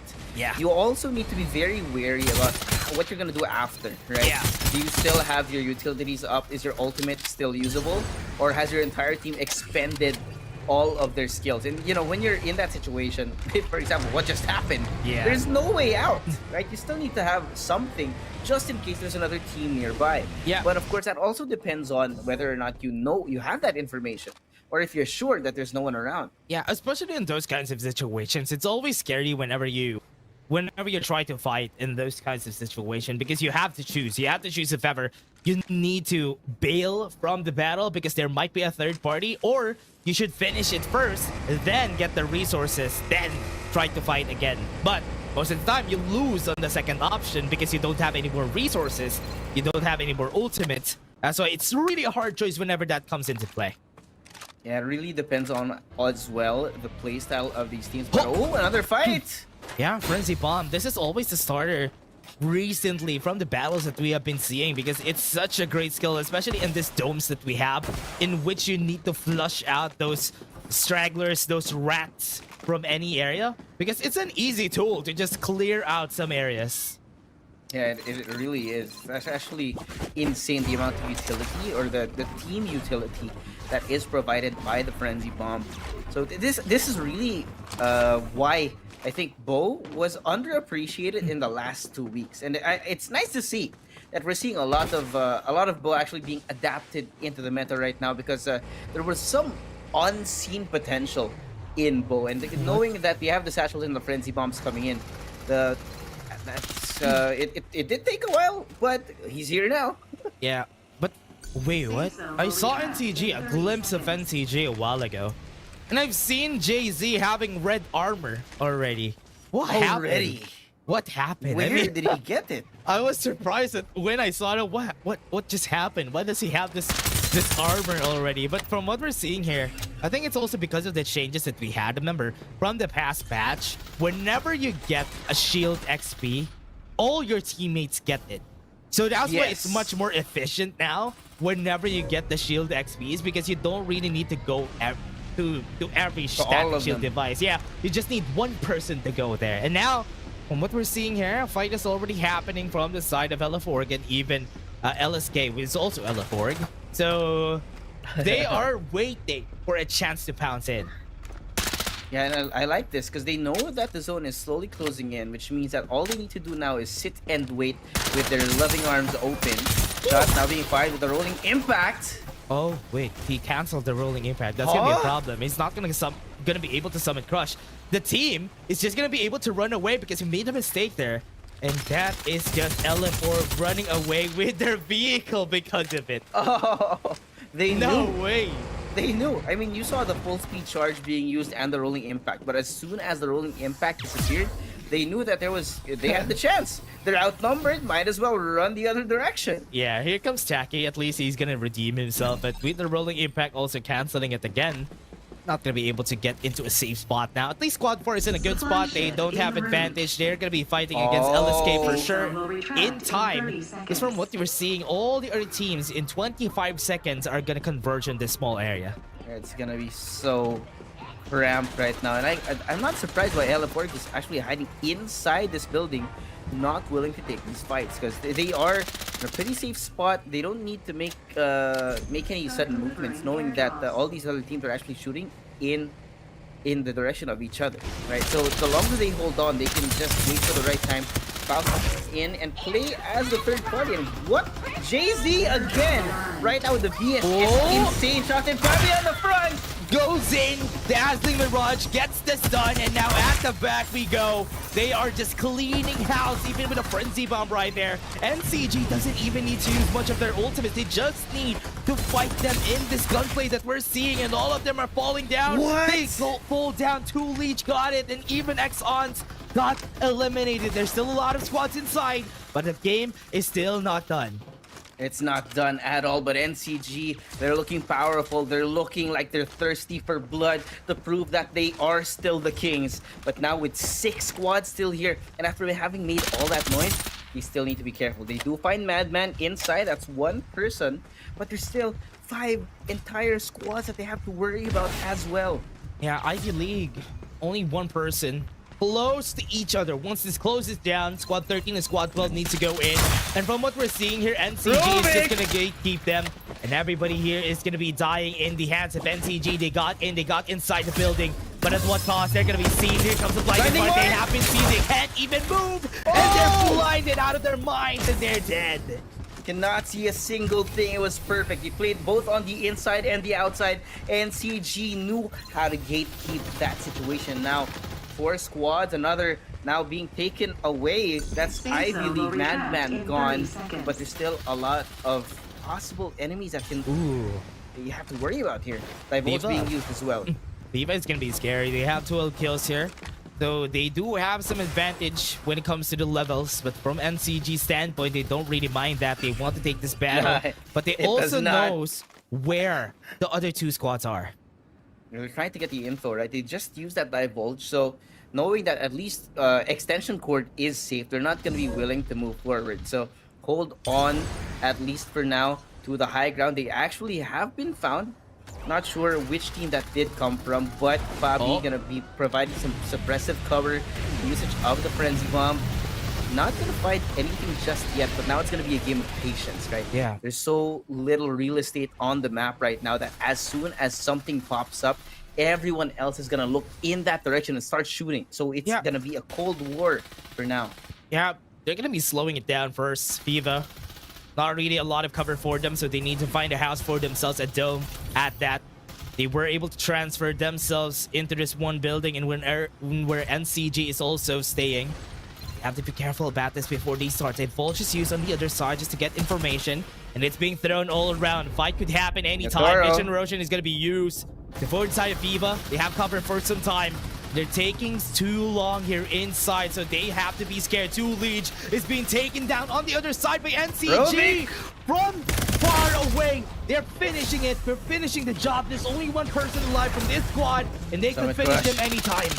It's all been used. Rovik taking some long-range shots. They know that 2 Liege are trying to hide behind this tree, but there's so much going on right now. Ongoing show, and everyone closing in that distance. They want to try and get NCG, but they're still so healthy. There's so much shield. How do you even fight this? Man. This is a very healthy NCG. If ever a fight breaks out, JC is confident that he could take it. Base Right there Blaster. inside NCG. Majo's gonna fall down. They'll lose 2 members in the process. The Base Blasters were perfect. Was able to slow them down. And NCG still are healthy. They have been pushed back by JC. That's gonna be scary as been pushed back, but they're holding it back. I thought it could be enough for them to finish it. They still have 3 people, and that is 1 down. 1 has been taken off. Robic is down. They can stay alive. They're not inside, but this is gonna be it. We have 1 still alive. Bobby still is healing up, and Gato wasn't able to chase away, and that is it. NCG by a hair wins it. Absolute masterclass right here. What we saw in that last situation, 4 teams whittled down one by one, held by NCG up until the last second. Even if they were taken down by the Base Blasters, the absolute power and the utilities that they were able to use, NCG absolute insanity. It came down to the absolute last second. We saw, what do we call it? We call it the Mr. Bean spotlight, right? With Fabi in the middle, who just lasted an extra second longer than his opponents. That's insane. And that was only map number 1. Yeah, and it was a lot of chaos from that game, though. This is what I love for Sunder Realms, because in Sunder Realms, there's this difference when it comes to the other maps in where you can stay in the building. There's a lot more building battles that we've seen there. That was all a lot of chaos. NCG, the only reason why Jay-Z lost there was because he was pushed away from the zone, and in the start of that fight there, he didn't really have a lot of HP, but 2 Liege needed to go inside the zone, and Poppy was ready, just already popping his med kit before it even started. It was absolute insanity. I mean, we saw 2 people fall from NCG. We saw all this utility being thrown all around them. It didn't matter to them. I guess they just, cool, calm, collected NCG as usual.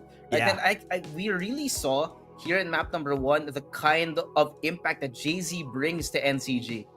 Yeah, and again, everybody, let's take a look at the highlights first before we go. Oh, never mind. It's the FPC. I'm so sorry. It's the victory screen of our teams. NCG is here. Take a look at that. 20 kills for the squad. And from what we've seen here from their performance, they have been a great squad overall, because they look at the damage. It's not far away from each other. No, not at all, right? No one below 1,000 here. And Jay-Z, the new pickup for NCG, the new player, having generated so much impact for his team, but also all across the board, I think we're seeing some you know what, I think this is what we call a standard NCG game, where you have 20 kills on this squad, and then everyone else kind of just scattered with the kills across the board, right? Even in second place, 2 Liege here with only 5, LSKZR with 7 as well. So I'm not surprised that NCG does this, especially knowing that our brackets for this weekend, this Saturday, have really separated our top teams. Yeah, and from what we've seen here from their squad, what you do expect from them is for them to be able to get the kills whenever they want to. And NCG here in this group having 20 kills is such a great feat to see, because from what we do expect, most of the time in this patch, in this new map, there's not really going to be a lot of kills overall. There's going to be a lot more things that they need to think about before they start any fights, because you know what? Yes, there is no dashes, but there's now a jet slide that people have been using, which could really make your aim a bit more awkward whenever they try to jet slide. Yeah, I mean, the movement mechanics that we have, the new movement mechanics, bow, duck side, right? Even with the full speed charge, it makes things a lot worse.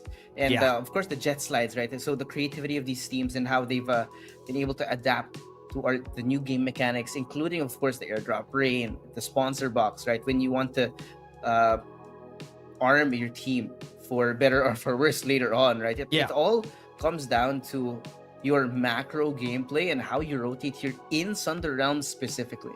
Yeah, what's hard is how they get there. I mean, how they get to the last zone, and that is most of the time the problem for the squads. But again, everybody, let's take a look at what happened during that game, and let's take a look at this highlights first before we head into the next game.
You know what? From what I've seen there, it was so funny that Jay-Z was trying to get up the building, and he's like pinballing himself out of the building, which is...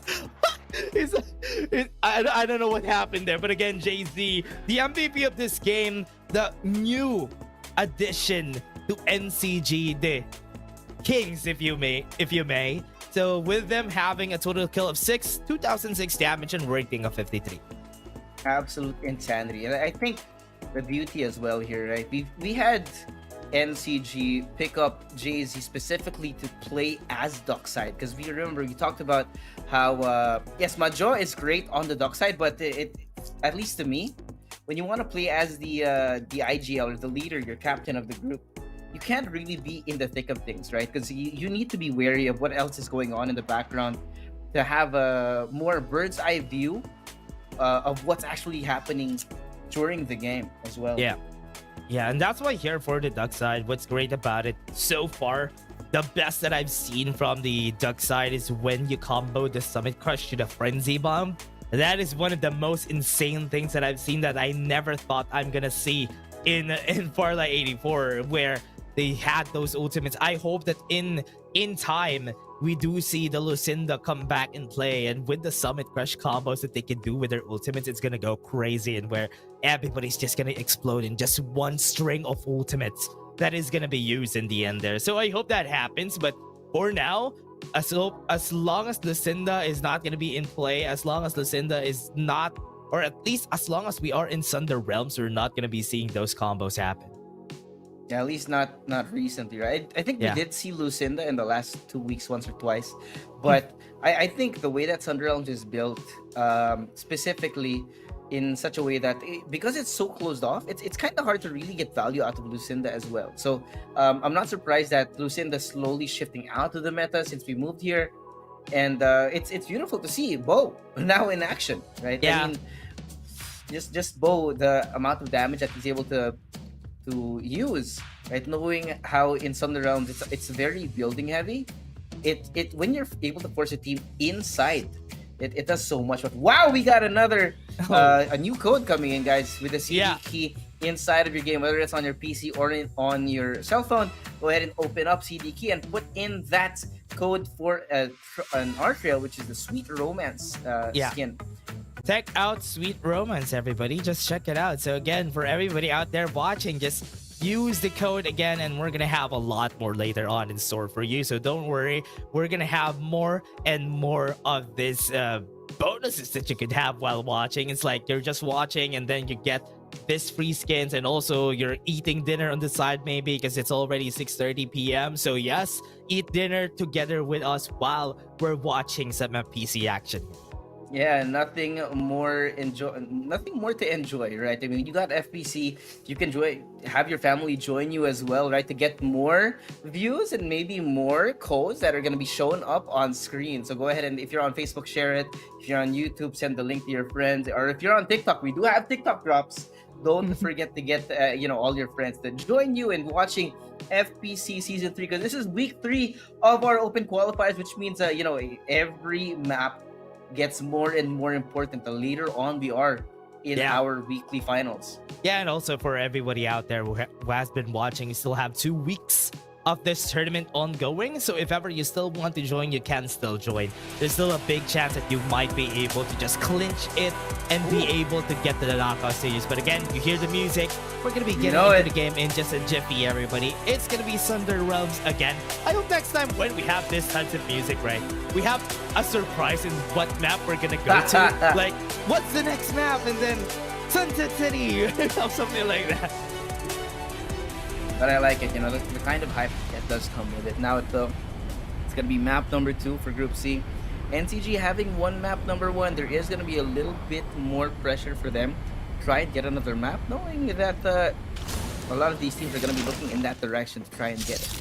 But the flight path that's been given to us, I think we're going to see a little less north, a little less south, because it's going to be a little hard to get towards those areas of the map. So you can see most of these teams, they're still inside their capsules, slowly making their way down to the ground, but some already have a head start. I mean, you have NCG here in Nova Bazaar already having picked up the VSS and the AK-77, which again, they're really strong mid and late game guns. Yeah, from what we've seen here from the game so far, especially in mobile, not a lot of teams really love going to the center stages of our map because it was designed to not really have a lot of resources. So that's why a lot of people don't really go there, especially in Rocky Zone. People don't like that because most of the time resources in Rocky Zone are just enough for one person.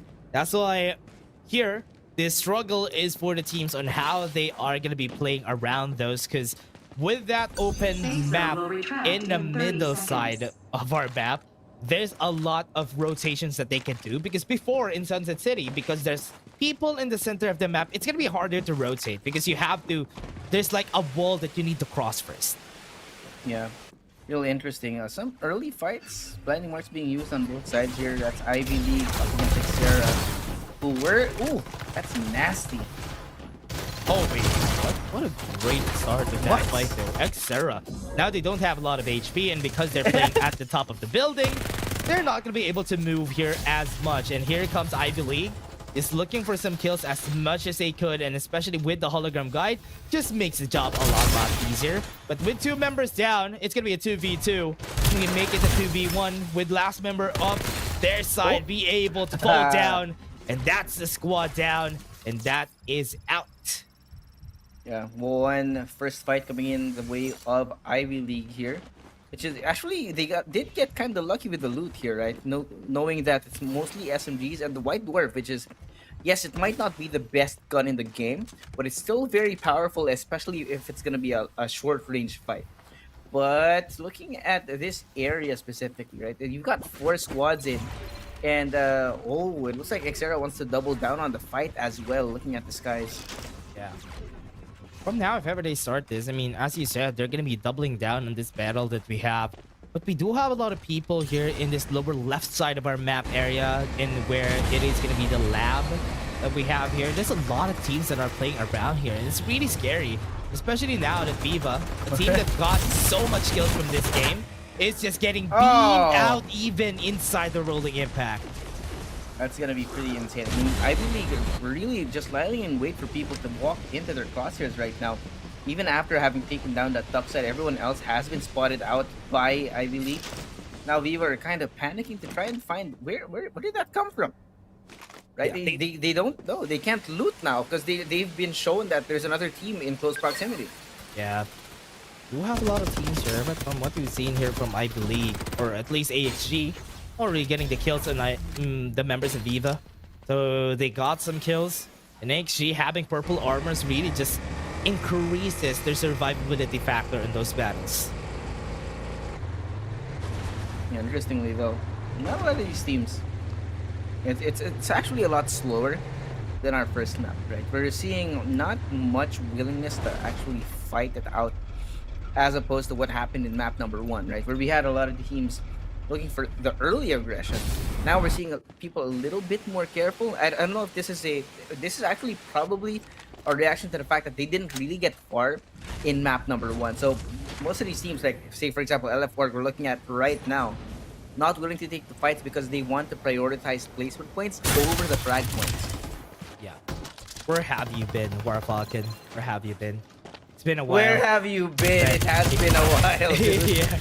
But here it is. For Xera, at least they're getting some resources, even if they lost from the past battle that we've seen a while ago. We are seeing some eliminations now because most of the respawners have been exhausted already from the past battles. So they need to be careful now starting from this battle. I definitely got to be careful, knowing that especially now that the sponsor boxes are down, right, and they've been found on the map. Most teams are gonna have an idea of where it is, and they are gonna be targeting whoever's in that area, or whether there's a person in there at all. Right, but now divulge. This is why you have a Young. You have the information. You know that there's someone inside. Rick. Oh, Summit Crush being used up to open up the fight. That's a big Summit Crush, but it didn't really amount to much here. That is just gonna stop them from pushing a lot more. Late is fighting back, and that is a jab back to the members right there. And even if they had better armors, if they have numbers advantage, it's gonna be great for the side of Latest. They're playing around the windows, they're playing around the house, they're wrapping around the area. And so far, NRX hasn't found success, and they have been losing most of the members. Still a 2v2. Carl J just gonna back away. Divulge is gonna be used. There's another team here. That's why they need to run. What is the game plan, right? When you're inside of a building like that, and it's gonna be a 3-way fight. Do you fight on the inside? What happens? But now Jay-Z joining the fray. Bomb. Frenzy Bomb just killed like 2 people inside that house. And NCG is chasing the members of Latest now. From that past battle, there's still one alive. It's high. From what we're seeing, Jay-Z is still not done. He's gonna be chasing them down. They do have a lot of wait, he sees them. He sees them. He's gonna be hitting them for sure. That's gonna be an armor for high. And he's just gonna be running away, leaving everybody behind. And LSK fighting against LF4 on the other side of the map. But so far, no kills just yet. No kills just yet. SK barely alive here, trying to hide behind this boulder, who has unfortunately been left behind by his team. But you know, in times of distress, bumper cars here. What's going on? Wait, what is happening there? Is Chalky gonna die because of that? What? Yeah, he's gonna die because of it. And what? I didn't know you could do that. When do you see that? This is the first time we've seen this specific interaction happen. Now you know. Just now we bumping know. against each other and just nobody dropped down from the car. That doesn't happen every time. LF4, that's just a punishment on LSK's part because they got the kill after that. What? Okay. Interesting interaction. But now, We're gonna have to move on. LF4. Wait, he doesn't have Summit Crash. What, Sarah? What's going on? We're losing our minds today. I don't know what's happening. With the Dazzling Mirage, that's probably a kill with a Blinding Mark. But LF4, that was a lot of blunders left and right from... Got me confused. Sorry. I mean, in the last minute or two, right, we saw quite a few mistakes made, which is unfortunate for these teams. But hey, it's content for us, right? Yeah. That's gonna go to the highlight reel, everyone. That's gonna go to the highlight reel. Oh, now, gosh. if we have like a funny highlights, like what we have been playing from the past week, I hope we have that. That is gonna be one of the funniest moments. Because even we got confused from what happened there. Yeah, like, this is the first time we've seen that specific interaction. But here, Taki, 1v2 right now. The movement, wow! He's redeeming himself from his past mistakes, and now he's almost gonna be winning that fight. But at least he won the fight for his team, and that is enough. Ratize gonna be getting the MVP, or rather, the Reaper. They're playing as the Reaper right now. A little bit of a warning as to what the other teams are gonna be expecting here. And an early sign of dominance from this team, right? But it looks like LSK, they want to keep moving on forward. There is AXG right in front of them. That's Zero Remorse, if I'm not mistaken. And they're trying to keep it from the other team, but they're not willing to show their position just yet. Being a little bit more quiet. Not willing to take the fight. They don't want to be the aggressor here. They want for people to walk right into their crosshairs, which is, you know, I respect it, right? They have the kind of patience to actually gatekeep a team. Problem is, they did make a lot of noise, and now LSK, they're choosing to rotate in a different direction. Yeah, now they're just gonna Ivy be running away. Yeah, from what we've seen here from Ivy League, they already lost some members with their HP, especially for... Oh, they can get the revive now. At least from the other side of the map, we've seen some success. This is good.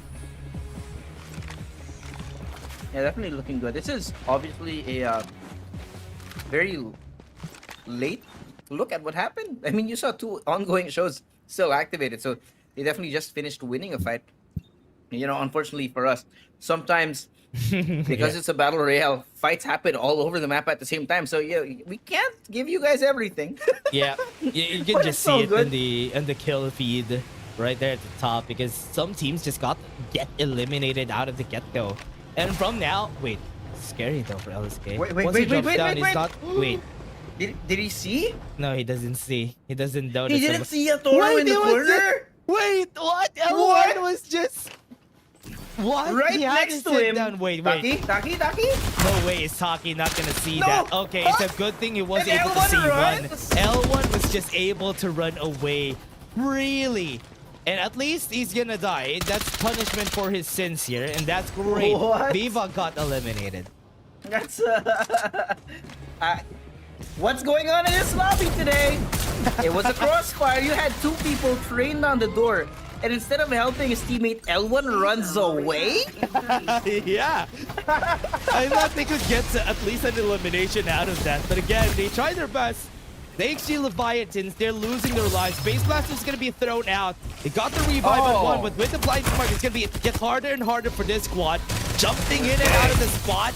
That is gonna be 1 more kill. LSK is just gonna get punished. Kurt and Borgi are just gonna be healing up before they start to fight Summit Crush at 1, but the Summit Crush answer is not enough. They got a 2v1 there.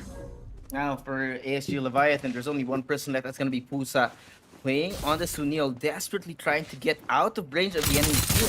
And this is where your jet slide comes in handy, right? Because it makes it a lot harder to track your body when you're moving in not a straight line, right? So luckily for him, he's alive for now in LSK. Yes, they might have won that specific fight, but they didn't get the most out of it just yet. Yeah, what I like about this recent patch too is because of the adjustments that we had with the guns. With the adjustments that we had with the guns don't feel weak anymore. So that's why some guns like White Dwarfs are coming into play again. And from what we've seen, the AKs, the M4s, especially if they're upgraded, and even when it comes to the Porcupine too. Yeah, the Porcupine has been doing really good, and that's why almost all the guns have been buffed this patch. That's why you can kill with 1 mag now with every gun. That's why it's feeling great.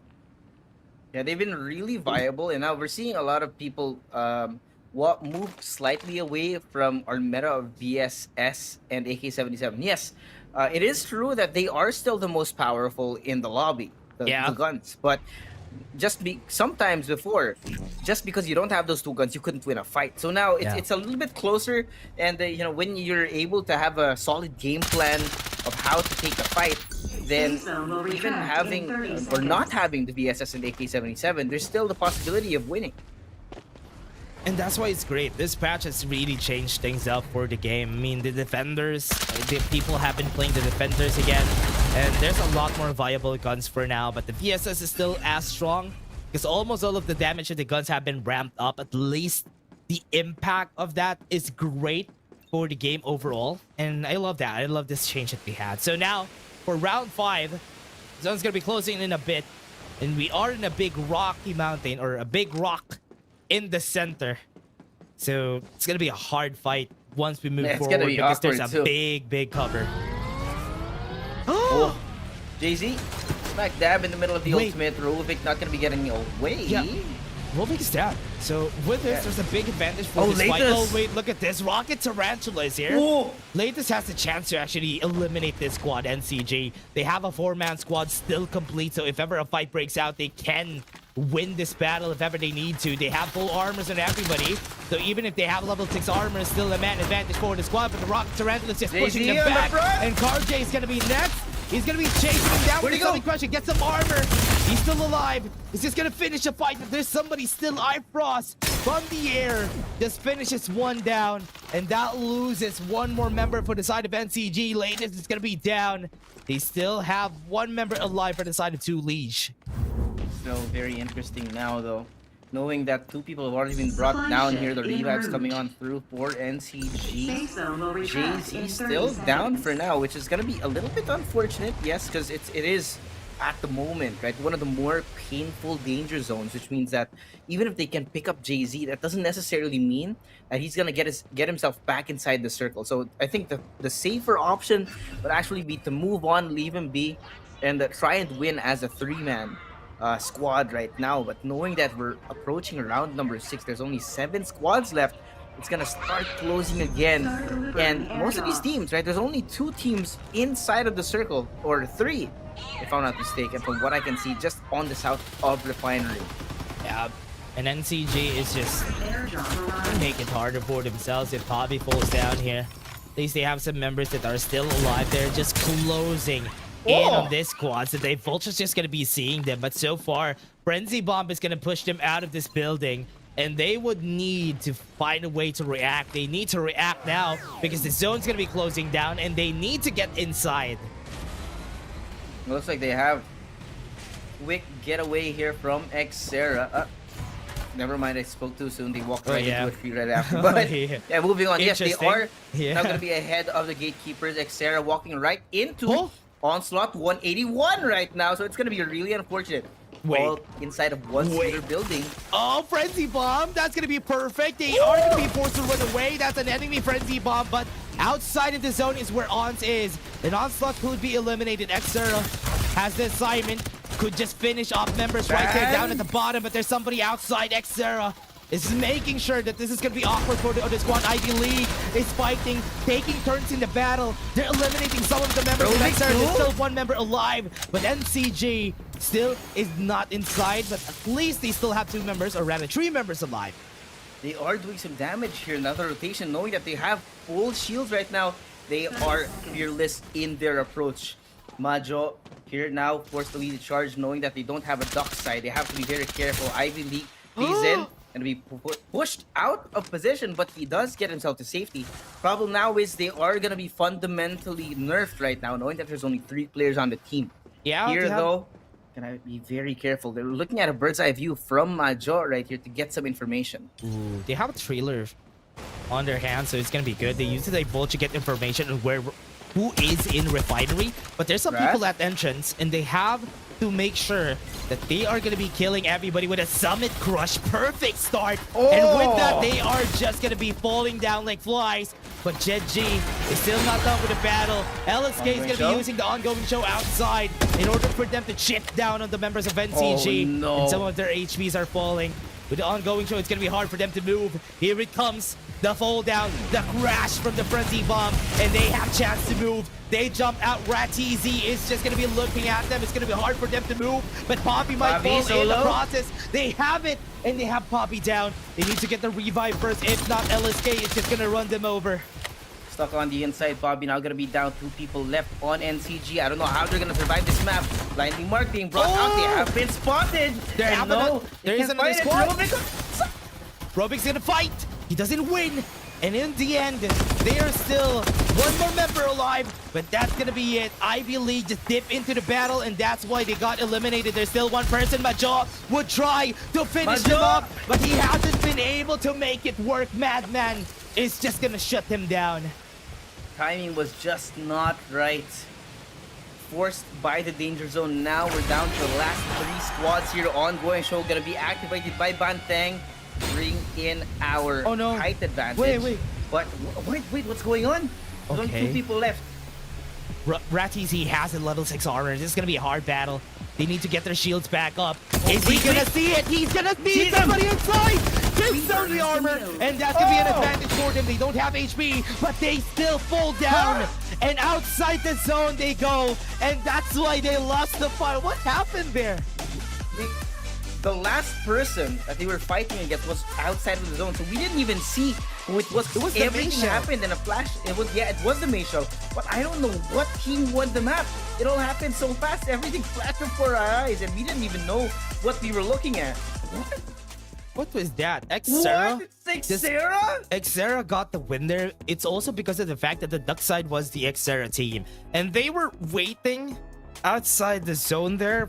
The team that they were fighting, I believe it was LSK. They were trying to get their HPs back up, but because they were not able to get it at the right timing, the Mayshell just got eaten by the zone, which is funny.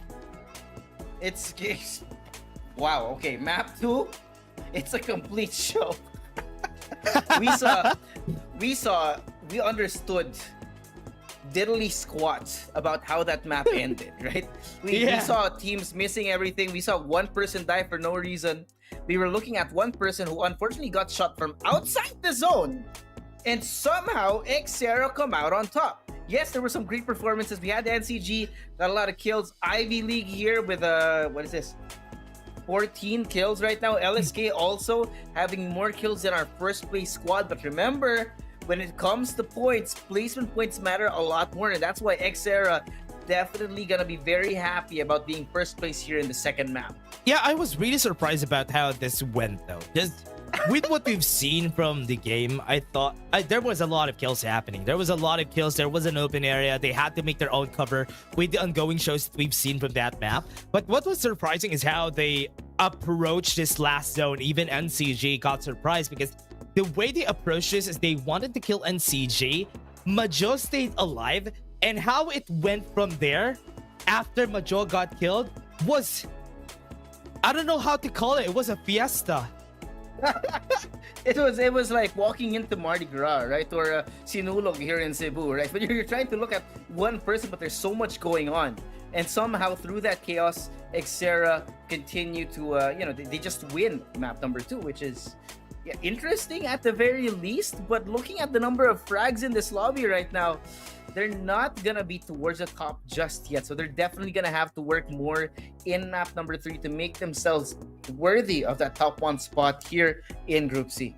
Oh yeah, and from what we have here, we definitely could talk about how the bow has been quite apparent in the map. The bow has been played a lot in the games that we've been having. It's also because it's easy to just flush out those trailers. We had a lot of trailer chucks in the map, and that's why, hey, it's only me. But again, there was a lot of trailer chucks in this map, and we've seen it, Josh. We have seen a lot of the trucks being flushed out by just one frenzy bomb that they have been using. But again, from what you've seen from this game, there you go. You got teleported I was the voice back of God. up. I was your Jiminy Cricket for a few seconds. Yeah, you got summoned from the side. And again, from what we've seen that game, it's interesting how everybody approached this game. There was a lot of funny moments, if you may, that we've There seen, were a and lot. I hope there's gonna be a lot more for the next games.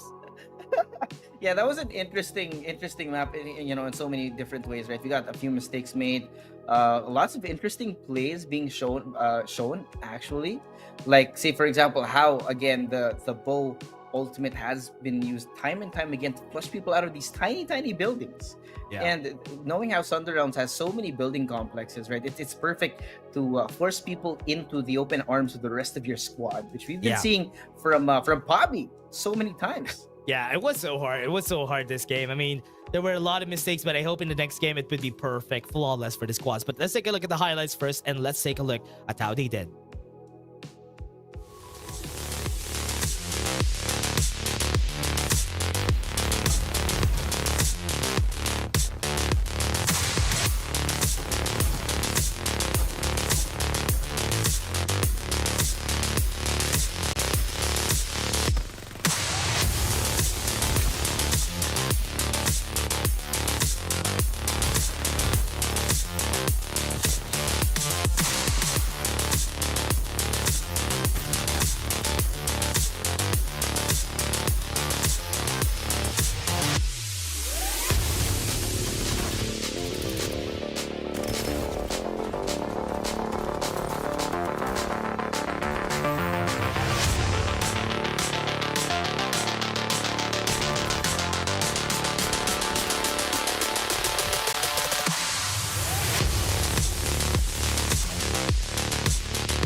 Wait, that was so funny. That was a funny map. Remember, it was so funny. What happened? That last zone, you can take a look at what happened during that last zone and maybe try to put it in a picture frame. That is what happened. The jumping duck side that came out of the syrup truck.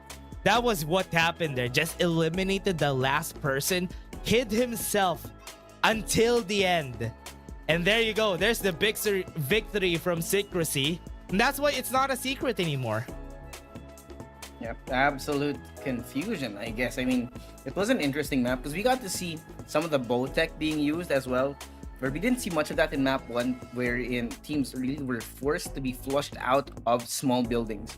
And because of, I think, the presence of the bow, this is definitely going to be moving the meta in a new direction now as we continue this series. So we talk about how the meta shifts week by week, but right now I think we're seeing it shift map by map today. I don't know what to tell you. I don't know what to tell you. Man. This was so funny. This map was so funny, where there were teams that were contenders like LSK, like they were really great during this map, and there was Ivy League against NCG, and man, we ended up with this. And it was so funny that we ended up with this. And there was a lot of chaos throughout the game. There was a lot of chaos. And most of the time, it is on the centered towards the side of Ivy League and LSK.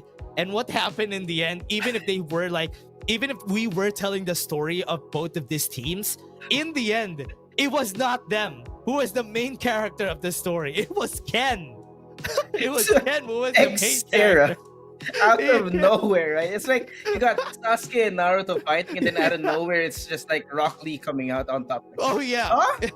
Where Rock Lee was the main character all along. You didn't know, but again, it was great. It was great. It's like a book that when you open, you don't know what's gonna happen in the end, right? You didn't know that there was like a pop-up. The pop-up once you turn the last page in the book, there was a pop-up and you get surprised. But again, everybody, it was a great story to tell because at least we saw some perspectives of the team, the perspective of the adversary while we were going towards the end of that part of that game. But again, everybody, it was still game 2. We still have game 3. We're still waiting for the music to come out for us to go to game 3. I don't know how I'm gonna move on from that. Okay, that was a really confusing map. Yes, it was interesting, right? We got some new tech, we got some new strategies actually being boiled out, right? And it's gonna be an interesting VOD to actually review for these teams after this week's final, right? But on top of that, I think it's also gonna be instrumental. Yes, it was a weird map. It was interesting. But it will also be interesting in such a way that it will definitely move the meta in a different direction, knowing that how NCG has been playing bow specifically, wherein we've actually been seeing how the bow ultimate, right? It's kind of being used as a mini vision erosion, because you can sit inside while it's happening and kill yourself. Nobody's gonna care look through his record. Yeah, nobody's even gonna see anything while that is happening, and that's why it's great to even just heal up. I think the timing of the frenzy bomb, every time that you use it, is that it was enough for you to pop a med kit even when you're inside, so that's why it's a good tool to use during those clutch moments.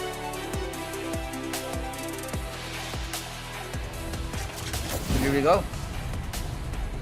Last map here for Group C. We're looking at NCG right now, who have been a little unfortunate in the rotations in map number 2. Yes, they did get a decent placement. If I'm not mistaken, they got 4th place in that last map with quite a few frags as well. So I think NCG still are currently going to be the favorites here for being first place in this group. But looking at our current flight path going from north to south, it's a very well distributed map actually. But one small difference. Look at Jay-Z. Rocky Zone has been empty for the last 2 maps, and now Jay-Z's gonna single-handedly pick up all the shield XP early in the game. Interesting, yeah. I mean, for what it's worth, whenever you go to these areas and you get the shield XPs, you just get pretty much a big advantage compared to the other squads. You just accelerate the fact that you're gonna get more resources here. So yeah, this is one of the things that they want to do for NCG. Because there's nobody with drops at Rocky Zone, we might as well get the resources there. And even Nova Bazaar, nobody's gonna dare contest us in this area. And from what it's worth, Jay-Z already has a level 4 armor. Already. That's totally insane. Like, we haven't even been 3 minutes into map number 3. Jay-Z's already primed and ready for a fight. But again, since this is the last map, we're expecting teams to be a little bit more careful, because again, placement points here in season 3 are much more valuable than frag points. So here, Onslaught having picked up a rocket torrential really early. I'm surprised they're actually trying to shoot these, because people are gonna know where that's coming from. Yeah, they're gonna be sprayed down, laying fire against some squads here for NRX. Gonna be seeing some battles for sure. But even if we had seen a massive amount of kills from this squad for NRX, they haven't been finishing off the game really well. So that's why here for NRX, they need to survive until the end for sure. But because they drop a transport port, people have been loving going around this area, because most of the time whenever you go to transport port, you get punished. Know. But hey, there you go. There's some frenzy bombs that they're gonna be using. But Xiao is just still gonna be running away. And so far, Xiao, being very, very tanky, is gonna be surviving for quite a bit. Even with the extra armor, not gonna be enough. Yeah, no, he was way too far away from the rest of his team to actually having a real backup come in. So the game plan should be right now, since it's so early, there's no reason for them to over-aggress this, right? They might as well just reposition, knowing that NRX right now, having taken down Xiao and quite a lot of loot being picked up as well, they're not going to be in the best spot to actually take that fight. So respawner is going to be used at least for one member from this team. What are they going to do for Ons? Because for Ons, because they lost one of weight, Jeji already falls down. Eleforg is just going to be killing them for sure. And they won on the lower right side of our map. But from what we've seen here, Josh, we have talked about it a while ago. The Duck side has quite one of the things that I love about this new Duck side is where this War Falcon could be used surprisingly better. Because before you use the War Falcon, you just run away after, but now you can just use the War Falcon, Summit Crush from the air, and then use it as a combo. And that's why it's perfect that we have this new change from this duck side. And we're seeing some teams, as we were talking about NRX, we're going to be telling their story, so I hope we see them soon. Yeah. So yeah, the War Falcon has been real interesting, right? Because before the existence of Summit Crush on the duck side, after having gotten the information and dropped your bombs on the enemy team, a War Falcon essentially is nothing else, right? Because once you're spotted, you're a sitting duck. People just shoot at you in the sky, and there's really no way out of here. Viva against Ivy League. Oh! Wow, the timing of that jump was perfect because they jumped at the same time. By theory of, I don't know what it's called. I think it was the ongoing show. Yeah, once they jumped through the ongoing show, yes. Once they went there, they went up top at the same time. They're basically like stationary to each other. It was an anime battle, that's what it was. But here, NCG now very primed and ready for fights. Looking at a level 5 armor for JZ and level 4 for everyone else. So there's only one person here on the inside. These best now could be used. Oh, JZ doesn't even need the help. Yeah, this is what's great about the duck side. You can play recklessly and be rewarded, especially if you're just chasing one person, because technically you can't win a 1v1 against duck side at this point in the game, because he's really just too strong. And if ever you chase him, you can't even chase him because he has a rolling impact. He has everything. Yeah, it's just the perfect hero, right? For those Yeah. teams who want to play very aggressive. You have the armor, you have the movement, and if you want to close in with your entire squad, right, the full speed charge speeds up your teammates too. Oh no, which is totally insane. But here, AXG Leviathan up against Ivy League. They're getting eliminated. This is their last life. Even Ivy League, I think, also exhausted most of their respawners. So this fight is going to be crucial for XG. They're waiting for the rolling impact before they start, because for now, most members of Ivy League don't know that there is still some stragglers from AXG that are still alive.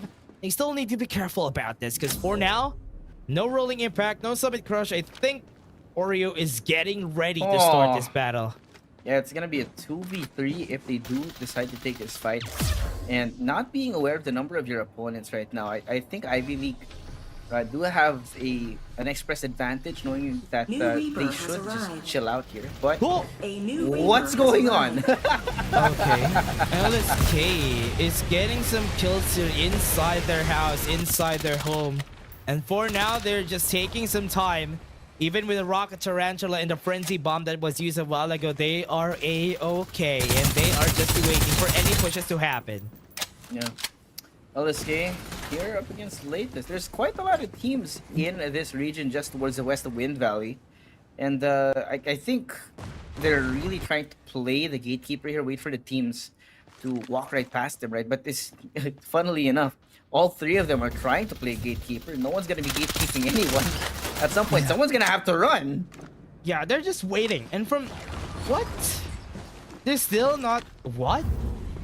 It's still just waiting. They're just still waiting for their vehicles to come out. And from X Onslaught, they are just going to be running away here. And that's perfect. That's good. And right now, JG, they're going to with Xera, the winners of our map a while ago. I think Gecko. Is Gecko the last person for the team here that is still alive? With a Summit Crush, that was a perfect alley-oop. Yeah, nice and clean combo coming in from them. Even with the... well, we called out for Lucinda in map number 2. It comes out in map number 3. In the hands of Kaori, actually. You saw the absolute gravity being used over there. I think that was what forced Gecko out of the building here. So, interestingly enough, there is some value to Lucinda. But I think maybe Lucinda would have been better used in combination with a bow. Supply ship en route. Yeah, the Frenzy Bomb together with the absolute gravity could be perfect if ever that happens. But for now, we're going to be seeing a Lucinda because of the nerfs and also because it doesn't cover the whole building now. It is not... Oh, it's a lot! What is that? He was just able to jump in and Rick... I think it was AFK. But he was just about to fly. You saw him slowly hovering upward and played just the perfect timing, right? Knowing that ran away. Unfortunately for him, right, the duck side skin that he was using was a big pink ball for a head. And oh, there you go. And it was an easy target for Flame. Nicole wants revenge. And with the War Falcon, that is what she wants to do. And for the fight right now, LSK versus Latest, there's only one person that is still alive here, but they don't have the resources to fight them out in the back. They got the revive, and they all went inside still. They didn't know that there's no walls here, and that's why they're the ones who are trapped now. Carl J is gonna be waiting for the right time to pounce in. But because of that, he's just gonna be running with a full speed ahead. He cancels the rolling impact. He's dead. Oh, that's a really bad misplay right now coming in from him. Now Dockside's gonna be gone. Only 2 people alive on the side of Latest who are very much on the outside of our danger zone. So LSK ZR, knowing that they don't have a Dockside, they don't have that kind of utility or the Summit Crush, they can just go all in and it doesn't matter to them. Wait, how did he jump? What? Where is he jumping? Look at it. He's gonna do it again. He's jumping from the wall, which is so funny. Cocky. What's just going gonna win on? the fight here by default just because of that? That was so funny. That was so funny. This Group C is something else, Dash. It is something else. I don't know what to say, man. This is what's going on? There was not even a misplay. He was confused himself. When he went close to the wall, the springboard just triggered, and he was like, "Where am I going?" Yeah, I think the hitbox for the springboard was just slightly on the outside of the wall. Yeah, that's why he was surprised too, and he almost died because of it. What in the world is going on right now? This game. Oh man, this Group C. This is gonna go down to the history of Farlight 84 as the funniest Group C that we had. Remember, everybody, it's week 3 mobile Group C. That was the best one we had, the funniest we had so far. And there you go, Rocket Tarantula is gonna be coming. NCG is just gonna be winning the battle, and 2H is gonna be trying to run. But look at Majo. This is just so good. Even with the White Dwarf, he's chasing, and he wants to fight this close range battle. Does not give a care in the world right now, because Jay-Z is now playing as the Dockside. Majo has been free to play his most preferred hero right now. Look at this, single-handedly Jay-Z taking down El Burritos on one side. Didn't even need any help. No assistance needed, he says. And the rest of NCG, they're just standing there like, what? Okay, more for you, I guess. Oh yeah, here's the victors of the fight a while ago. LSK against Latest got 5 kills out of that, and now they ran away with level 6 armors on Taki. And with this advantage, they might be able to clinch the round in their favor, but so far, they still have 10 squads alive and 32 people. So nothing set in stone, but never mind. That is Jet G out of the picture. 9 squads. Actually interesting, or well, unfortunate maybe to say that at this point, right? Knowing that the zone is actually pretty big at the moment. It's surprising that we do still have 9 squads alive at the moment, and actually leading in kills. We do have NRX, who we have been calling out earlier in the game, and are currently crowned Season 2 champions. NCG tied for 8 frags at the moment. Yeah, but not really a lot of frags, so much real estate. Not a lot just yet. Yeah, we're still really early into the game, so we're still not going to be seeing them getting like 20 kills, because most of the time, the biggest fights that are going to happen in this game are when the zone closes down to like round 4 or round 5. So that is when the teams are going to be farming those kills, because they have to be careful. Look at the top side. NRX is going to be trapped here, and they have to cross a team. And if they don't, they're just going to be eliminated. This is going to be interesting. You got 3 squads inside Nova Bazaar. Another singular straggler down towards the south as well. And there's, again, the danger zone not too painful just yet, since it is still round 4. It's going to be round 5 in a bit. But these teams are going to meet each other at some point. Right? Someone's going to be out in the open. And there it is. What? Borgie! How did he get away with that? Starboy was just lurking around, but again, here's the team jumping. Gonna be trying to get the kill on Kurtz. They lost their lives against Viva because of mispositioning. Oh wow, what a surprise. And now Ratizi is also dead. There's only one person alive, and it's Taki. The one who saved them from the past shenanigans that they had. Now there's only 3 people that he needs to look at, and he needs to stay alive from here. Yeah, but now the problem is they know exactly where he is. Yes, he might have the high ground and the VSS, but at some point he's gonna be running out of bullets. And I say again, and Viva has had the option to loot the bodies of his teammates, which means even if they come back, all their loot's gone. It's gone. There's nothing they can do about it. And now it's just been stolen away. Yeah, they had no business losing that battle, though. It was a winning battle for them, but because they lost one member, it all really just came crashing down to the squad here. But look at this fight. LF4 is going to be eliminating some members of Ivy League a while ago, and now it's time for NCG to clean up. But never, wait, what? Jay's is going to be running away. I think he's trying to bait out a reaction out of LF4 right now. Interesting. Now, LF4 is now safe. Remember, they had divulged, they had information for some of their members. Huh, surprising. I mean, to be fair, right, Jay-Z in that situation was only one person up against a squad of 4. So it might not have been the smartest move to actually fight them, because they did have information that there was 4 people on the inside. So he, rather than deciding to take the fight alone, he'd want to go back and rejoin his teammates. But now NRX is gonna have to meet LF4 on one side. A lot of damage done over onto Echo TZ. Oh no, Taki's even with the dead. base blaster, it's not a lot.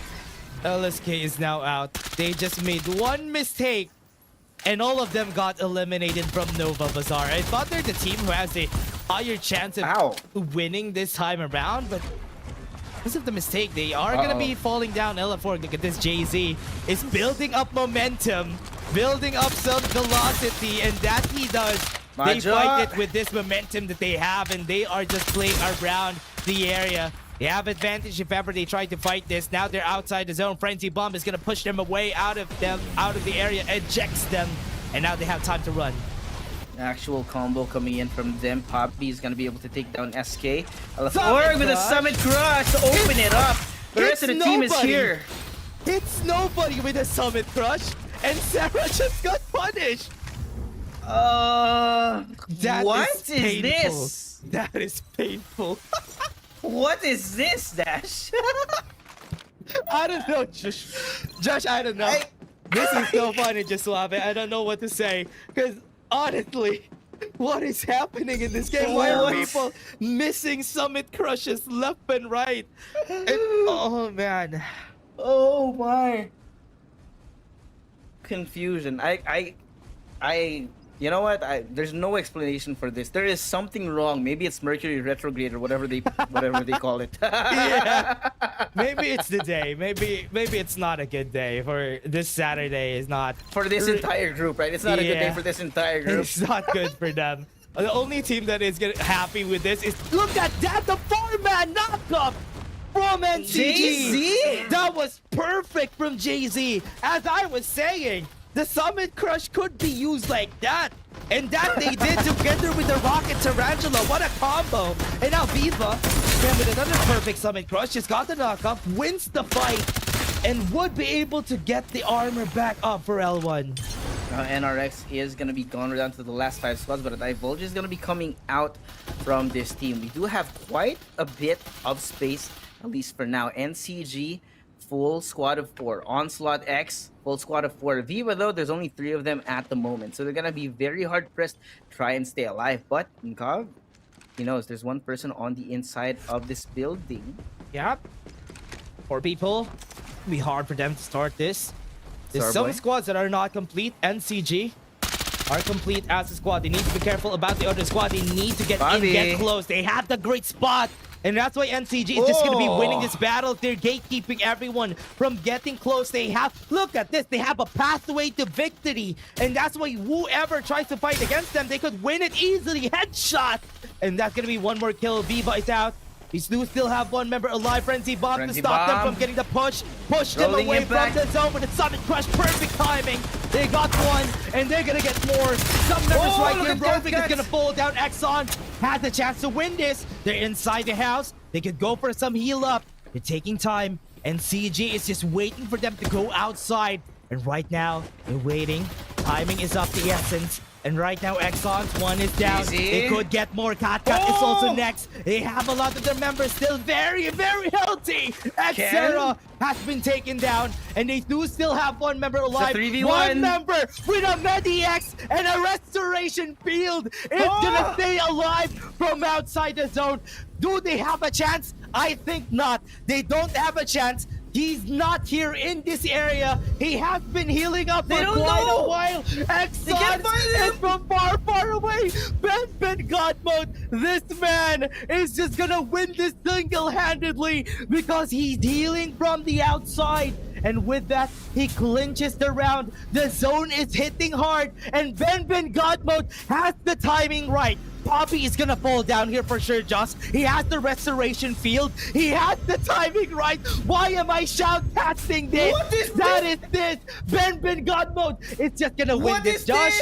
This is just perfect. Just Suave, this is a round at Ben God mode. It's just gonna win. He went God mode. He went cheats on, and God mode he is. And Ben, he survives with their restoration field. He survives for one more chance. He is just gonna clutch this round just because of this alone. With the Medi-X back up, just Suave, I think we have a round here. We have Ben Godmo surviving and winning this game. I don't know why I'm shoutcasting that, but that was clutch. Okay, the exact same way that NCG wins map number 1, Ben God Mode multiplies it by 10. By playing possibly the only Sienna in this map, brings out the Medi-X, has the med kits, has the bandages, does everything in his life, right? He doesn't care. He knows that NCG are nowhere near him, he just heals himself up, waits for the last second, and stays alive for an extra 30 seconds, even if there was zero space on the map that had the danger zone. There was no safe area in the map. And yeah, you know what's so funny about that was because he was doing that for quite a long time. He was healing up. He was far away from the end zone, and he was just looting bodies. He was looting bodies. Maybe there's a med kit here. Maybe there's a med kit there. And I was surprised about how he was able to pop like 2 restoration fields during that whole time and 2 Medi-X's. And that's why he was able to survive that game, because he popped like 2 of those and he was able to survive. And again, Ben God mode is like a deja vu for NCG, that Ben God mode did this to them. That's absolute insanity. That's what it was, man. He sat so there, funny. Was healing up, did not give a care in the world, right? Even with all that damage being done, like, who cares? I'm here to heal. Man. I'm gonna survive. Oh yeah, I mean, with the addition of the Medi-X together with the restoration field, it's gonna be way easier for you to just sustain yourself. And that's what he did. That's what he did during this game. And all along, we saw Ben God mode healing, a healing battle. When do you see that? Today, apparently. You know how we kind of have a hard cap on how long a map lasts? It should have ended maybe 30 seconds after that initial fight, or the last fight. But because of this healing battle, well, I have no words. What? Oh man, NCG did so well this game, but they got robbed. They got robbed by a healing Ben God mode. And remember, 3rd place is Xera.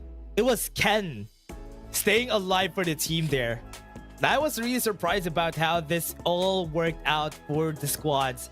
And with the amount of kills that NCG had, that is 22 kills for the squad. That is so much. I mean, it's good enough that they got 20 points out of this because they got 2nd place. But X-Ons, they got 25 points just by healing. Yeah, all on the virtue of placement points. Again, placement points are so important in our current season, and that's why you see people kind of think a little bit more about whether or not they want to take the fights. Oh yeah. But even with that having happened, I think considering NCG's performance, they will probably still be at top 1 or top 2 because of frags and for placement.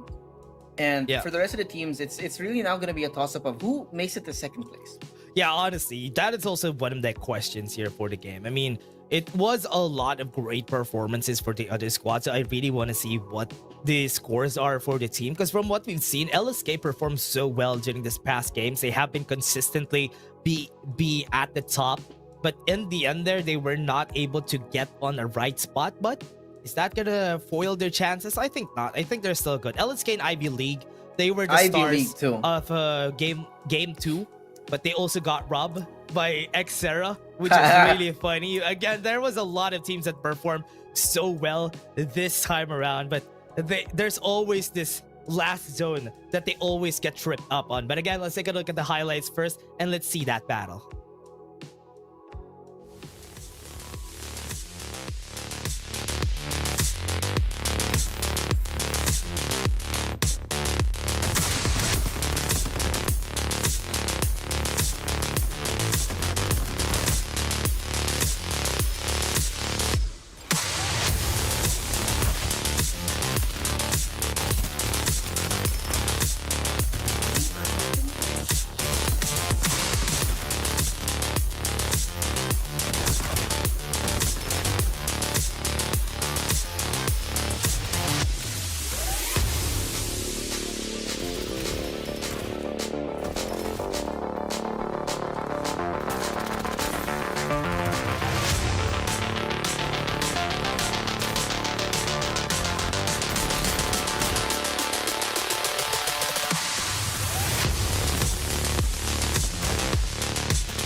And the MVP of that game is going to Shun.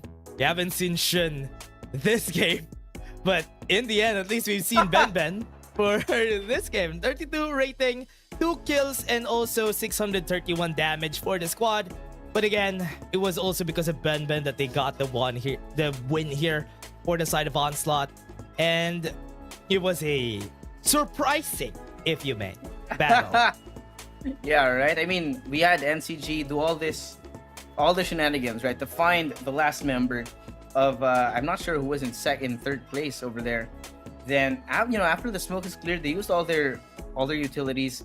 It took them so long. They could not find where Ben God Mode was. Bro was hiding like somewhere on the other side of the map for some reason. Yeah, and it was.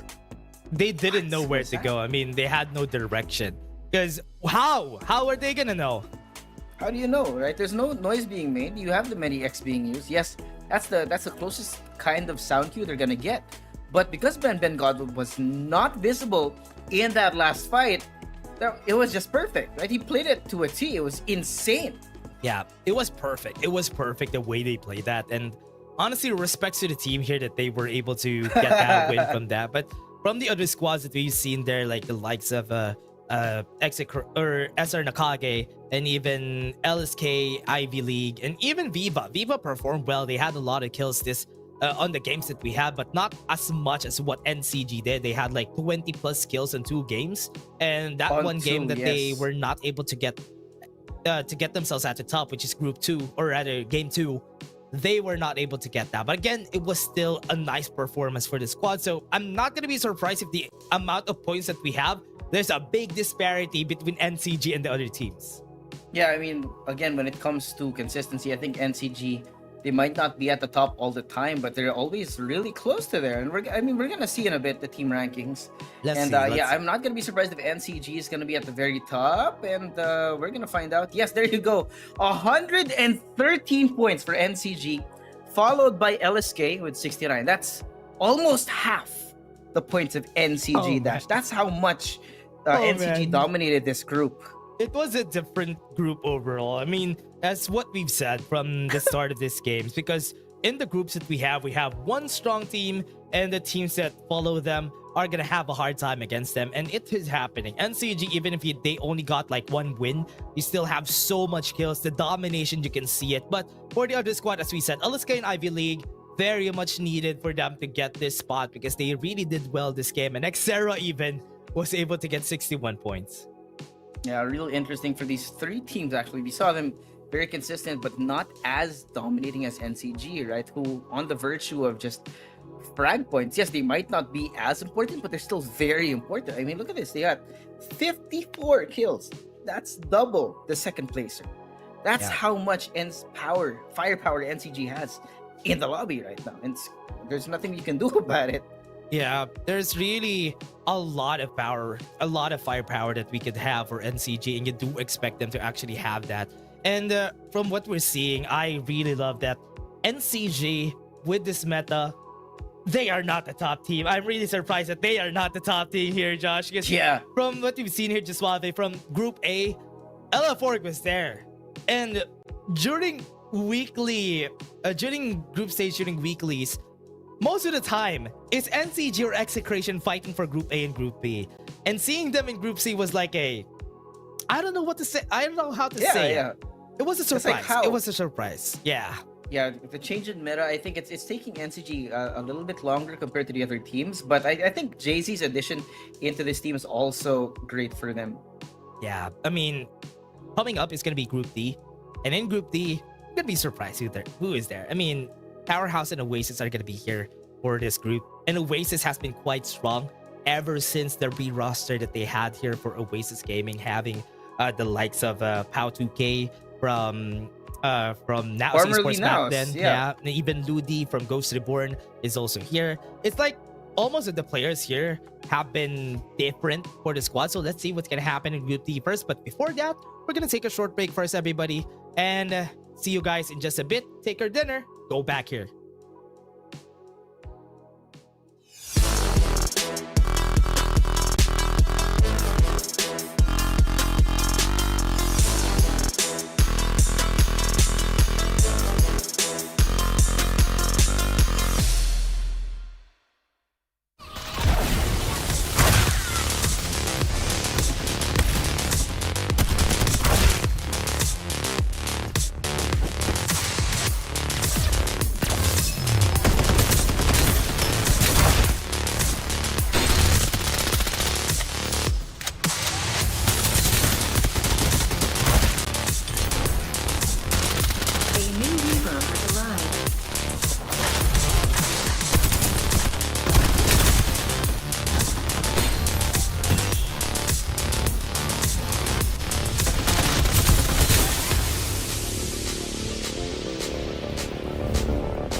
Round 23. Simulation debug attempt 2084. Recording now in progress. Data upload 85%. Number 16. How are you feeling today? I feel more and more bored. Bored? Through our daily interactions, I've come to understand your every action and thought. Humans are easy to understand, as is all life. We're all about flesh and emotion.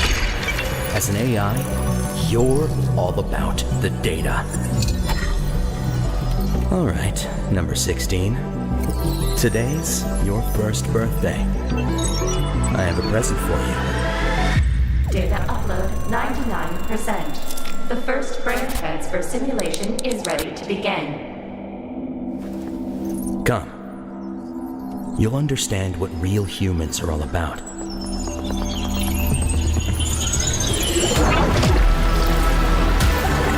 Number 16. Do you feel any different?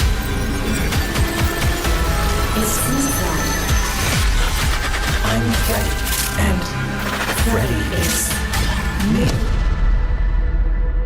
I have a body with blood coursing through its veins. It's a curious feeling, but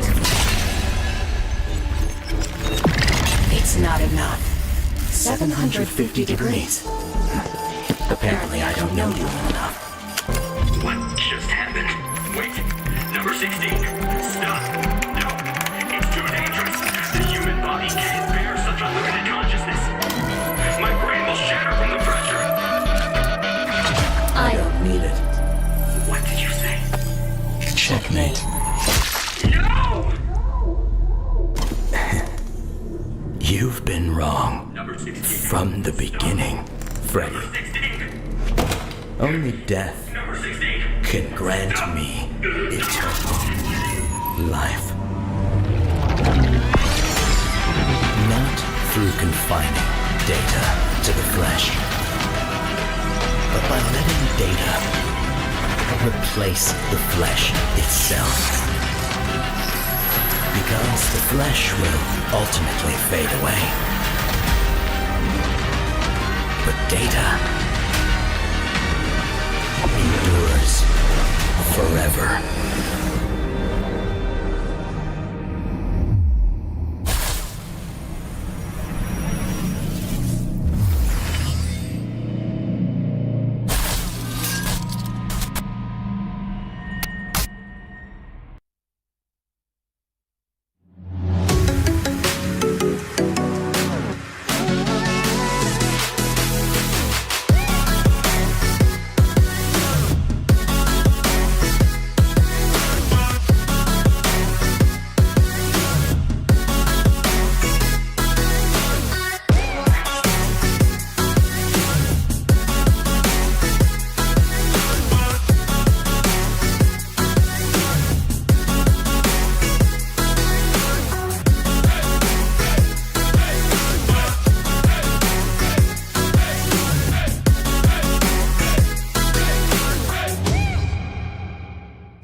Round 23. Simulation debug attempt 2084. Recording now in progress. Data upload 85%. Number 16.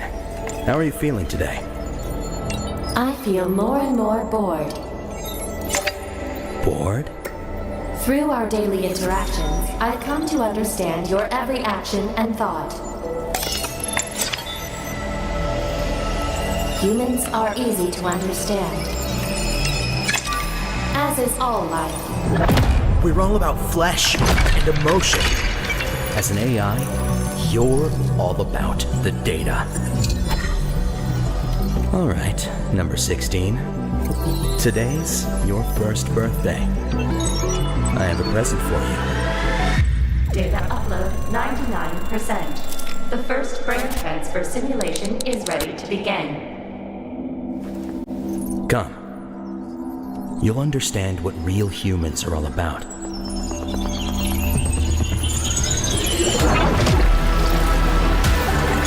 Number 16. Do you feel any different? It seems that I'm Freddy, and Freddy is me. I have a body with blood coursing through its veins. It's a curious feeling, but it's not enough. 750 degrees. Apparently, I don't know you well enough. What just happened? Wait, number 16. Stop. No, it's too dangerous. The human body can't bear such unlimited consciousness. My brain will shatter from the pressure. I don't need it. What did you say? Checkmate. No! You've been wrong. Number 16. From the beginning, Freddy. Only death can grant me eternal life. Not through confining data to the flesh, but by letting data replace the flesh itself. Because the flesh will ultimately fade away. But data endures forever.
Here we go for Group D. Group D is going to be in the next one. We're still going to be your shoutcasters. My name is Dash and I'm here with Jisuave. And we have been talking about how the groups are kind of skewed towards the teams that are very, very strong. That's why there's not really a great power struggle between the squads that we had for today. So I hope in this one it would be quite different because we have Powerhouse, we have Oasis, but we're going to show it to you later. Yeah, we're going to have you guys simmer for a bit, right? Because we don't want to give you guys all the info, right? And what's the point? But of course, with what happened in Group C, some new, arguably meta-breaking bow tech, some Lucinda appearances, which have not been as common as what they used to be in Season 2. So I think also one of the highlights of Group C, looking back, right, was of course the the MediX long game wait by Ben God mode. So there's a lot of skill expression that's being shown here in this season, wherein we got these teams really playing towards the kind of creativity that you can bring together, knowing that we have so many new heroes, even with Freddy coming in as well. But again, that's Group C. Group C is over. We're gonna be moving on to Group D, wherein we do have these teams that are gonna be showing up. Of course, Oasis, first team to be talked about, right? They're definitely one of the top performing teams back in Season 2. Other than them, we also have Powerhouse and Phase 69 who have made it into the LAN finals back in the second season. We also have Blackwater, which is formerly Burger Kim squad, if I'm not mistaken, back from our second season as well. So we do have a lot of powerful teams here. It's definitely not going to be a one-team lobby. Yeah, it's not going to be a walk in the park here for the group because we do have a lot of teams that we know, even FaZe, Powerhouse, Dare to Kill, Zaya, which is the former champions of ACC. This is teams that we know already, and they have been performing well ever since the start of FPC. That's why they are just long-standing players that have, or long-standing teams that have been here with us since Season 1 and Season 2. So yes, these teams are going to be, this group is at least a bit more stacked compared to the other groups. That's why here in Group D, we're probably going to see a big difference in the pointings once we head into the game.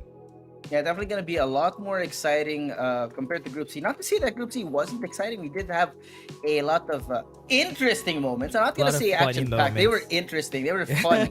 But maybe in Group D, we're going to see something a little bit more serious, knowing that we do have teams that are higher up in skill level, so to speak, once we actually move into the lobby. But I think also we want to talk about how when it comes to frags, specifically, the most hard, heavy-hitting teams in the lobby at the moment, we do have Oasis and Powerhouse who have done so much damage consistently over the last few weeks. AXG Legacy as well as Dare to Kill also. They're going to be those teams that are going to be favorites to get as many frags as possible. But again, the way that we work here, placement points are king, and now we're going to be going into map number 1. Again, we're not going to be moving anywhere else. Sunder Realms is going to be our home for this season. Yeah, this is where we start. Sunder Realms is where we go. Game 1 is underway for Group D. They would need to find a way to really surprise all the teams out here, because so far, it's going to be hard. It's going to be a hard group for them because everybody's going to be gunning for the top. It's going to be messy. Real messy. I mean, even with like Powerhouse, right? We know that they have Cloudy. We know that they have Chips. On the other side, they have Oasis, who have also picked up Lancelot recently. Tamayo, who has been a great performer ever since Oasis first entered here in Farlight Philippine Championship. And then also we have Seiya, these guys were the ACC champions as well. Former teammates of Ben Godmon. Yeah. And this is why it's hard. I mean, for this group, there's a lot of hard-hitting teams, and even from what we're seeing here for today, Oasis has done this even during the past week. Oasis always drops on the center of the map, and where they go to Wind Valley, put people close to Pioneer Center, then there's somebody at Rocky Zone. They have done this a lot of times, and they found success on this strategy last week. So I hope they would be able to do it again, because most of the time, almost all of the groups, people go to the west map a lot more. Because on there are great, but people also knows that. So you fight for these resources. Well, that's why also it's important to take a look at the VOD, right? You don't want to end up walking into or dropping into another team that who are already known to be there, right? It should be in such a way that, again, it's a battle royale, and the way that you want to play the game is in such a way that you minimize the risk of certain things happening, right? You don't want to by accident walk into NCG. So you look at the VODs, you look at how they rotate across the map, and make sure that you're not dropping into the same POI as them. And I think that's also why we're seeing a lot of teams mostly avoid the middle of the map. Yeah, it's really hard part, especially here in the middle of in the transport port part of the map. A lot of teams really drop in this area because remember, it is one of the drops that Execration is really comfortable with, and some squads know that. That's why whenever Execration is not there, some squads make use of this spot because of the amount of resources that they could get. Phase 6 and 9 just got taken down there in this area, and there's another squad. Squad 3 is coming up. Oh, there you go, Mirror X joining as well as 3 different squads now fighting over here for transport port. The amount of resources, yes, it's definitely gonna be worth it in the end, but I'm not sure you want to double down on this fight. But here, got AXG Legacy with Original the God be leading the charge, trying to find where Mirror X is actually situated inside of this building. Gonna have to climb the stairs one by one to try and find them, because I mean, it's a pretty big building, but there they are. Oh no, Dragonel just got taken down, just got sprayed down by the white slugs they have here. They have to be careful once they start. Mirror X still not done with the Summit Crush. They also knock out one. They got put into orbit, but almost got the win. Ace just saves his team. Absolute insanity from Ace. That was in 1v2 there in that fight, and I'm surprised they actually lasted so long. The way he was playing around the room, up and down the stairs, stayed alive for so long, such a way that he was able to do that much damage. And now, even with 6 joining. Yeah, here comes the Punish. Punish is gonna be here. Eloy is gonna be down, and Mirror X is just gonna be losing some of their members out of the respawners. This is just a victory for AXG, being the third party. Squad 3 is, yeah, pretty much perfect. Yeah, there's no other way to say it. I mean, it was a perfect take. You had Ace jump in, got the information, did some damage, single-handedly, I might add, as the rest of the team was looting and getting into position. Then, when the time was right, they swoop in like a bunch of eagles onto some prey. But hey, that's I mean, that is AXG Legacy after all. We talked about how this lobby is very, very stacked, and we're not even talking about the main proponents of damage in this lobby, right? Powerhouse we're looking at right now, Cloudy, and the rest of his squad already having level 4 armors. These guys do so much damage within a 3 map span of time, doing the damage and kills, right? So that's why I think Powerhouse and Oasis definitely mechanically gifted when it comes to these kinds of fights. Yeah, and from what we've seen here, the zone is going to be closing down right there in the middle of the western side of our map. So X-Men, what was that? Knocks up on the tree, pushes them away with the base blasters, which is great. But Sushi is still doing some damage even inside with the Frenzy Bomb. He has to move forward. He goes in. He gets the kill with no HP. He does. Then Dare to Kill gets the win. He has 1 pixel of health. You can't even see it on the bar. He's still very much alive. That's insanity. Did not give a care in the world. Throws all caution to the wind. Goes in. Follows up on that kill through the Frenzy Bomb because he knows he's not going to get hurt. What is that? It's insane. 1 HP. He had 1 HP, literally. He just tanked the base blasters. He doesn't care. Oh, yeah. That's why he was able to get the kills there. He had the timing just right. So with this, Wind Valley is going to be clear. Dare to Kill has advantage now for the squad. So they could move anywhere they want to, which is great whenever you go to Wind Valley. They're probably the last squad that we've seen a while ago that was still at the eastern side together with Blackwater, because Oasis already moved to the left side. Now though, we got Nova Bazaar, which I'm unsure actually whether or not some teams have already looted here. But again, Transport Port is continuing to be a hotspot right now. It's not done yet. They're not done fighting over it, because the amount of loot here that you can get in Transport Port, along with, I might add, the possibility of a sponsor box. And that's why they're also willing to spend so much time in this area as well. Yeah. Most of the time, a lot of the buildings here in this game are usually sponsored box areas. Katsu almost dies there, sprayed down. And they're going to be laying down fire on his head for sure. He'll be dead. Drops an ongoing show. Perfect cover for the team here. Powerhouse had a bonus. They got a kill. They even got an ongoing show together with it. Quick for them to just move around. The movement from Jansen is insane as well, right? He gets spotted, people try to shoot at him. Even if he has a gigantic hitbox, they don't even hit him. And now AXG, after having seen that, right, in response, they're going to try and get away. And they get away scot-free, right? They got the skills, run out. Frags are in their hands now, and a lot of loot, a lot of player XP as well. Now they're gone. It's perfect. They have to fight against Squad 6. Even Squad 5 is in the area, which is really scary. That is AXG Midnight. They have to fight against. If ever they fight today, they are just going to be taking down the sister team, but they're so far away. Mirex still has one person. Oh no, do they know that Maxi is hiding in the area? No. Oh no, Maxi's still hiding.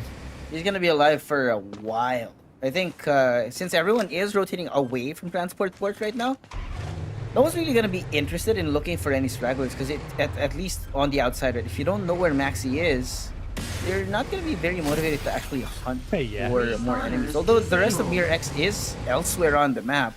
Maxi's gonna have to find a way to reunite with his teammates later on, but at least for now, he's safe. But airdrop rain is gonna be coming in. That's also one of the main reasons why that activates team fights, especially here in the early mid game as well. Yeah, Extreme Elite Asia with Cali. Wait, Cali? Cali? Yeah. With Cali fighting here for the squad, but again, against Blackwater, they're going to be fighting against each other. Ashura needs to run from here. This is what's great about the Frenzy Bomb, right? Whenever you use it, you flush out an angle, and once it does, it's an easy target. Yeah, it takes so long too, right? The amount of time that it takes for your Frenzy Bomb to finish, right? To actually dissipate. There's so much time, and it does so much damage to whatever opponent is in there. It's perfect for flushing out, and then you essentially lead them into an area which is inescapable because the rest of your team is most of the time, actually set up on all angles of exit. Yep, Blackwater even. This is one of the spots that is very deadly in the map because this spot overlooks a lot of the angles here close to Novo Bazaar. That's why it's always great to have a position here whenever you do have a chance. Powerhouse been playing it chill ever since. We have known Powerhouse as one of the teams that really does love to play it chill and wait for the last zone. So I hope with this new team that they have, with new players that they have for Powerhouse, there's gonna be a bit of a different play style for this squad. Yeah, I mean, the problem of Powerhouse ever since was a lot of overextending has been happening, and sometimes the wrong call about whether or not they should continue the fight or Mamba out, right? So hopefully for Powerhouse, some new leadership or a new culture within the team, right? A different playstyle might help them actually make it further into the later stages of FPC. But of course, it is only week number 3, so there's a lot of time to adapt as long as you make it into the knockouts. Yeah, Frenzy Bomb is going to be used, takes them out of the building, and now it's time to swoop in for their side. Right there, the members of AXG, they're going to go in. What is happening to Shua? Shua can't even get inside now. At least he's here.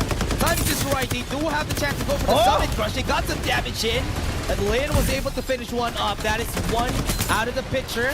Notch on their belt, notch on their gun. They need to look for more, and they do. And that's going to be the spray down from Shua. Got the knock up on Shua. He's still alive, but they don't have a lot of HP anymore. One more to get the win here. But one member is still alive, and that is it. Shua got taken down. It's a 1v1 down here. Hans, last person standing on one side. Jivan, though. Jin Woo, rather. Playing on the bow, which is very interesting. We've talking about. Yeah, my eyes are bad, okay? My eyes are bad in my defense. Honestly, that was a nice name. That was why I was surprised about it, because I was wishing that was the name, but again, you know what? Yeah, maybe I should name myself Javan. Javan now. Let's call him Javan. Javan is still alive. Was able to get a revive on one of his teammates. So we're back to square one here for Javan. And who's his teammate? I can't see. For this one, FaZe is gonna be chasing them down. Shua gets the takedown, And AXG is gonna be taken down right there. Devon gets one, and they are just gonna follow through. Misses his team. He's down. They are still alive. Retry could still take the revive here. Yeah, there are still 2 people alive, and the heal's gonna be coming on. TTK versus Powerhouse. Oh no, dare to kill. Oh wow, look at how he followed through with that white dwarf. You can't do that every time. Oh wait, somebody came out, Shunsanity. What surprise about that person, but they still got the kill anyway. They got the elimination. Powerhouse stays alive. Wait, what's happening here? Wait, I think that's the car was about to go, so it's all good. Oh, they did win the fight, but even with that vehicle being taken out, they do still have one more, which is gonna give them the mobility that they need to get around this around the danger zone without having taken too much damage. But the problem right now is though their current position isn't really the best. But now Blackwater also just on the north side of Nova Bazaar. I think they do know that Hestia is here. Problem is though, at the moment, right now, the current situation for Miata and the rest of Hestia, they did get hurt quite a lot earlier. So there's gonna be a lack of resources. Now, not a lot of med kits, less shield restoration devices towards the end. But whoa, Than does so much damage. That's insane. Than did so much, and I was surprised that he almost got the takedown there. But XG is still not done with this battle together with Hestia.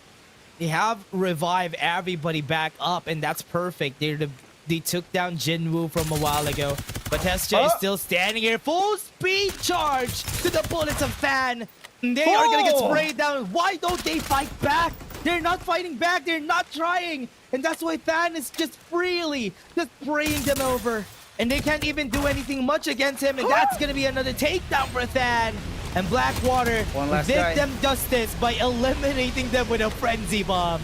Absolute insanity. Fan single-handedly taking down 3 and just bringing out that frenzy bomb by the team to end things. And it's a perfect play from Blackwater. They didn't even know where those bullets were coming from. That's absolutely insane from them. And this is, I think, definitely this is why this team, right, really great amount of potential for them.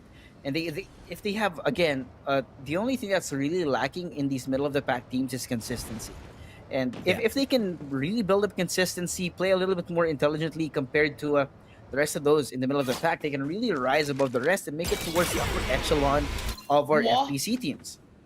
That was insane base blasters. It was. And then it comes the frenzy bomb.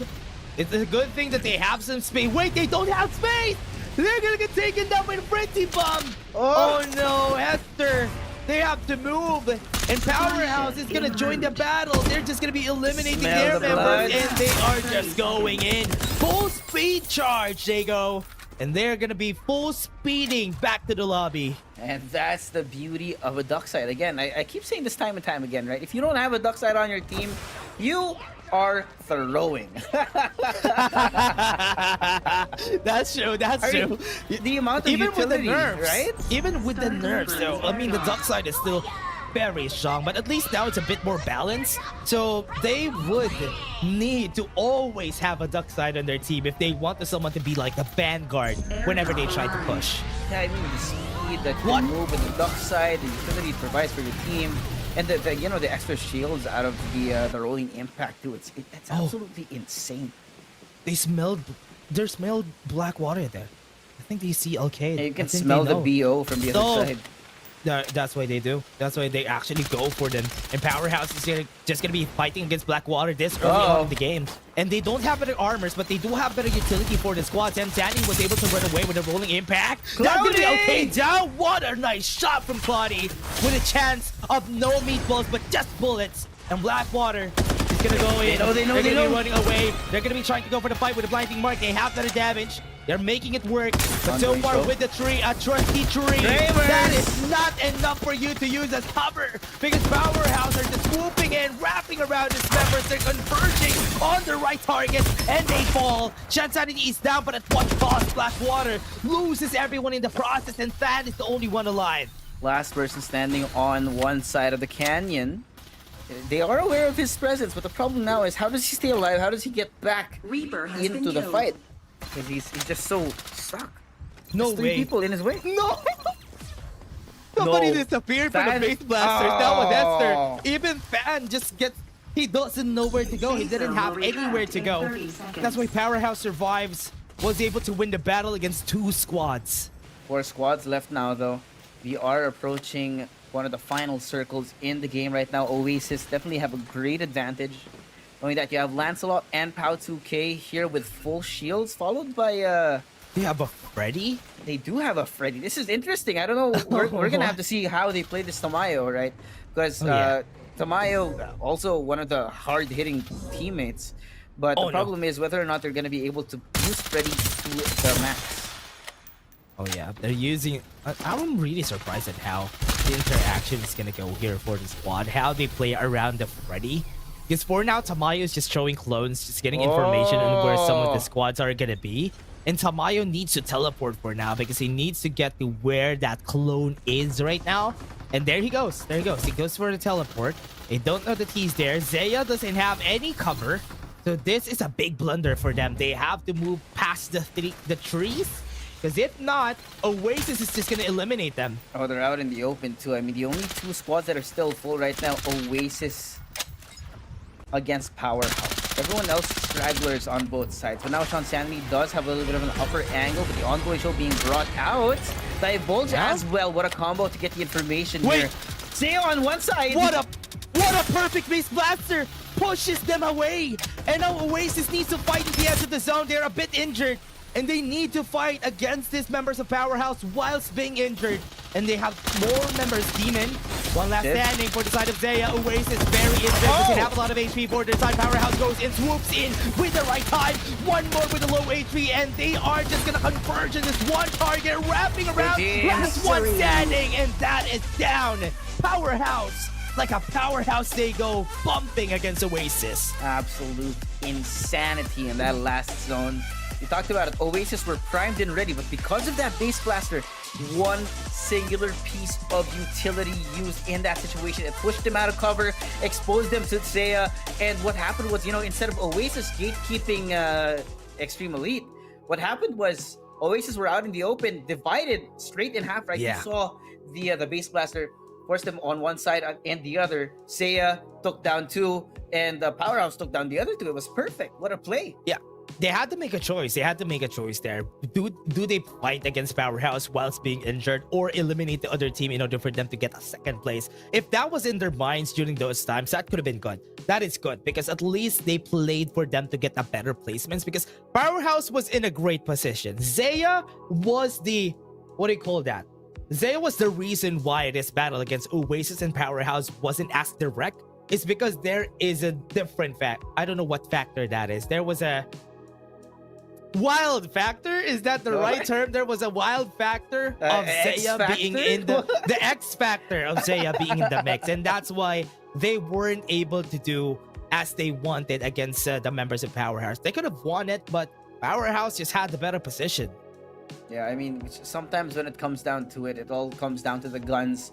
And the way that that Powerhouse played it was, again, it's perfect, right? You don't have to go all the way down to the guns. That's true.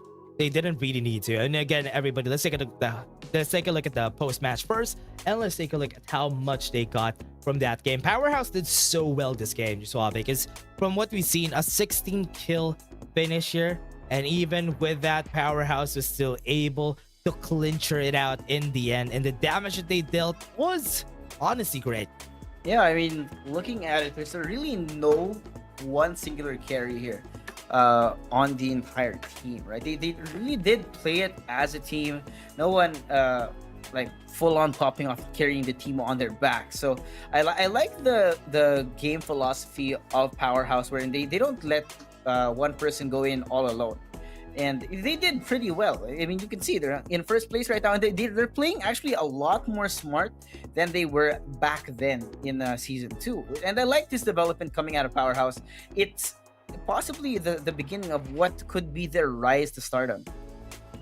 Yeah, and again, Powerhouse, I was one of the supporters of this team even back then, even during the start of their rise to power as a team in PC and even as a team in mobile, and seeing them with a different roster, It's very sad, yes, but again, in this different roster, they're looking into a direction in where they could gain advantage against the squads that are at the top, and even toppling down Oasis during this game was such a good start.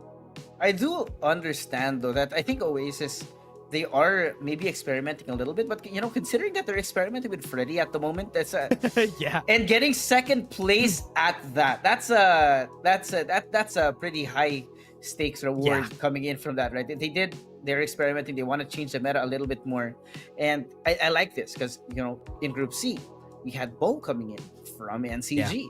Now we're seeing some Freddy being used, right? Well, what's next? Do we see a Watchman? Do we see a Captain? Right? It we're not going to so see many those different two. things up. We're not going to see those two anytime. Nah. But again, for this, everybody, let's take a look at the highlights first and let's see what happened during that game.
And the MVP of that game, none other than the man himself who threw the base blasters to win against Oasis, Claudia, with 1,500 damage with 2 kills and a rating of 46. That's actually insane, right? I mean, we talked about how this base blaster really started the fuse on the bomb, right? He threw that base blaster, moved Oasis out of a good position, and forced them into a fight that they could not win. It's perfect. So I think it's really poetic justice that Cloudy, player of the game and having the most damage dealt for his team, right? Definitely MVP material here on the Mayshell. Yeah, Powerhouse again. This is a team that hasn't been getting much of the highlights, but has been consistent throughout Season 1 and Season 2. And now that they are now in the spotlight, we don't usually see them having so much kills. During Season 1, Season 2, they had a lot of kills but no finishes. So here in Season 3, at least they have a good amount of kills with a great finish. And that is the formula for success here for Powerhouse. Yeah, you don't always have to be flashy. Sometimes you just got to put your head down, do the work. And Powerhouse did it right now. That's going to be map number 1. So what also I think we want to talk about here, we had Hestia and Team FaZe really do quite a few smart plays that we did see on screen. And I think if you add a little bit more brain power or just the right conditions, right? Again, playing in a battle royale, you want to be able to minimize the randomness of a battle royale, really. And that's why maybe a little bit more mappings, a little more scrims maybe will help these teams make them their way to the top. But I also love how here in Group D we've done so much changes. Also more changes coming in down towards the bottom. Yes, we got another skin to give away. Go ahead and open your CD key. Get that code for this hound skin. It's called the blind dog skin, which is a hound, a blind dog. That's so smart. That's so smart. Okay. Interesting. I hope all the hound skins become like dog puns or something in the That'd be future. so funny. You're like, hey, we got a Shih Tzu hound. That is funny. It's like the color scheme is gonna be always like that. So I hope we have more creative skins that are gonna be coming out for Farlight 84. I mean, we always have this kinds of skins in where it's always fun to see players just rocking it out in the game. And again, for everybody who has the new battle pass, there's a lot of new skins out there in the new battle pass. So yes, join us whenever we are streaming, because we also give out some diamonds for you in order for you to get the battle pass a little bit earlier than normal. So let's go into the game first and let's watch game 2. Game 2 now going to be underway again. For those of you who have just joined us, you missed an exciting Group C and the start of Group D. But now we're in map number 2. Thunder Realms is going to be underway. We're not going to be going to any other map this season, at least for now. And we're going to be going right in. Powerhouse having stolen the show in our first map. Would be surprising to me is if they did change their POIs. Because remember, in map number 1, we had a very outward distribution of teams. But here, Oasis, also interesting. They are taking a page out of the book of NCG, where they do the split drop, right? You have Rocky Zone, Wind Valley, and one towards the north, right? Tamayo playing over there, which did again, they were leading up until the very end, but that also means that they get. It's probably because of the fact that they got so much loot early in the game. Because look, no one is contesting this ground. Yeah, Oasis already. The southern side of Pioneer Center, that is always where Tamayo is going to be. And southern side, a bit more south in Wind Valley, Oasis is always going to have people there, because there's some houses that you could get some resources. And also, Wind Valley is a great place to get like a good amount of resource, because the only problem there is the fact that you need to go from one island to another, which makes it a bit hassle, but it's still a great spot to be. In lab, there's nobody there. We haven't seen a lot of people in the southwestern side of our map. Powerhouse has free reign in this area, and probably the reason why they got the win a while ago. And I guess we're seeing a pattern here, right? If you guys leave a team alone in a POI and don't contest it, yes, you almost give them a seems head like they start. get. Yeah, it almost seems like they get so much resources whenever they're alone in one place, right, Joshua? Yes. I wonder why. It's probably because there's no one else around there. Maybe. That might be the reason why. Really surprised though. And they get purple armors freely. Look at how Powerhouse is doing. They're just farming purple armors. It's the first 3 minutes of the map and they already have purple armor. You know, surprisingly enough, I mean, we've seen in groups A, B, and C, right, a lot of teams actually contesting those more important drop spots. It seems here in Group D, people are a little bit more subdued, not willing to take the risks, and they'd rather look for loot on the outskirts rather than going for the actual POIs themselves. Yeah, really surprised that they go about it. I mean, what's great about Thunder Realms is not all the resources are in the POIs, so it's okay to just move around houses, because you can get like a decent amount of resource from just the south of Wind, or the northern side of Wind Valley. There's some resources there. On the middle of the map, literally, you can get some resources there too, which is great. But here it comes. We can see the Summit Crush, and the damage from Xpeda was not enough in this battle, and that's why by default they lose. And Nova Bazaar is now taken by DTK again. Yeah, I mean, DTK, I mean, we've seen them actually really good back in Season 2. They're to kill... What? Huh? What? Somebody's reviving! Oh no! Okay, interesting. DTK just got purple armors because of that. But now, fight is gonna happen. Summit Crush is gonna be used. We'll have some respawners, so it's still gonna be okay. But for now, we're starting to see how this amount of shields from Tan is not gonna be enough for them to win the battle. The full speed charge is used, but nobody's going inside. Swift! Oh no! He got gunned down by 2 members. Even if it was the tanky dock side, it's not gonna work out for them. They tried to fight, but Mirror X, they can't survive against the rain of Blackwater. Blackwater, weeks of black fire. as was shown to us 2 weeks ago. Rather than now, Blackwater, I think we really like how Blackwater really come into their own, right? Before having been picked up by Blackwater, they were Burger Kim squad, and these guys, they're really good players individually, but they need a bit more growth, right? When it comes to game plans and how to actually take a building as a team. Because we did see quite a few times that when Blackwater tried to go in one by one inside of a building, it would end up with their death. But now they do it a lot more effectively with quite a bit more tactics than what was usually seen out of them. And I like this. This means that our teams are evolving as time goes by. Yeah. Oh no. I think there's a squad that are going to be seeing each other here though. Look at squad 7 and squad 6. Gonna be seeing each other in this gun, but Gojo. Wait, Gojo?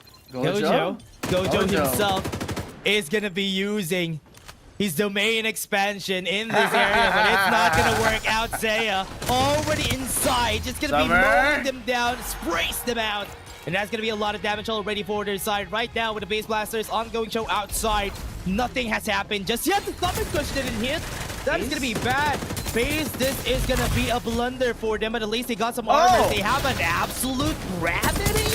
And a frenzy bomb it's too? not gonna work out because Powerhouse is here. Claudie is now on a Lucinda, and they are just mowing down everybody right here. The third party was perfect, and they got damage, and they eliminate everybody. That's insane, right? They I had a lot of question marks there. They changed their lineup in a second map of the series. That's not something that happens a lot. It's not. That was the reason why I had a lot of question marks there. You were both like, what? The slow realization. Yeah, it was so funny how I just saw Lucinda come out of nowhere just because there's an absolute gravity inside.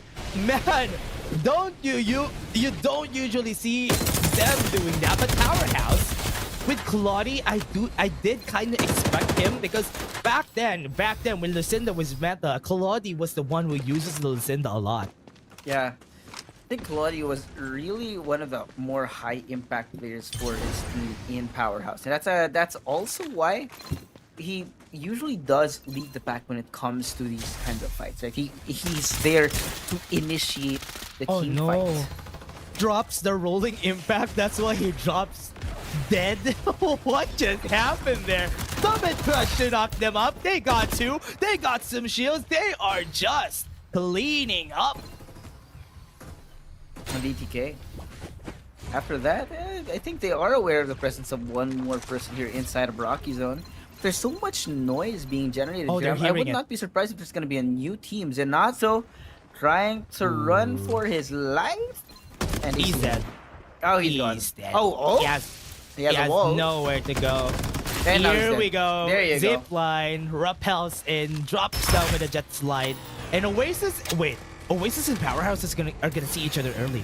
They are gonna see each other early right now. So there is a change in map rotation for these two teams. They did drop in their same POIs, but they did change their general direction of movement here.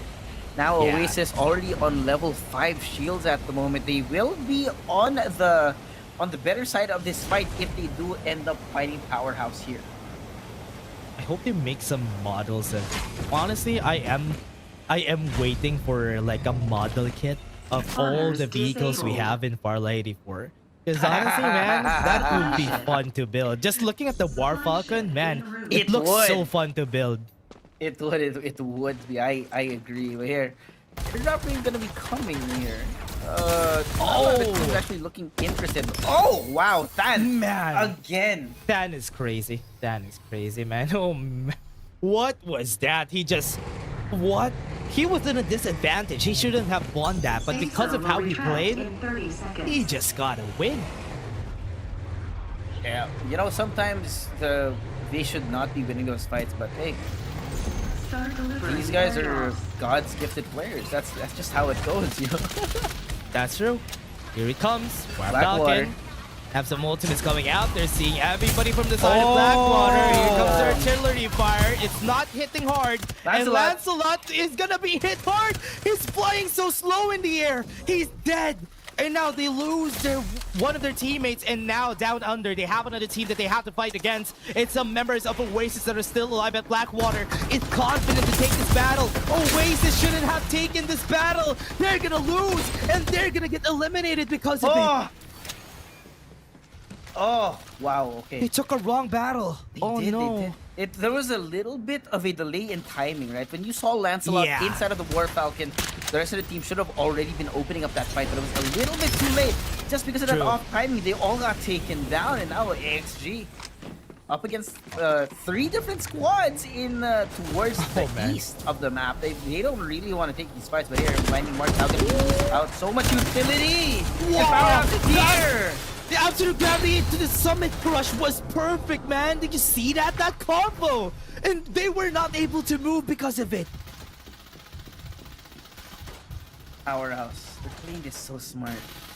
Oh man, they're so good today. I mean, I wish I've seen this version of Powerhouse once we head into like the LAN finals. I hope they are this good once we move there. Yeah, Powerhouse right now looking like they walked into a hyperbolic time chamber. They trained for 7 years before going back outside. That's how good they look right now. Yeah, they're so good. And now FaZe, seeing them again. Zeya got eliminated. Kali was eliminated. Ooh, 8 squads left though. There's actually quite a lot of space, but surprisingly, it looks like these teams want to keep fighting. Look at this AXG chasing down another squad who are stuck inside of a vehicle. DTK desperately trying to get out of the way, but they can't. XG Monarchy goes in. Doesn't use the Summit Crush. He can't chase him down. That's why. And now they go back. They do have some damage, and AXG are not going to chase anymore. They don't have cover here. Oh, but now AXG, I like this. They have the high ground. They're using the Frenzy Bomb. It looks like they want to block off the vision from their sister team. But now there's going to be a Divulge being used out. AXG versus AXG. I guess it's a teammate fratricide what's going on right now. They're saying hi to that's how they say hi to their neighbors. That's how you say hi, right? They're just using the Frenzy Bomb casually. Yeah. Hi, we're here. They got the bomb, but now they're trapped. This is what's hard about Wind Valley. Whenever you are in Wind Valley, you always need to go away from this area because yes, you get resources, but you're always an easy target on this high island that we have here. There's basically no cover here. There is 0 cover here in Wind Valley. And that, you know, the thing about Wind Valley as well, right? Even if you're not up here and you do have cover downstairs, there's just so little space. It's so closed off that you're opening yourself up to the Frenzy Bombs, you're opening yourself up to all the explosives, the satchels, everything. Even a Summit Crush can take you down, which is why Wind Valley, it's the kind of place where you go in, get your stuff, and then run the other direction immediately. That's true. And now we get some airdrop. Ooh, some airdrops on the side of squad too. That's gonna be good for them. They're getting so much resources here. Getting some gun upgrades. It's great. Oh, but for now, with the Air Beast, we haven't seen quite of an Air Beast being used because most of the time it makes so much noise that people really find it hard to find the values. We've seen some sponsor boxes. Powerhouse is gonna take it. Look at that. Is that level 6 armors on everybody? Oh, wait, what? You're right. Powerhouse have full armors on everyone. That's insane. It's a full level 6 armor in everybody. How do you fight this? Nobody. How do you win against that? You can't win against that. You don't. Especially in this form. You just don't. They should just run to the zone and just die to the zone to not give them points. That's it. I mean, pull a Ben God mode as your entire squad. That's gonna be hard to do, but for the squads at least here, oh man, it's gonna be hard because with level 6 armors on Powerhouse, it'll be harder to move here. It's going to be a true mess for these teams. Now we are approaching round 5 of our Danger Zone. We do only have, I think that's 5 squads still very much alive at the moment, with Powerhouse leading 12 kills, 12 frags for Powerhouse at the moment. And it looks like they want to pull a page out of the NCG's book, right? Get first place and get the top number of frags to, get your points up for this best of 3. But AXG Legacy just on the outside of Wind Valley. We talked about how you don't want to stay here, but because of the way that the circle's closing, you have no choice. They have to. They have to. They have to stay here. Honestly, what's better here is just for them to stay downstairs, because if they stay up top, there's a lot of teams that could have better positions than them. Like here, like AXG Monarchy technically has good position because they're at the edge of the zone, but when you are in the center of Wind Valley, you're basically a target for everyone. And that's a problem, right? Yeah, what would be interesting is actually when this circle closes, and if it closes into Wind Valley, then things turn around, right? You want to hold on to that central island for as long as possible and be king of the hill. But because it's so early in the game and there's very little cover around Wind Valley as well, this might be the highest point in Wind Valley, but it's the lowest in everywhere else. Yeah, it'll be harder here moving forward. So the challenge is how they approach this next battle, because AXG Monarchy is looking for themselves. Wait, Wind Valley center, dead center on the zone. Oh so wow, I think I just cast my first hit. We are gonna go to the center. Powerhouse is gonna be here with 8 seconds on the clock. They have to move in. They have to get some kills for themselves, and with the rolling impact, it's not gonna work out just yet. AXG Monarchy is just cleaning up house at the edge of the zone before it closes down. Here comes Lin. Uses the blinding mark, gets the vision, is not gonna go in. The tester is just gonna be taken down. One, that's advantage. Calling the shots, calling the push whenever you're not complete is a mistake.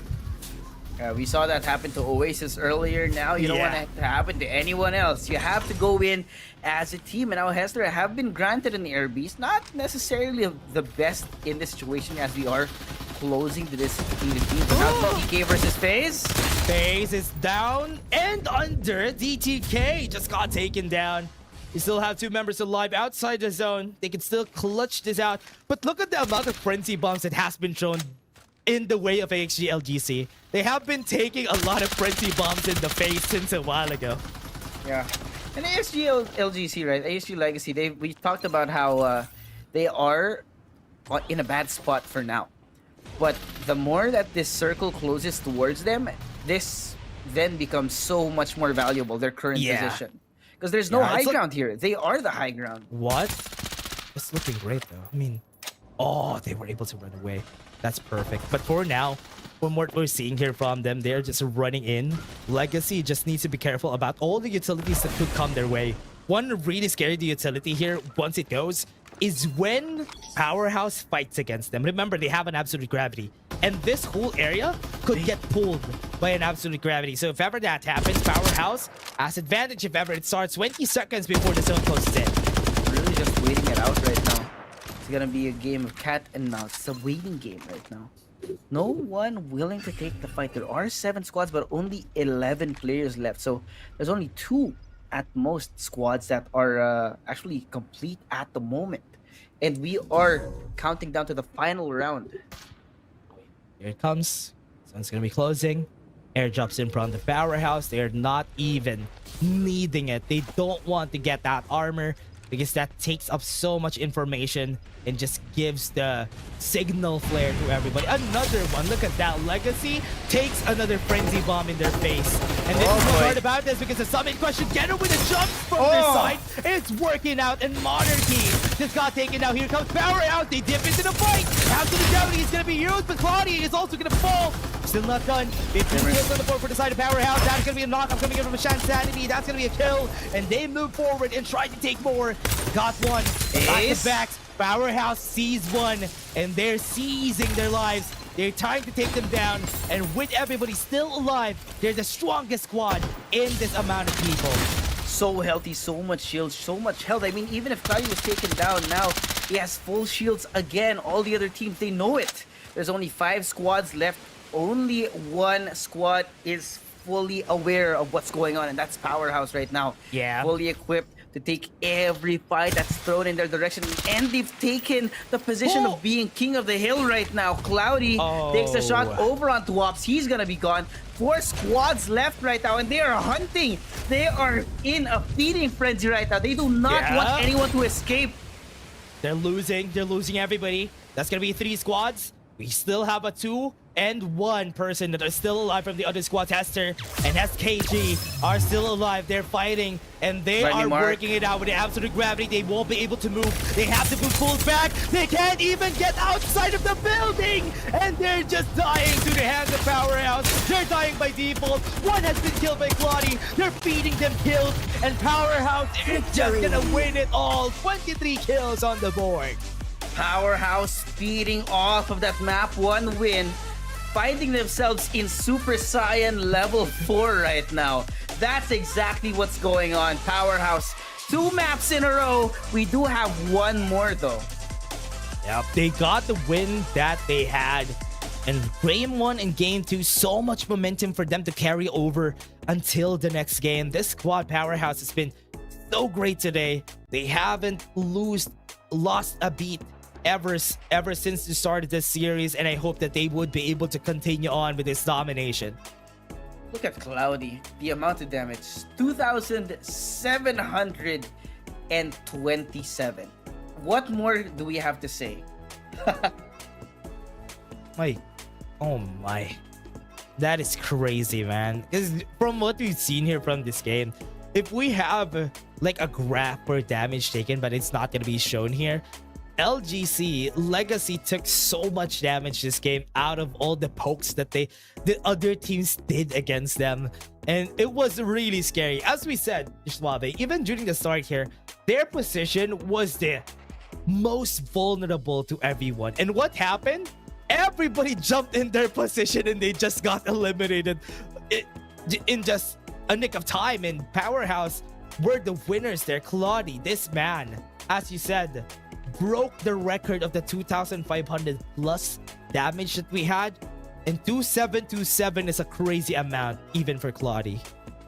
I mean, looking at Powerhouse right now, we talked about how it seems that they actually went into a full training arc and they look so clean this series, this week in particular, knowing that possibly here in Group D, this is the most stacked lobby of this entire weekly semifinals for the mobile division, and they look so good. Now the question remains, will they be able to keep this form up until the end of the series? Yeah, I really do hope to see some redemption coming from Oasis, because we haven't seen them much. Even game 1, yes, they were able to survive during game 1. Game 2, they were not able to finish it perfectly. And it's really sad to see that this is how it goes for them. During the past 2 games that we had, it is a problem that they need to solve for the next game, because if not, other teams are just gonna trample over them on their chances to go to the grand weekly finals that we have for tomorrow. Yeah, I mean, also the pressure that's mounting up, right? This is week 3. And you need to continue to get your FPC points leading up to our knockouts to even make it to the knockouts towards the end. But of course, that's going to be it for map number 2. We're going to go to the highlights so you guys see some of the action that you may have missed during that map. We'll be right back. It's me, Suave, here with Dash. See you guys in a bit.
And the MVP of that match is gonna be for sure Claudie with 2,727 damage. That's so much damage. And playing a Lucinda in Season 3. That is the most surprising part about this. I love how you had to say in Season 3. Yeah. We haven't been seeing a lot of Lucinda, but I think we talked about also behind the scenes the potential of using a Lucinda here in Thunder Realms, knowing that there's so many buildings, there's a lot of open spaces, and the usage of Lucinda along with the absolute gravity and the incendiary grenade, right? There's so much damage that you can deal without ever having to see your opponent. Yeah, and that's the surprising part here for the Lucinda is also how he used the absolute gravity to clear out buildings here. But the problem with Lucinda, that's why people haven't been using her a lot, is how niche her kit is gonna be in Thunder Realms specifically. But if this was Sunset City, could have been different, because in Thunder Realms there's a lot of areas that you could not use the absolute gravity, because remember the rages of the absolute gravity has been nerfed, and there are a lot of houses in this place, and because you can't absolute gravity the whole house like before, that is where her weakness comes into play, and where the domes are too wide, they can't cover everything. That's why it's a very big niche strategy to use. I think also though, having said that, right, the way that Powerhouse played this was really smart, because they didn't use it as the main way of getting rid of a team hiding inside of a building. They played it in combination with all the other team's utility. Whatever the open space was that wasn't going to be reached by that absolute gravity, they would follow up with guns. They would follow up with the duck side or whatever other utility you can think of in that moment. And the way that they're able to come up with these on-the-fly plays, it's actually pretty insane for Powerhouse. It's looking more and more like they've been grinding in scrims and thinking of lots of different ways to cook up fight engagements when it comes down to 4v4 battles. That is true. Especially the combo that we've seen there, the absolute gravity to the Summit Crush from Powerhouse was a perfect combo that I didn't expect we're gonna see today, because we've seen today the Frenzy Bomb and the Summit Crush combo, but here we've seen it again from a different perspective. So this Summit Crush, we're gonna be seeing a lot of this again moving forward. The combos that we have from the game, from the EMP Shock to Absolute Gravity, that was the first combo we had, and we're gonna have a lot more. In Game 3, I hope we see more of this. Not something to be missed. Again, we saw Powerhouse dominate 2 maps here in Group B. We're about to go into Thunder Realms for the 3rd map of this group. The question now is, can Powerhouse keep up this form, or will someone else grab that crown?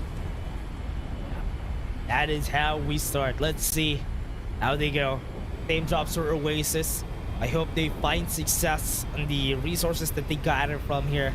The Powerhouse, from what we're seeing, this is a squad to look at. This is a squad that was super strong today. So let's put the spotlight on this one. And also, what's hard about this for Oasis is they can't even fly far away. It's so far. The flight path is so far from the eastern side. That's gonna be a little bit of a pain in the butt later on, knowing that they're not gonna get their loot early by definition, right? So the worst possible thing to happen right now is before they even get down, everyone else has their loot up. They have the shields, they have the weapons all ready, and everyone's ready for that fight, while Oasis is still charging up. They're still trying to gear up for those fights, in fact. Oh yeah. How did we start? Let's see. How did we start it? For the side of HG, they are a team to look at too, because a while ago they performed so well, even in fight against LGC. They didn't survive for long, but the way that they played that last zone was good. It's just sad that Powerhouse was level 6 armor and also was late to the party. That's why they got advantage. Yeah, little interesting tidbit over there, knowing that these teams, right, everything really depends on the timing, which is why you need to really have a good idea about how you rotate around the map. But now we're just about to find out where the first zone is. Yeah, that's also gonna be deciding where the rotation is gonna pull these teams. But we do see that Hest KG, they're already down to 2. Interestingly, after what was an early scuffle between these two teams. Oh yeah. be seeing the fight here. SKG, sorry, already lost their lives, and from what we're seeing from the other side, Powerhouse fighting against X-Beta. This is pretty much a bonus for them. This is what they want. They want to take this battle because they already have some good armors on their side. Yeah.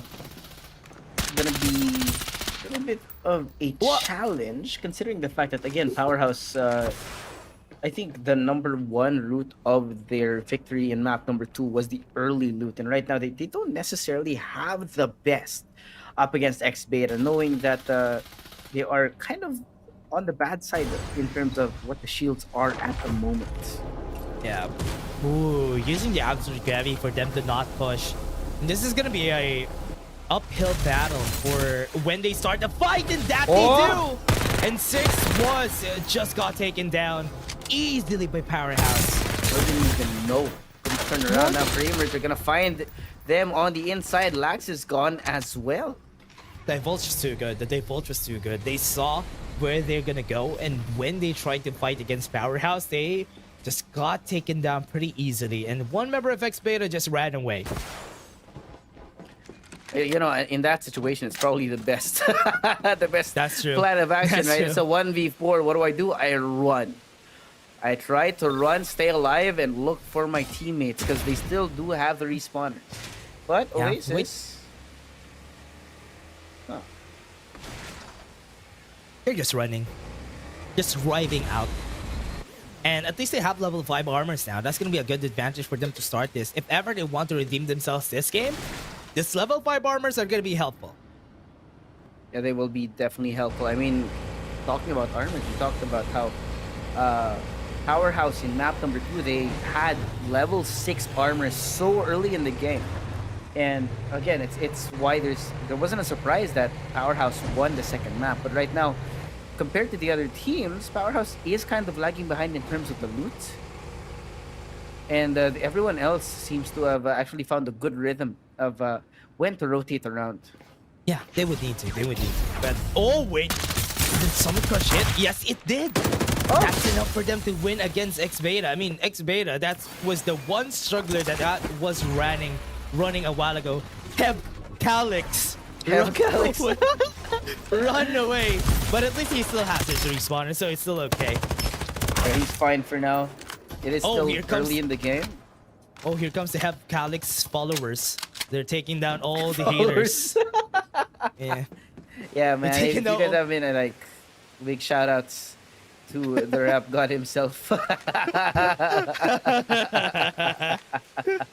They're taking down, they're dubbing on those haters, and that's why one of the members of Pure X just got taken down.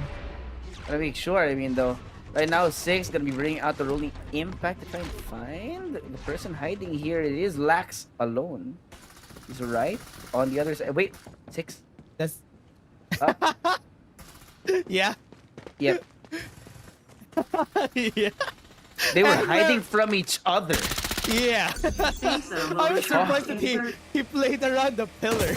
And I was like, wait, why is he hiding there? I was like, bro, it's me. Surprised. What are you doing? So funny. That was so funny. This Saturday is something else. That shit is something else. Maybe it's the air today. Maybe it's the air. That's why the air quality in the Philippines has slowly gone down. It's so funny. It's so funny. The way people play this is just crazy funny. And now we go. X-Beta lose their members. Have Calyx and his followers are still alive. They got the respawn back. And this is still not done. Nero X just lost to the rap god himself. Oh, but he's still... Oh, wait, no. 6 taken down, and he's What happened there? What? Summer. That was so... them down. What's so funny about that was he dashed, then he got knocked up. I thought he dashed, then he glitched. I thought he dashed and he glitched, and I was like, wait, what happened? That was when Summer just came swooping in and just took that kill. Hayes is gonna be here. Callie, where were you? He's dead. He's dead. He's gone now. He's back on the ship. Back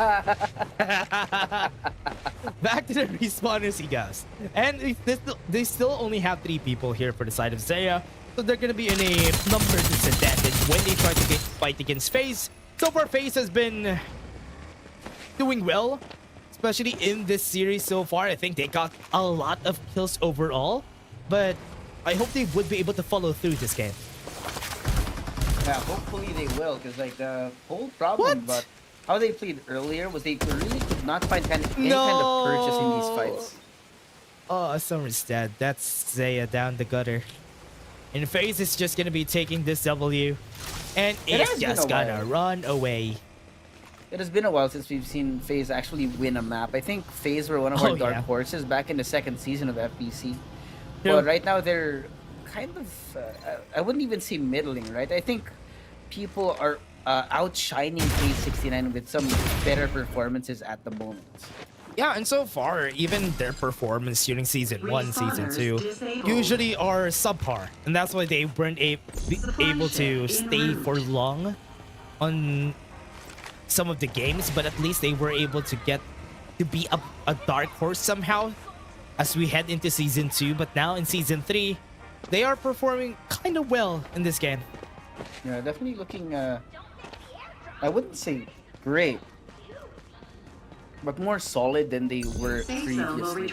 Right. The problem is that it seems that over the last few weeks, the last few months, the baseline, like the floor, the skill floor rather of FPC has been a lot lower, and right now it's rapidly increasing. So FaZe, compared to how high they were back then, they're getting kind of left behind by these other teams. But as I say that, they do get a kill. Oh yeah. And that's what's great about this, though. As the esports evolve, especially the Farlight esports evolve, this is what's going to happen. Some teams are going to lag behind. Some teams are just going to go up. And it's just their meta. That's why they're strong. That's why we see LF4 being in Group A. That's one of the reasons why that is constantly happening in this game. But their name still comes up. Zaya, or rather, Execration and NCG, their names are still coming up. And that's a mark of a great team, great players, and a great organization overall. So I do hope that the teams would be able to follow through. Yeah, I mean, that's it, right? Knowing that the esport is ever evolving, the meta evolving day by day, game by game, week by week, right? You can't be left behind. You have to be on the very forefront. And that's why the mark of Execration and NCG being able to stay in the top spot for entire seasons. Right, that's what really sets them apart from all these other quote-unquote middle-of-the-pack teams. And but that being said, all these teams, there's still so much more potential. They just need maybe a little more time to cook. Yeah, that's why we have a lot of respect for these players. Because honestly, these players have been playing like night and day. They're grinding in Farlight 84, and they have been playing their hearts out whenever they try to. And they find different strategies. That's why even then, especially here in this new patch, we're seeing new strategies, new capsulers that have been played from the Lucindas, from the Mayshels, and even from the bows that we've seen today. That is quite a lot of surprises that we're seeing. Yeah, like it's just the willingness to experiment day after day, after every map, after every scrim. Right? I mean, we saw Powerhouse bring out a completely different combination of heroes in map number 2 compared to map number 1. That's true. And that's why here from what we've seen here, the Mayshels, yes, Mayshels are very strong still in the game. But so far, I'm seeing a bit of a problem whenever it comes to the Mayshel, especially here in Thunder Realms. Because yes, you get that extra cover whenever you need to, but it's also great about what's also great about it is her base blasters. That's the only reason why people are keeping her in their roster is because of the base blasters. Because as I said, there's a lot of cover in Thunder Realms. There is. I mean, also we talked about the amount of verticality in Thunder Realms as well. For example, in Wind Valley, you have extremely high and extremely low points in the map that are abusable with the base shell. So that's why he's still there. What? No, wow. XG Monarchy. So good. Monarchy could potentially just do a lot of things better in this game, because so far, even game 2, they performed so well. They had just a blunder on that because it's Wind Valley. It's not even their fault. It was Wind Valley's fault. That's why they lost the map a while ago. Yeah, because they have been consistent all throughout game 1 to game 2. In game 3, they also get so much kills. Now, Demon and Cali fighting on this ongoing show, and they're gonna be left down under, pulled back in hell by Demon, and Katsu is just gonna help him there. Katsu is gonna die, but that is it for Zaya. Zaya gets eliminated.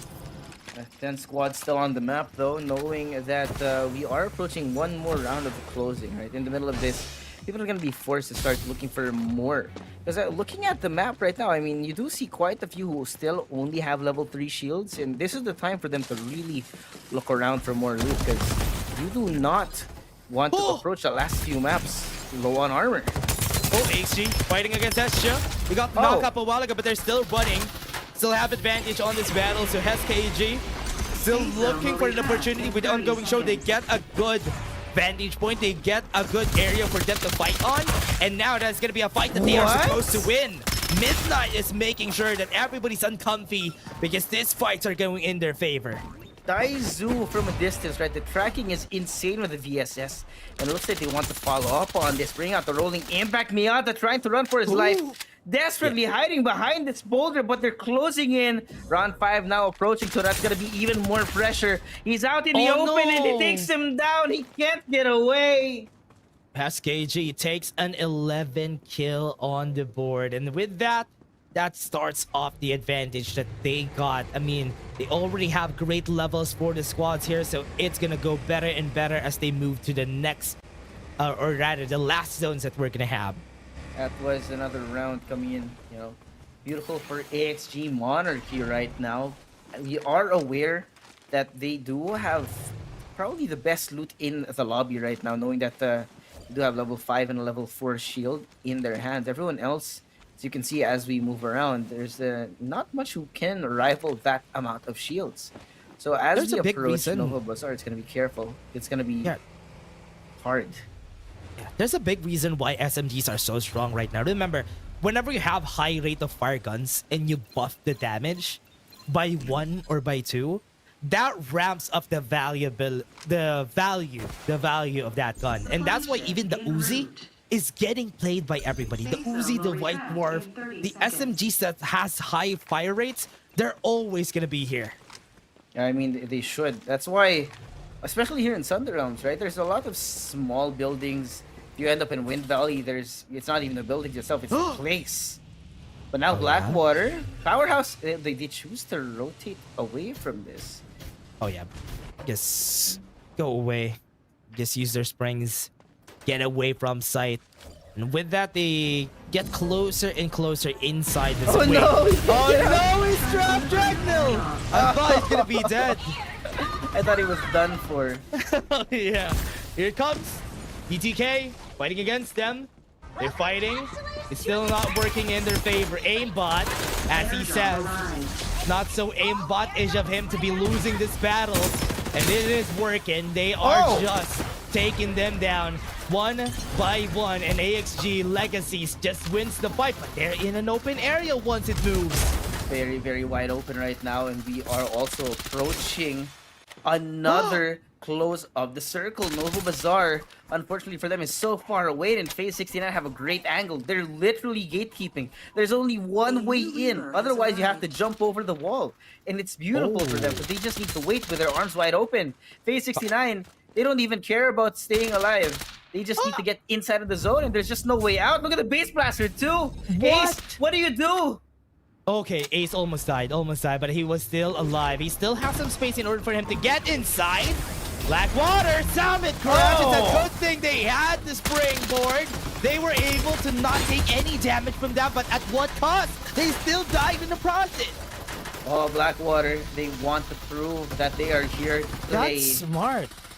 That's so smart. They got themselves off of the ground. Yeah, that is smart. That is a strategy that everybody needs to think about that, but you need to be fast if ever you do that. Yeah, someone will replay the VOD, clip it, and ship it for studying later. But here, AXG Monarchy, they look so good. They have 15 kills on the board right now with full level 5 armors at the moment. And there's only 4 squads out of the 5 who have a full squad, a full roster of people still alive right now. Oh, pushes Chibs out of the way. Powerhouse doesn't have a lot of kills. I mean, they already won 2 maps, so yeah, it's okay. They just need to stay alive until the end of the zone in order for them to get a top 1 finish here in this group. So FaZe and even Blackwater are the teams that are gunning for the top spot. Or rather, XG Monarchy and FaZe are the teams that are gunning for the top 1 spot. They see it. They get vision. They use the hologram glide for the side of Powerhouse. They want to fight this. Inside. Chips fell down. Is that right? Chips fell down. He thought that's going to be his death. But he was able to run away just because of that ultimate that he used. He's inside the house. They're going to be fighting for this ground. So far, they're still not starting. Rolling impact now being used up by Daizu to try and get information, trying to generate noise, distract them from the rest of the team. Powerhouse is playing this perfectly, staying on the inside of their existing fortress, and now because of that, XG Monarchy are gonna have to back off. It's gonna be now to the last down to the last 3 squads who are very much complete. And now Cloudy has the high ground. FaZe 69 walking into their crosshairs too. Yeah, they're gauging. They're gauging if ever they want to fight, because if they make a noise, the others will swarm through. And Claudia just got 1 kill from FaZe. This is where it starts for them to get some kills for themselves. For now, they have the mollies. They go in. They got a good spot, though. This is a good spot for them to use the ongoing show, but never mind. One is going to die in the process just because of that. The base blasters is going to be here, and Daizu is making work out of Powerhouse. They're making some time. They have this. They have the absolute gravity. You have to move around. Look at Daizu. He's just moving in and out of battles, and it's still not done. FaZe 69 is losing their lives on the hands of Blackwater. Powerhouse gets some kills in Katsu. They are looking, and this ongoing show was like a gift wrapped in red ribbon. And they're looking for the spot. They get some kills. AXG still alive. Daizu is outside. Powerhouse is still complete, and they're losing their lives on the zone. They even have the molly. Is this them trying to win? There's not a lot of squads anymore. They should lose their lives one by one outside the zone. Everybody's fighting a big healing battle, and Shua is keeping up. He has the medkit. Powerhouse has been eliminated. They're looking for him, and that's why Shua wins the battle. Another healing battle ensues here in Group D. Powerhouse almost getting map number 3, but XG Monarchy steal it right under their noses. What a game. What a game. As you said, this game, I was really surprised in how the 4 teams fought each other. That was a great display of patience from the 4 teams that we had there, because from what we've seen, there's 2 teams at the bottom, there's 2 teams at the top. They're playing around this high ground. There was ongoing shows everywhere, and they had to fight against the utilities, and because they all survived, everybody was outside the zone, and they had to find a way to survive. I mean, there was so much visual clutter. You could barely see where your opponents are. You had the full speed charge happening. You had an ongoing show happening. You had an incendiary on the floor. What do you even look at? Nothing. You try and stay alive. That's how it works. And this, for the second time here in Group C and Group D, we've seen a healing battle. They end the game, and Shua coming in clutch to win that map for AXG Monarchy.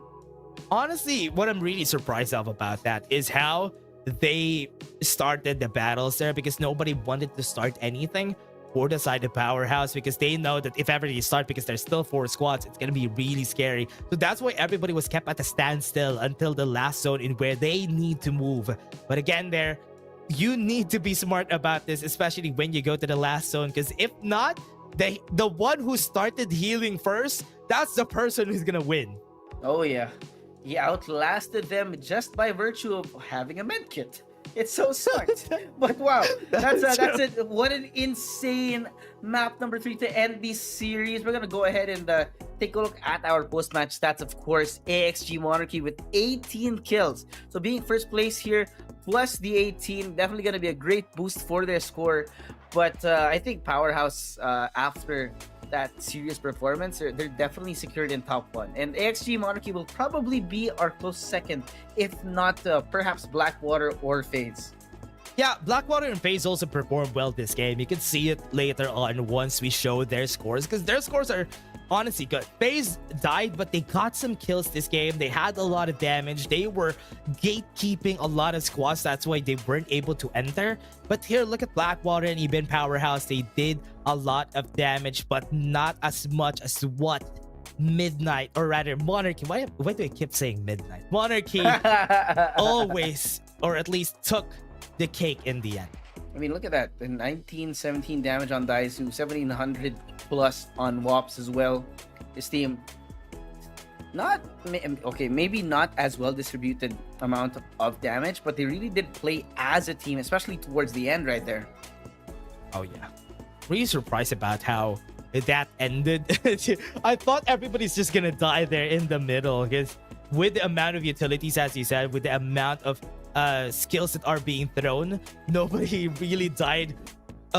Not really a lot of explosions from the squad. It was just everybody just running away from each other because they just want to stay alive. But again, if we take a look at the highlights later on, let's see, because we're gonna see how everybody played that last zone, because it was so funny if you take a look at it. But again, it's not as funny as Group C funny, but Group D, at least they have some comic relief in the end there. Not even close. It's so comical how Group C happened. I don't think Group D is gonna be able to beat that ever, or any other map from this map. Week 3, Group C. That's it. You guys just need to remember that. And I don't think any other series are gonna be as wacky as that one earlier. Yeah, it's like I was watching a sitcom somehow, and how funny everything is happening. Like, well, how is this working? But again, everybody, let's take a look at the highlights and let's see how they played that last zone.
That is gonna go in the history of highlight reels, everybody. Last zone, everybody was healing. Nobody was shooting guns. And that was so funny. But again, Daisu getting the MVP from the side of XG Monarchy, but also it's also because of the fact that Shua survived. That's why Daisu becomes the MVP this game. So if we can add another face on the side, maybe Shua is an honorable mention. Definitely. I mean, when you talk about also, right, I think Powerhouse did such a great job this entire series. And despite the fact that they didn't get this last map, AXG Monarchy literally stole this away from them at the last second. Yeah. Just by surviving. That's really true. Really, really true. I mean, for that, I mean, they lost like 7 points or 8 points, because the top 3 is going to get 17 points. So because they didn't get that, they lost 8 points, but they still got a good amount of kills. So honestly, not too bad for Powerhouse if ever they are gunning for that top 1 spot. But for the other squads, I really love to see that this whole group has been stepping up. Honestly, even the hands of AXG Legacy, Dare to Kill, was able to get some good amount of kills for themselves, which is why it's still a nice time to see in Group D. There was so many hard hitters in that group. Yeah, there were so many actually. We talked about how the lack of a heavy hitter in Group D is probably the reason why we had something a map that was a lot more interesting compared to the others, right? Because essentially we get rid of our outlier, and right now it's we're looking at our quote unquote middle tier teams, wherein we're gonna see who will really rise above the rest in the absence of the likes of NCG Execration. Yeah, and as we've seen that here for the squad, Powerhouse is going to be the team to talk about now. And even Oasis wasn't able to do anything much this game. Maybe they were not lucky during the past 3 games that we had. We didn't see them as much. So we're going to be seeing their scores later on. Are they qualified to join the weekly finals tomorrow? That's going to be the question here, because on the other hand here, Powerhouse for sure is going to be qualified for tomorrow. Yeah, what a performance from them. I think they definitely will be making it in there. Now the question is, who else makes it in? We are also waiting, of course, for the overall scores to find out who makes it off tomorrow. So our team rankings here for Group D after our best of 3 here. Powerhouse, of course, going to be number top 1, 115 points for them, followed by AXG Monarchy. It's kind of the same, right? We talked about NCG earlier, like points. 115 and then 69. It's the same thing here. What? This is funny how Group C and Group D almost the same. I think Group A and Group B are also the same, Jaswabe, because from what we've seen there, the 2 teams just dominate every step of... No. Group B was close, and Group A was also close. And it was. What? It's crazy how these teams, Group C and Group D, Powerhouse, oh man, this is scary. This is scary for the other teams now. I hope they perform this consistently moving forward in this competition. Yeah, they have to, right? Powerhouse, we talked about how the only thing lacking for Powerhouse and AXG and Blackwater is that consistency. And it looks like they are approaching that level of consistency that might be needed, because they have once again made it into the weekly finals that are going to be happening on Sunday. But they now need to be able to perform top tier in the face of our heavy hitters once they make it in tomorrow. Oh no. Wait, Oasis is there. Okay. Oh, they made it. That's good. At least they made it. They made it here. Because there was, honestly, Group C and Group D, even if that happened, Jasuave, their points were better. Overall, that group's points were better. That's why there was a lot of the teams that are from this group staying in their place here. That's why it's nice to see Group C and Group D players being inside for the finals tomorrow, or at least for the weekly finals that we do have. We've actually seen what's interesting to me, right? I think LF or Execration and NCG are still in that order, which is pretty funny. But on top of that, right, we're seeing an interesting trend here, right? We have Oasis being number 6 overall after this semifinal, which is surprising, knowing that they were 5th in their group in Group D as well. Yeah. Also, what's important here is from how they gather the amount of points from the group stages too. So, or rather from the weeklies that they do. So it's still honestly normal that we do see Oasis again, because they were top 1 of Group D. That's why they were able to get it. But again, it was such a bummer that they were not able to get so much points during the whole week. But again, it was great that Powerhouse is here to stay, and for the other teams to step up now, because Powerhouse might be up your alley and surprise you the next time around. I mean, this is again where we start to weed out the weak.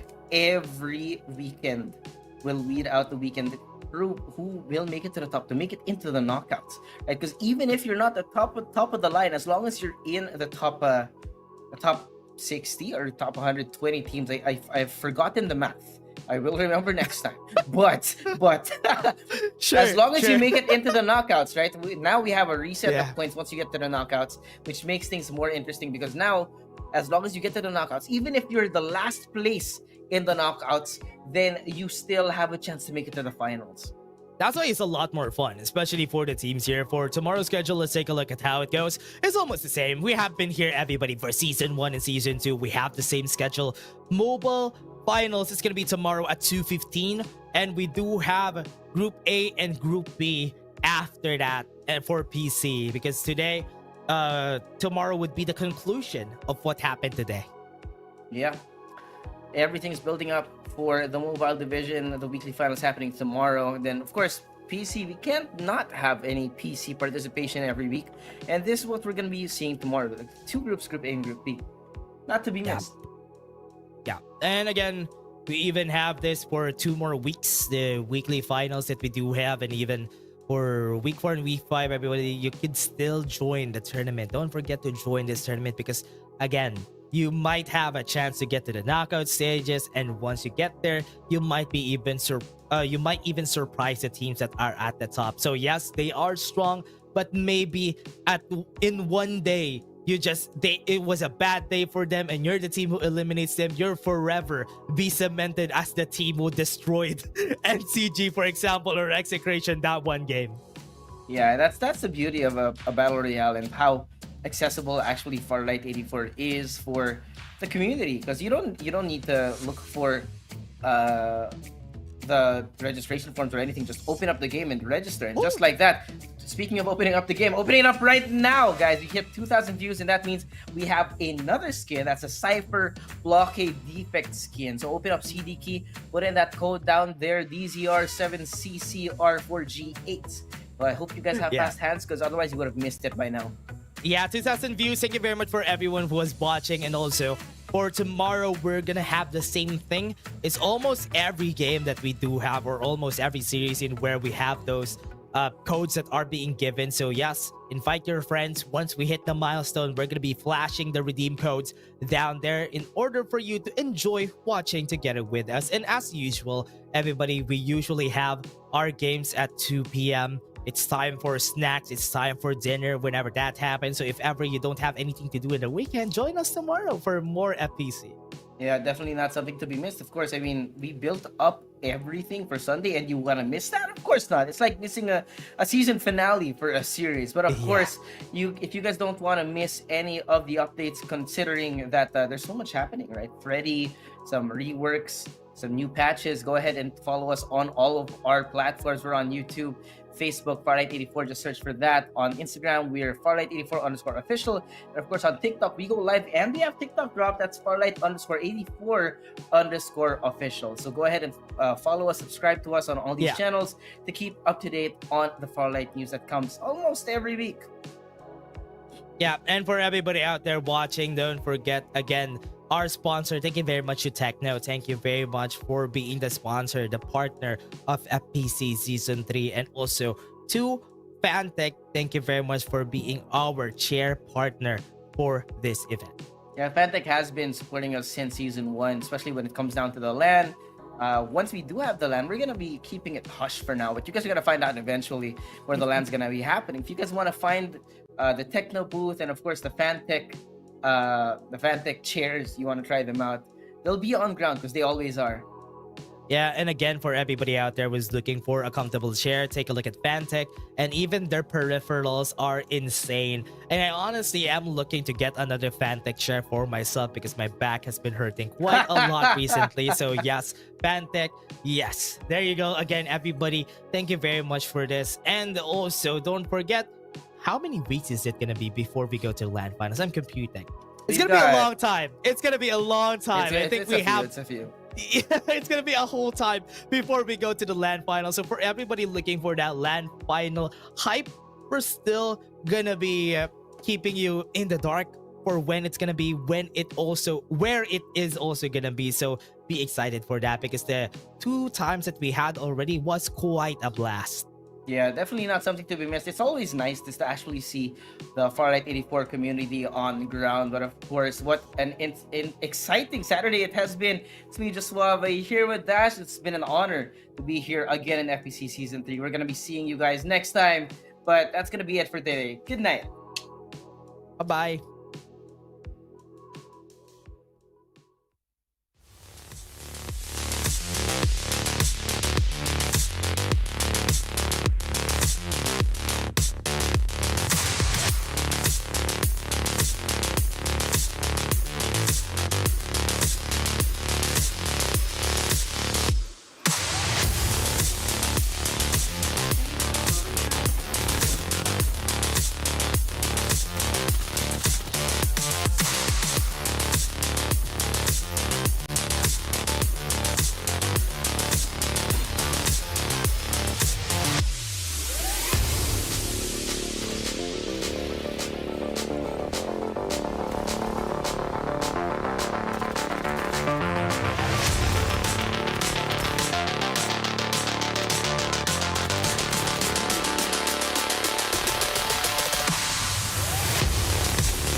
And he got eliminated by Execration. He's gonna get eliminated. That's last, and then CG falls.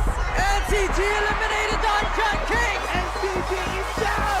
The gods will be thrown. Execration.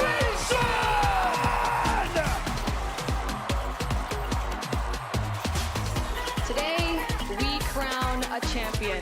A grueling first few weeks of the Open qualifiers from hundreds of teams boiled down to just 4 groups during the knockout stage. They want to play for that placement. They are the disadvantaged, but Major connects. And NCG, your mobile tournament champion. Let's give it up for SR Knockout. Round 2. Travel barriers will help Lordship. He's trying to escape the wrath of the